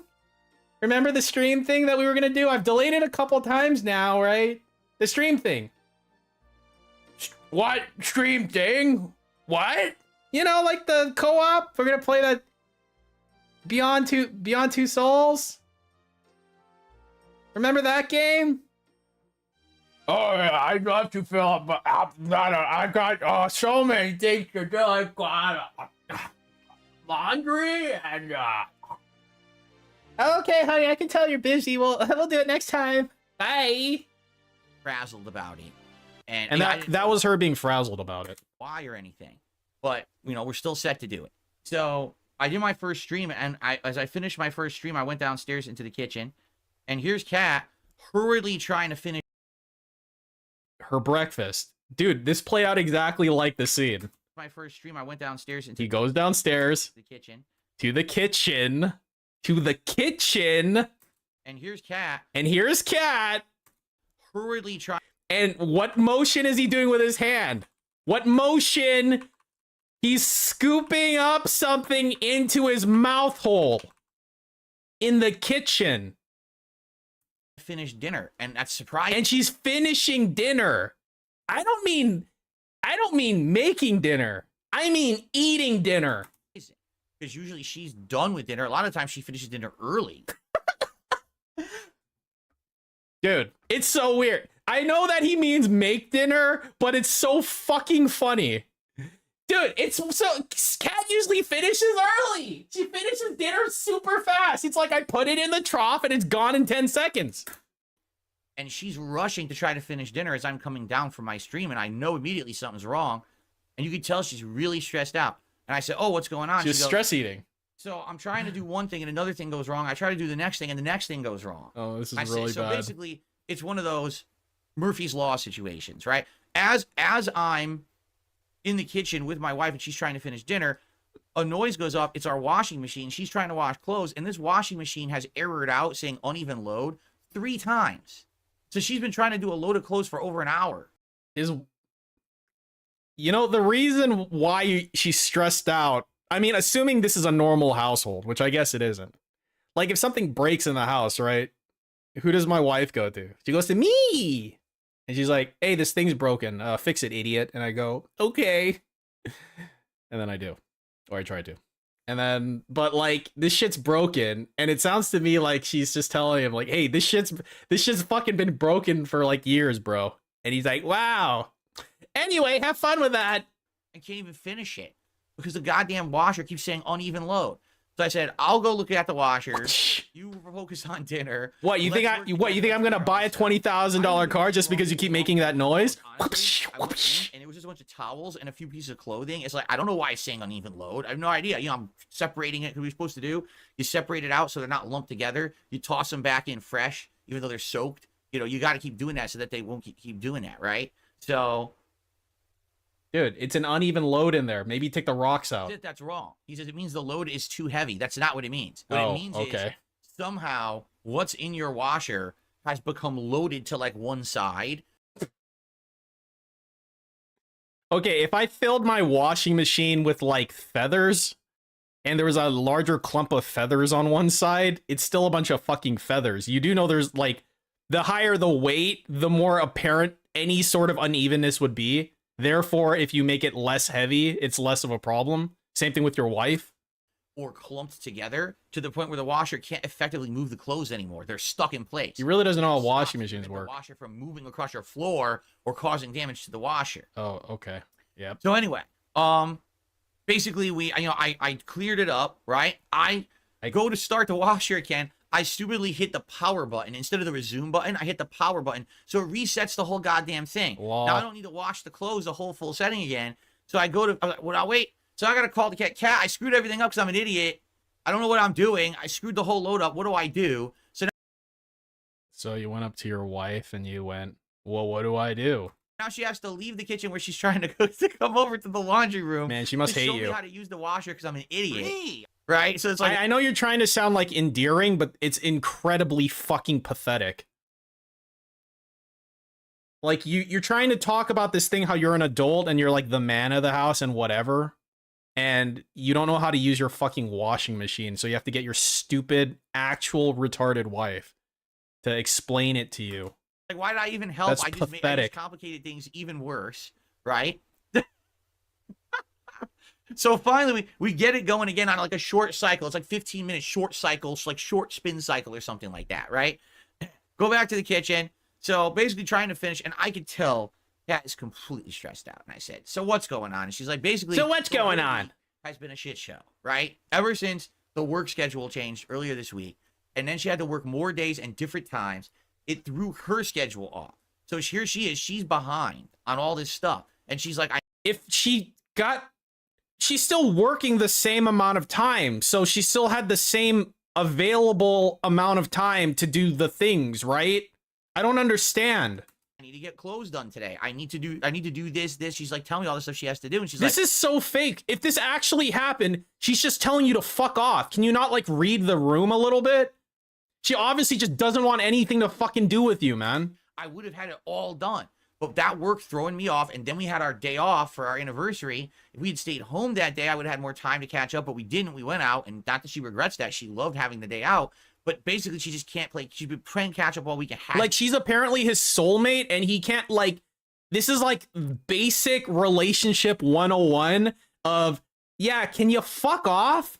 And I don't want to do this in general, so can you maybe fuck off? And then you think to yourself, ah, yes, she didn't have to explicitly tell me to fuck off, but I can interpret based on how she's saying this to me and her body language, etc. I mean, maybe it's hard to read her body language. I mean, a circle is a circle no matter how you spin it, right?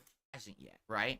And I'm like, well, what do you want to do? You know, and basically here's my actual honest take on this, okay? Why on earth are we going to be doing co-op tonight if she's going to be stressed out? Because right? games are The relaxing. whole idea of us Especially coming Beyond together Two Souls, my and playing favoriteest together game. on a stream is that it's supposed to be a fun atmosphere, right? We're going to have fun together. We're going to play a game. We're going to talk and do Q&A with the audience or whatever it may be. Yeah, right? and if that was she's already fun, stressed out, and now she's going to come in here and try to play a game, you know that's just going to translate into her demeanor and her enjoyment of the stream in general. And you also know, let's be honest, you also know that the trolls are going to be here. I already see some of them in chat saying dumb shit. I'm kind of ignoring them now to at least give my explanation. Okay. But that's the thing. Like, what's the point of doing a late night stream with my wife where we're supposed to be having fun together if she's not going to have fun because she's stressed out? It doesn't make sense, right? So I said to her, I said, if you're stressed out, so I says to Mabel, I all you wanna do says, tonight is play catch up or do some relaxing or whatever you want to do. you want to do some relaxing, That's honey? fine. Just tell me now, and that way we're not being forced into a situation where we're doing a stream that's not going to work because, you know, we're going to be stressed out and upset or whatever. And she's like, yeah, I don't want to do it. She's like, I want to do it, but let's do it on a week when I'm not so stressed out because she's so backed up and everything. Okay. So basically, we agreed we're going to do it next weekend. We're going to do it next Saturday night. She wants to do it badly. She wants to do it so badly that she's put it off 4 times now. You sure about that? I don't know why she can't just tell him, look, David, it's okay. Let me make it perfectly clear. Wait, hold on. I forgot to turn the voice modulator on. Philip, let me make it perfectly fucking clear. All right. I don't want to do this fucking co-op shit with you. Okay, correct? Huh? play this game. And in fact, of course, she was very apologetic. She's like, I'm nervous now. Is everyone going to be upset? I said, you don't have to worry. It's like, listen, number one, all right? This is our life together. It's not dictated by what happens on one of my work streams, right? Just because we told them we're going to do co-op, it doesn't mean that's the end of the world. And now we're all hugely have to be committed to doing this. Hugely, right? It's supposed to be something nice. hugely have to be committed to something that we. I mean, if already Kat's do. committed to anything, then you can assume it's You know what I'm hugely. saying? You know Like, what I'm saying? It's not the end of the world. Not everyone's gonna freak out. You know, it's not. That's the thing. I think she genuinely feels sad and worried that people aren't gonna want to see the co-op now because it keeps getting rescheduled. She's sad and worried that the fucking dents in his chat won't want to see her super special co-op now because she's delayed it so frequently. Oh my god. Don't worry, honey. Jade will be here for you when you're ready. Jade will always be here. So what I basically have to say is it's this simple. When she's ready to come on to do it, we'll do it. And she says, let's do it next Saturday. She wanted to do it tonight, but it's just things just kept getting backed up and backed up. This just sounds like him trying to explain to his friend why his wife won't fuck him. Man, John, tonight was supposed to be the special night, but it, you know, she said definitely next week. Definitely. Backed up and backed Here, up. see? Just listen to this bit with that context. When she's ready to come on to do it, we'll do it. And she says, let's do it next Saturday. She wanted to do it tonight, but it's just things just kept getting backed up and backed up and backed up and backed up to the point where it's like, to even come on here tonight, she's going to feel so stressed. What's the point, right? Not so stressed. That's exactly right, Orange. Orange says, it's okay, tell Kat she just doesn't owe us anything. Correct, right? Like, Correct. Absolutely correct. She doesn't owe anyone anything. She doesn't have to be on a stream. There's no commitment. I mean, technically speaking, the only reason she gets to live in this middle unit condo in a gated community in fucking who knows where is because of these people. So in a way, kind of. I mean, if you think about it. If she really doesn't want to do the co-op, we never have to do it. But she wants to. Like, she genuinely wants to do it. It's just things keep happening that make it be screwed up and delayed. We were 100% ready for Tuesday. Then her work schedule changed. Then we were going to do it Wednesday. And then we're like, oh, shit, after her working the several days, then she was tired. And now, now we're going to do it tonight, but now this is happening. It's like, this is the thing after a thing after a thing, right? So then next week, again, tentative.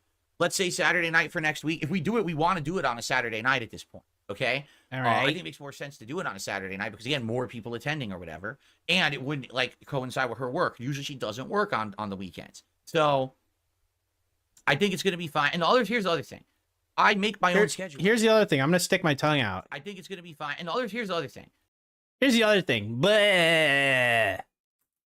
I make my own schedule. This is not like, oh no, the boss is going to be upset at us. What boss? I'm the boss, right? No, the boss So is we do 1 whatever Minute I Man want. and Like, well, Coffee you know Cock what? and whichever Like I other said, once a faggot gives you month, money. We've been having these late night chill streams where we just hang out and talk and have a good time. And people want more of them. They've outright told me the desire that over time they want more of these chill session streams rather than it being so focused on always gameplay, or something. I'm the So boss. they like the fact that every once in a while something impromptu or different happens, that the schedule will change. It feels a little bit looser, right? It I'm feels down a for little that. bit looser. Okay. I'm sure it does. I'm totally 100% down for that. And I hope you guys understand. If you do understand, thank you. If you don't understand, well, I can't help you. You know, that's life. You're going to find out as you get older that these kind of things happen all the time, and you better learn to be adaptable. Because What? Your wife breaks the washing machine and then you break it even more and then she won't fuck you? That's never happened. What? if you're not, and you're one of these people who's just so stubborn, you're going to learn real fast that not everything goes according to plan the older you get. And then you got to find ways to call an audible, as they say in like professional football, American football. Professional football, American football. They call an audible, from football, from the NFL, from the National Football League, from American National Football League ball. You got to find a way to adjust on the fly and make stuff work. You know what I mean? You can't just sit there and break down and cry or fall apart when things don't go according to your plans. So in Think this football. case, listen, American we're going to football. do the co-op. We, unless some crazy extenuating circumstance happens. Oh, and I'm sure a crazy extenuating circumstance is not going to happen this time. Nope. Definitely not this time. See, you fool me 4 times, shame on me. Fool me 5th times, can't be fooled again. We're going to do the co-op eventually. It's just not happening right now. And, next week we'll give it another go on Saturday night. We'll see what happens. And hopefully everything does. See, the thing is next week, now she knows her schedule ahead of time. It didn't change. So now she knows the schedule ahead of time. We are not going to have a day out that's going to be more stressful. We're Dude, she'll have to keep coming up with more and more like grandiose things for why she can't make it. Like the next time it's going to be like, she's going to like saw her foot off. She's like, I can't make it. I can't make it. My foot fell off. more relaxing day at home for our day off next week. So she'll have time to do things that like these errands around the house and things, and not going to get backed up on stuff. So I think we'll be all right for next week. We'll see. Okay. But will it be absolutely 100% every week moving forward? I don't know. It might not be. Again, it depends on life. It's not a big deal. Depends That's, I on think, life. special. And When we hopefully the finally do lack it, thereof. right? It'll feel like something special. And I think the reason Yeah. why I can't make it. Fill up. The fridge is empty. people react this way, like I'm seeing so people stressed look at out, me the like, fridge "Oh is my God, empty." what is it this time? Blah, blah, blah, being stupid about it. Between Because this fridge otherwise, I'm a and that fully fridge individual, and the fridge in right? the garage, Schedule, I've only I got adhere to 3 it, full I know fridges my left. Schedule is set. Boom, boom, boom. Like clockwork. I'm gonna be here every day. 2 streams, if possible. Sometimes it's only 1. It's mostly 2 streams. Almost every day. You know what I'm saying? You definitely know what's going on. So, that's the deal. And sometimes things go awry, but it's a rarity, right? It just so happens that getting this co-op going has been the thing Oh yeah. that's gone awry Yep. in the last couple of weeks that keeps Yeah, I know. basically being annoying that we can't make it happen, right? Right. And I agree with you there that when you're down to consistency and you're used to consistency and you don't have that consistency, it can bother you. But understand something, this co-op is different. This is not, Kat is not a paid employee of mine. She's not me, right? Really? We're doing our best to try to make this happen for you guys, to do something a little special. It will happen eventually. And I want to say thank you to those who are understanding and appreciative and being very nice. Being nice? With you, or with us, I should say. With you. Over this, it is what it is. And now we're just going to have a chill night gotta tonight where we kind of respect. interact and talk and go from there. Oh boy. All right. Oh And yeah. I'm gonna That's check- right. He canceled the stream and did a Q&A stream. Because like I said, Right. my controller is supposed to be delivered by Amazon over the course of this very stream. Yeah, look at this. Oh, now it's arriving tonight by 10 p.m. Then why tell me that it's coming? Right? it actually shows the driver is still driving around down. You know, David, I know you're like yelling about this. You know, you used to have to go to a store to purchase things. Do you remember a time where you couldn't just like open up your smartphone and press a button and then it magically showed up at your house the next day? Maybe you should shut the fuck up and relax. Downtown of my town delivering other packages, even though I was told it was going to be here tonight. So we'll see if it ever shows up or not. If it shows up, I'll do the live unboxing. Okay, we'll see what happens here tonight. All right. Got that dumb shit out of the way. Back to boss man. Now that time for this dumb shit. Is he gonna actually eat this microwave steak? Need to. Oh Look at god. a plastic knife. Probably not the best thing to use. He's gonna cut a raw steak with a plastic knife. Okay. That's okay. Oh. It's definitely more rare. It's like a butter knife too. Oh, I'm gonna cook it more. Yeah.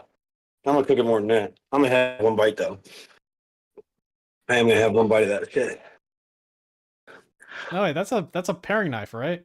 Wait, wasn't that the knife that was poking when it was raw still? Oh, the fork is plastic. I see. I'll tell you what, I'm not gonna cook it much longer. I'm gonna cook it a little bit longer. Yeah. Get some straight blood coming out of that one part. Hey, you might as well just eat it with your hands. Like mad, but look. That's a little too rare. Oh god, I'm gonna fucking throw up, dude. That too. I don't ever do it, so. If there's a salt and pepper on it, no. I put nothing on it. Just the steak juices. I put nothing on it.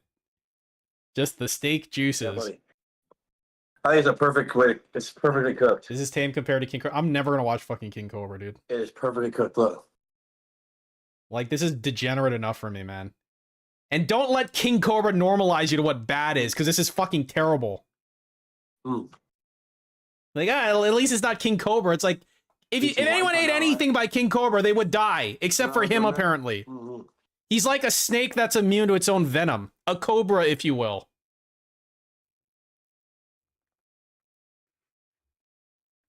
You have a bite, Mello? Yeah. You have a bite, bro. Have a few, bro. Have a few. Grab a Dr. Yeah, no thanks. I think he smells something. Wow, a Doge. You smell something? Yeah. Oh, what's that? Oh, No, bad dog. This is people food. Oh, what's a bite? Tortured. I'm gonna give him a bite. Great. You're gonna Wait, eat. the thing is, though, he doesn't even enjoy it. Now watch this. He'll just fucking inhale it. I'm just He jealous doesn't of even Cobra and his chew on it fame. and Nah, enjoy I'm it, jealous bro. of that crazy girl Come on, that do that. he's Enjoy going your- out with. It's gone. That's what I'm Super jealous of. fast. Are they still together? Yeah. Piece of steak. Okay, I think I've had enough. I think I'm actually gonna throw up. Okay. All right, colonel rat. What else we got? Let's see. Bossman Jack unbanned from Kick loses $15,000 in 2 minutes. Well, that sounds pretty good. Yeah! Ah, fuck! Anyway, oh! Oh my god! No way! No spoilers, please. Bro. A dog broke her phone a few days ago and she lost it? How did a dog break her phone? Bro, I can't get ahead. I can't get ahead. Dude! I just lost it all. I just lost it all on mines. I'm not kidding. I just lost all that. Oh my god. Wow. You guys fucking believe that. I depoted in $573 at 2:12, 7 minutes ago. Okay, so 7 minutes ago, he was at $500, and now he's at $5,000. Holy shitballs. 5K. I just hit a $48. I have a green. coworker who does the same gambling crap with fish. What the fuck is a fish game? I missed a bunch before that, but look. Like Got a 20. the Look, game that DSP played? Look, I hit one here, $48 green, missed, $48 green hit, then it looks like maybe 7, 8 losses and do another hit. Holy shit. Oh! No! No, dude.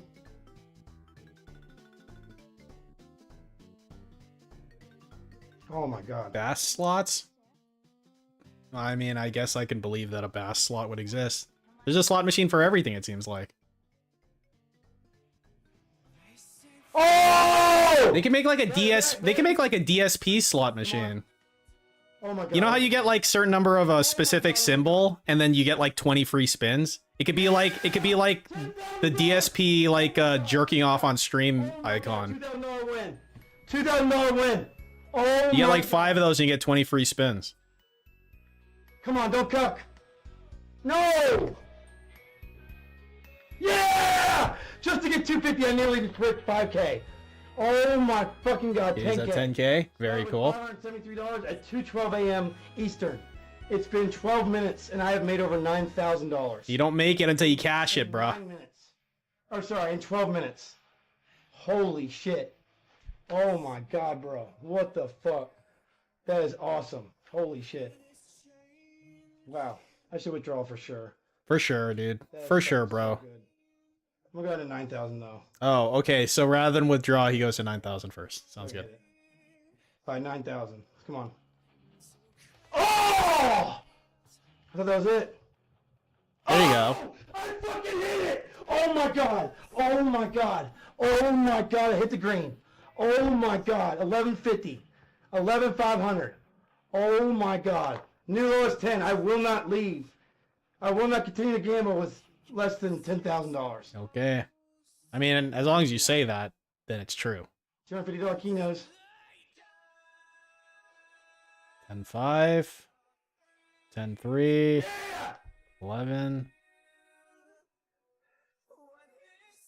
Oh, come on.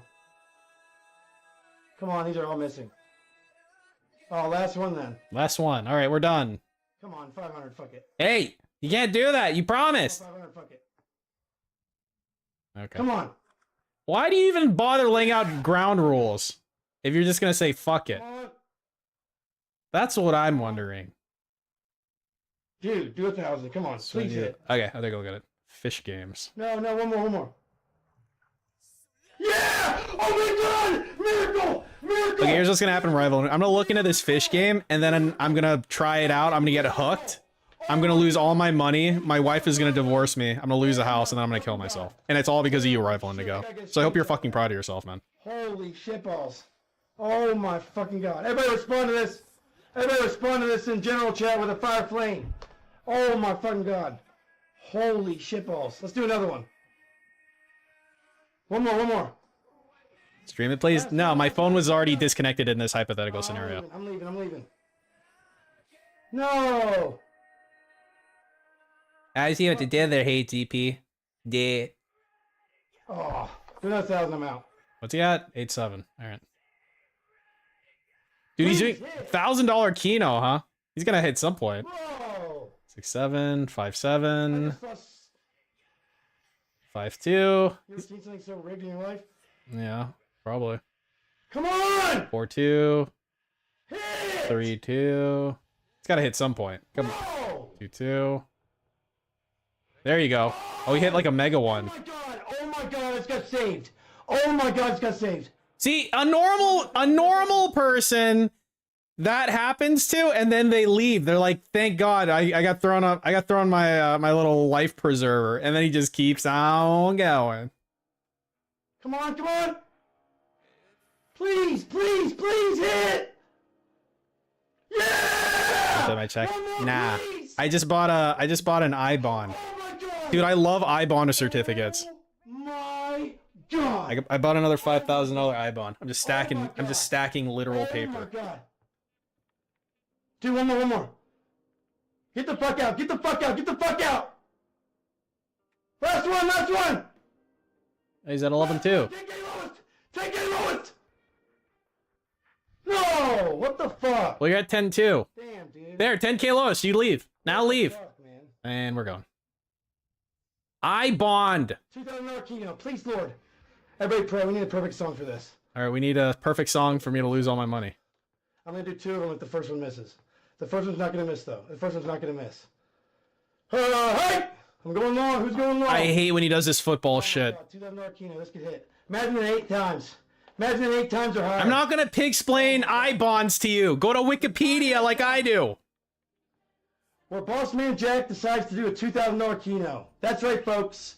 Not 200, not 20, not 1,000, $2,000 on a single keno. I'm very nervous, chat. I'm very nervous.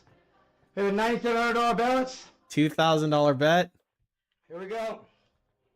I'm doing it in just a few seconds. I feel like you shouldn't hype this up. The mouse is slowly crawling towards the play button. Very, very slowly, check. Wow, you think you can go any slower than that? I don't know. Just give him his time. He's doing a $2,000 bet. Give him his time. Give him the fucking time of day. You better hit or it's going to be really embarrassing. Oh, he's getting up to it. Oh, shitballs. Here we go. Please, Lord, by the grace of God, give me one win in my life. One win and I will be the victor. Here we go. Why would he care if you're the victor? Oh, my God. I lost it. Here we go. Oh my God, he did it again! Oh, my God. I lost 2 of them. 1,000. Oh my God, he's like rage queuing. He's rage queuing right now. No! What, dude?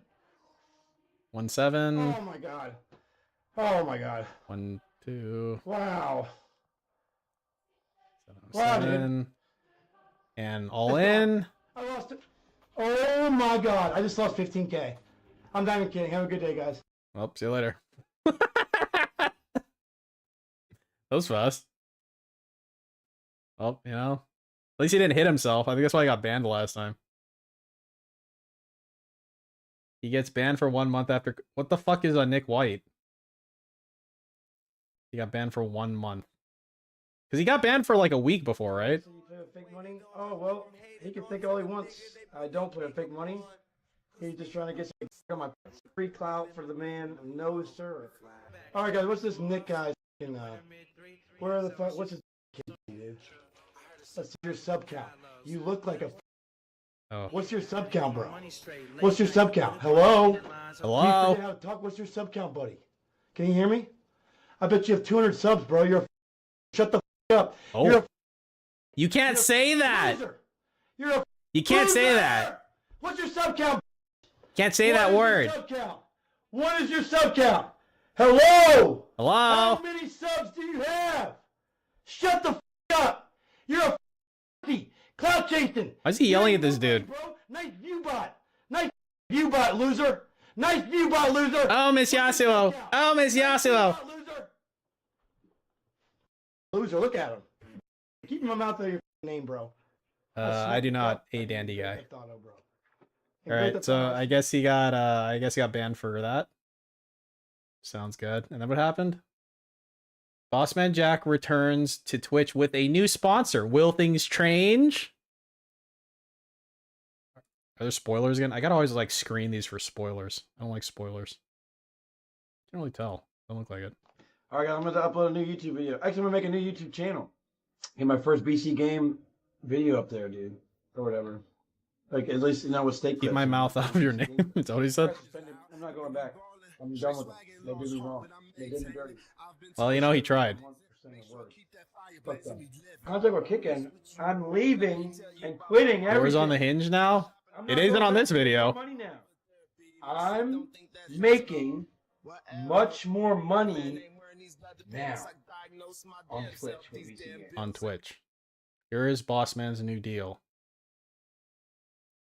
I get 4 $1,000 fills a day, so $4,000 a day essentially. Wow. That means he's making $1 million a year then, right? Is that how that works? Oh my god! This is so stupid! I've never seen it so bad! So this is like a Oh my god. this is like a new it kind of looks the same. I didn't know it was that many! Holy shit, it's made it all back! Is this a new website? Look at that! This like UI looks What the different. fuck? I put it on 8 mines! Oh my god, please. I put it on 8 mines! I didn't even mean to do that! That's 8 mines! Oh my god! Holy shit! How long has it been on 8? No wonder I've been losing so much. Oh It's my BC God. Game. It all makes sense. Is that the name of the website?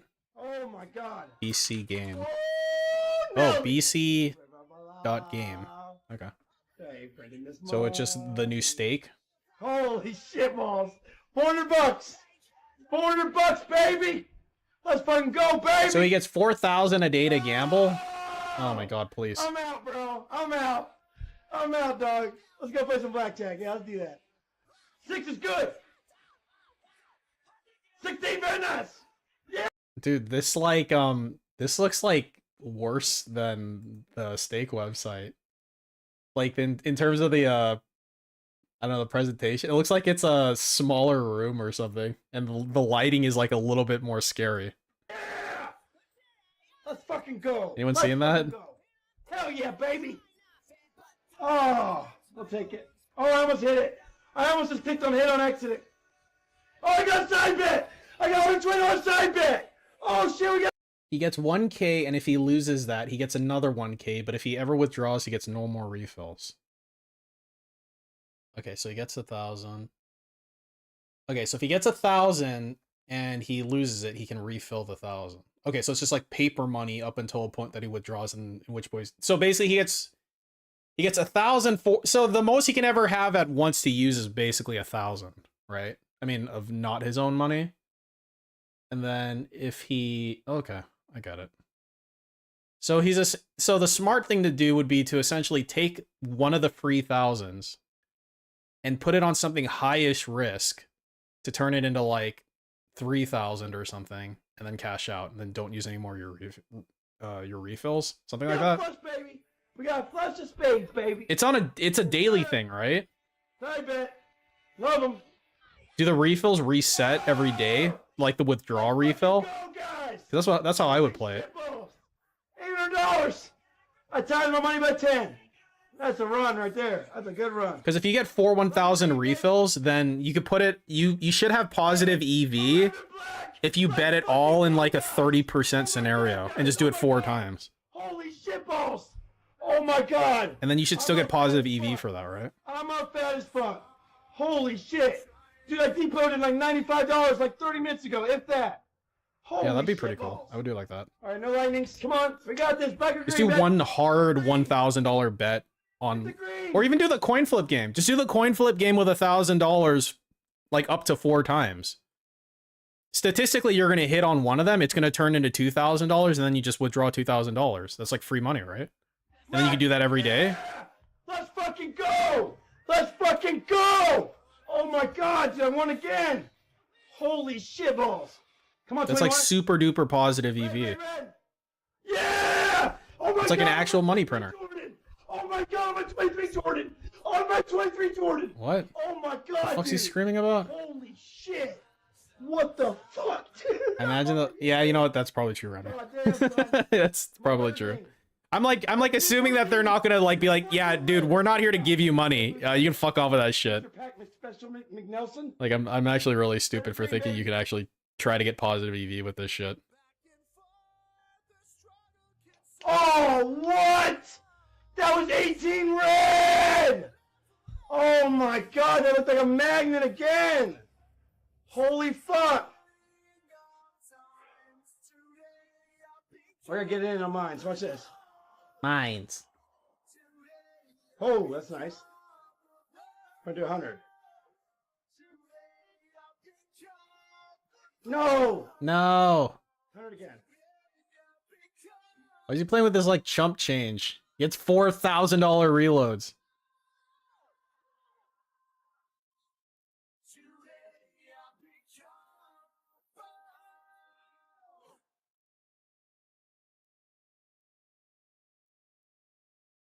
Dead air.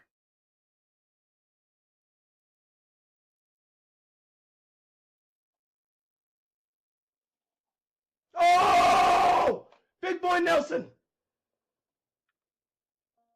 Usually blows through the reloads and really. Like he gets the reloads and he just destroys them all super quick. Is he ever using his own money or is he only using these reloads? No! I mean, he's got like juicer money still, I assume, right? Dude, what the fuck? Imagine juicing this dude when he gets 4 $1,000 reloads.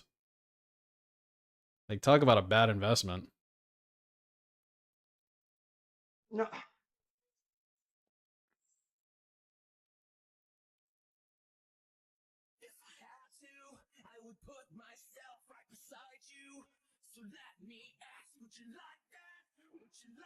No! What the fuck?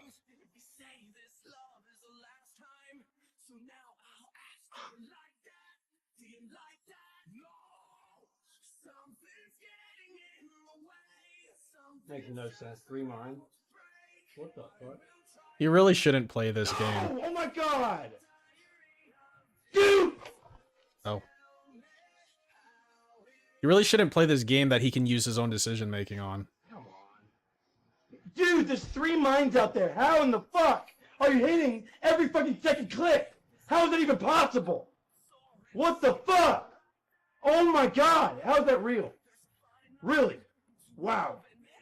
Is it fucking bullshit? That's some fucking bullshit, dude. I lost it all. Oh my god. That's so funny. Man, what? What? I can't believe that. Wow. Wow. Okay, well, that happened. Okay, what else we got? I think there was one more from Colonial Rat. Boss man. Oh, it's a birthday stream. Dude, I love birthday streams. I hope he had a birthday marathon from April 17th. What day is today? April 17th. Turned 29. Wait, today's his birthday? Is a fucking, probably like a 16-year-old kid, bro. I guarantee that kid. Okay. So, first of all, if anyone's seen the Discord, heard of the hater, Colonel Rat, type of 1. Hey, that's not how you pronounce that. Please. It's Columnar Rat. Colonel Rat guy. Let's be honest. Now, type of 3 if you think his. Wait, hold on. Now. I thought I saw like a little bit of like a what do you call it? Like the thing DSP was complaining about because he's wearing headphones. Type of 3 if you think his penis has never been wet before. Oh. If this kid's never gotten pussy in his life. Oh. Type of 3.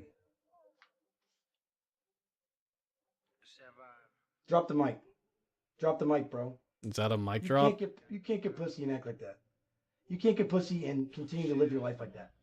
That kid's a fucking loser, bro. He's probably 16. Holy shitballs. It's free publicity, baby. I mean, how much pussy should he be getting at 16 though? Pussy. And he has no idea what one feels like. That sucks. Okay, well. That sucks. He's a grown man. He's a grown man, but he's 16. You are a grown ass man, Colonel Rat. And you don't know what a vagina feels like. I'm so sorry.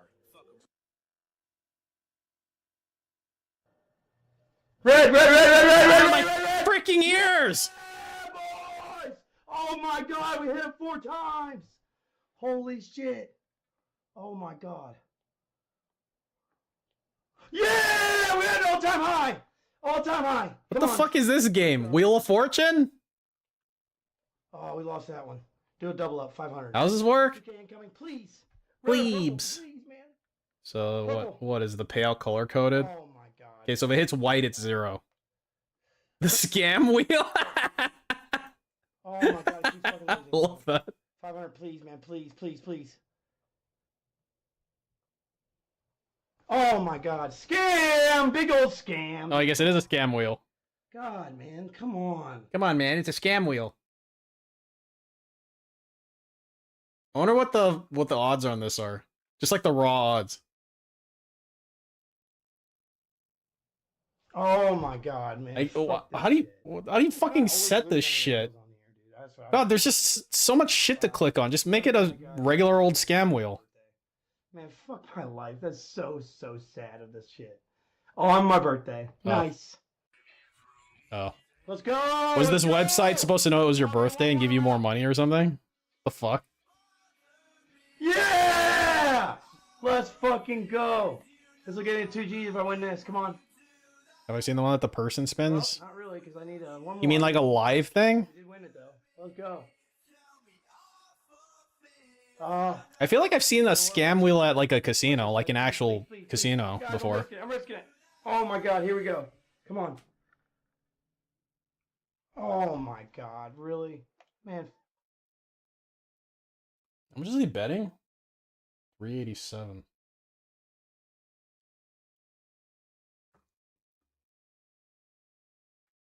Oh my god, man. That's so depressing, dude. They're a bunch of cool live games that he doesn't play because they take too long. He needs to play a game that takes too long so he doesn't burn through his money in 5 fucking seconds. Purple. Blue. Bloob.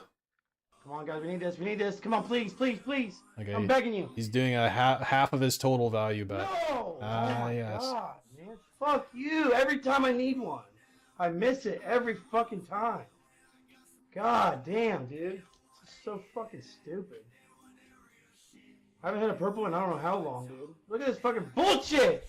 This shit's fucking so not fair, dude! The door's still not on? Even in current year day? That's There cool. you go, come on.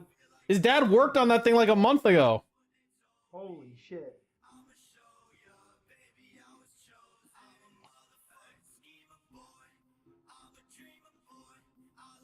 Oh my fucking God. You saw it on yesterday? What the fuck was that? It was on the hinges yesterday? What the fuck happened? I lose every fucking time, dude. Red Dad's fucking with him on... How? This is a fucking joke, bro. This is a fucking fat ass joke, man. They're probably somebody laughing at me, bro. Look at this. And we lost it all. Oh!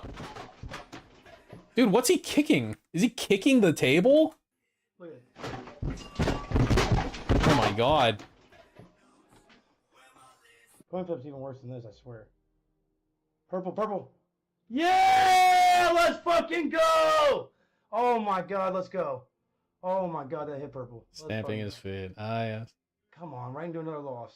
Do a big one. Please. Oh my God, please. I'm going to leave if I win. Please, please, please. Yes! There, now you... Yeah, we got to do another one. What? Why did it... If I win, we'll get out if I win. Purple. You Yes! got- there, did that Oh count? my God. 322. I'm going to leave if I lose. Come on. I will when I want to, boys. Let me tell y'all something. Oh! That's why you fucking listen and let the boy cook. Let me cook it up, boys. Let me fucking cook that shit up. Let's fucking go. Let's fucking go. Oh my fucking God. Holy shit. Now watch this. Watch this for the ultimate I hate that let's fucking go shit. It's been so, it's so ruined. So power, ruined in current year. ultimate power move here. $610. Oh! Times 3! Oh my God! No way! Oh my gosh, dude! Oh my God! Oh my God! Oh my God! Oh my Oh god. my God! Oh my God! Oh my God! Oh my God! Oh my Cooking God! steak in a microwave? He's cooking. Woo! Holy shit! The fuck was that noise? Oh my God, dude! I cannot believe that just happened. Okay, well he's got a lot of money. Time to leave. Once I lose He's at like 1,000. He's at 3,000. That's a lot more than 1,000. Ah! I'll do a 220 on top. I'm not going below 3K. Oh, well, you should clip that. You guys should clip that. That would be cool. Oh, Oh my he's God. spurging out. I lied. I'm doing another one. I'm not gonna leave. I'm not gonna do anything if I lose this. Okay, well, Purple, purple. Yes. you got a bloob. Come on. Birthday money. Birthday money. Yes. Birthday money. This gets us 4K if we get it 2 times. Okay, what if you get nothing though? Okay, Woo! you got 1.5. Come on. What are we listening to? So he's gonna do this until he gets to 4K. 4-0. We're going in right here. Here we go. Oh my God. 750. Please, please. Why is he playing this game? 3 times! Oh my God! There. Oh my God! 5K. Oh my God. Almost. Oh my God! Oh my fucking God! Oh my fucking God! I'm doing another one. Oh my fucking God! No fucking way! Oh, we lost that one. Going in for 1,000. If I No, lose don't do it. 5,000 incoming. Come on. 5,000 incoming. 5,000 incoming. But I thought 4,000 was what you wanted. Yeah, 5K! Let's go for 6. Let's go for 6. Oh, okay. Oh my God! Oh my God! Oh my God! Moving the goalpost. Give me the 5. Okay, come on. Give me the 5K. Give me the 5K. Oh my God! It's literally the one I need every time. 1406. I mean, come it got on. you to 4K and it got you to 5K. You can't just keep like Oh my God. telling God you're gonna move the That's fucking goalpost. ridiculous, dude. Oh my God.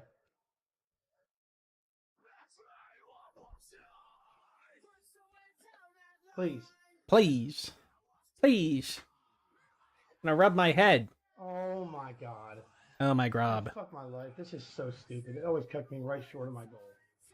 Cut me right short of my goal. The goal that I've moved twice now. All days. Can I just win, please? It's fucking Oh lame. my fucking God. I'm gonna fucking lose my shit, dude. I'm gonna fucking quit this shit. I'm done doing this shit, dude. Oh. I swear to God, I'm done. I'm so done. Oh my fucking God. What the fuck is going on? I just lost $5,000. Oh! Oh! Fucking record! Look at this! Loss! Loss! Win! Loss! Win! Loss! Loss! Loss! Loss! It's all it fucking does, dude. It's all it fucking does. I mean, like, isn't it though? Loss, win, loss, win, loss. Loss, win, loss, win. It's all it does. I'm like, what else is it gonna do? Loss, loss, loss. It's all it fucking does, dude. Like, what else would it It's all do? it fucking does. Oh no! I'm quit. I quit. Holy fucking shitball. Oh, 1 to 7,000 so far. I guess he didn't quit. That's a fucking good day so far, man. We're gonna kick the big spins. coming. Slats. Is it pragmatic or hexal? No, I'm not doing mines. I'll do one dice. That's it. Literally one dice. I'm literally doing one and done. Oh, $500. One and done. coin flip game. Oh! Oh, I thought I had it on the other side. Are you fucking kidding me? Lol. Oh, no. No! I just lost $2,000. I just lost 2.5. Yes! Yes. No! Oh my god. No. Bro, are you fucking kidding me right now? Oh my god. Come on, Oh Billy. my god. Why are you betting 1,000 at a time? What a fucking scam. No way. That can't be legit, dude. Oh my god. Oh my god. I Eh. can't believe I just did that. I can't believe I just did that. I want to fucking die right now. I don't even want to. I feel like fucking shit, dude. Holy shit. Oh my god. Happy birthday. All right, win it back. Dude, why does it keep missing? The fuck is this How music? do you lose so fucking much dice? I truly don't understand it. I don't get it. I don't understand. How can you lose 20 out of fucking 22? What the fuck is this?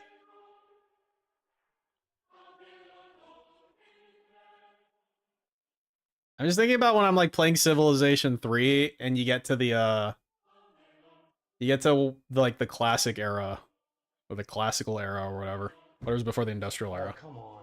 This is the fucking music it Come plays. on. What the fuck are you doing? Oh my god. Dude. What does it say? Clown emoji. Kevin pussy. Well, this is it, guys. I'm detecting my twitters. Take care, everyone. I'm done streaming. And then they're like, don't do it, man. I'm good, bro. I'm playing a fool's game. Losing 7K like that. LOL. What a fucking joke. What as fucking joke. To lose 7K in 2 mins. Seems super legit. Ha ha ha ha ha. Fucking hell. What a joke.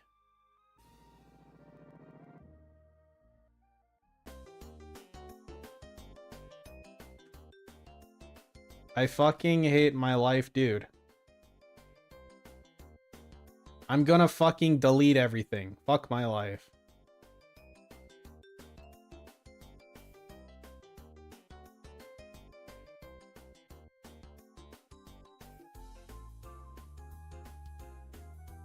Fuck my life, bro. Fuck my life. Fuck my lifey. Lifey. Someone come kill me, please. I'd appreciate it. See you guys. Hey, this guy talks like me. Holy shit. I want to die. I want to die. I can't take it anymore. I really fucking can't. Numbers on a screen? That's 7K cold hard cash, buddy boy. That was 7,000 dolans. Not numbers on a screen, bro. Nice try, though. And then he died.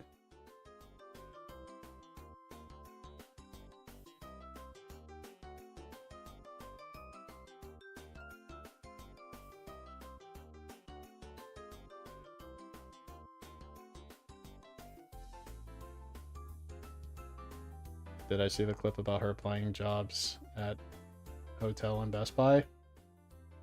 No. I mean, I don't know if that was related to the thing that I saw.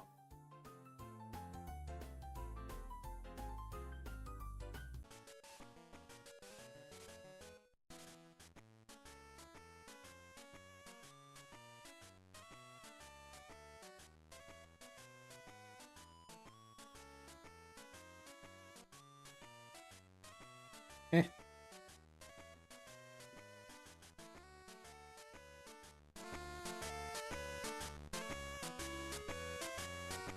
So wait, so does he not stream on?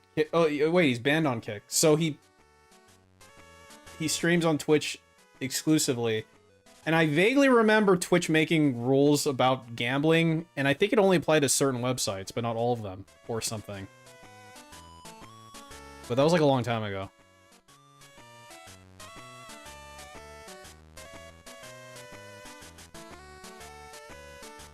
Any Sanix Al? I don't think so. I think he's in fucking Japan soonish. He posted something on I don't know, like I think it's like Twitter. Let me see. Sonic Sol Twitter.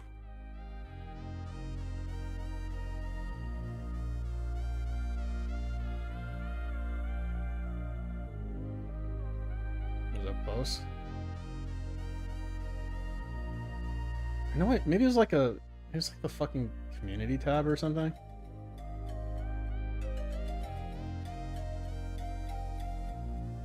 I saw a thing where he was fucking holding like a bunch of money. It's like, right? I'm not fucking crazy, am I? I didn't imagine him holding a bunch of fucking yen in his hand. Okay. What happens if I click media? You know, clicking media on Sonic Sol's account probably is a bad idea.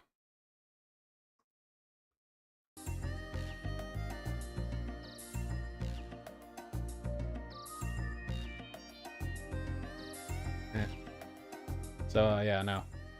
Hey, you know, this is the same character that the villain had on his fucking shit. This dude, this Guts dude.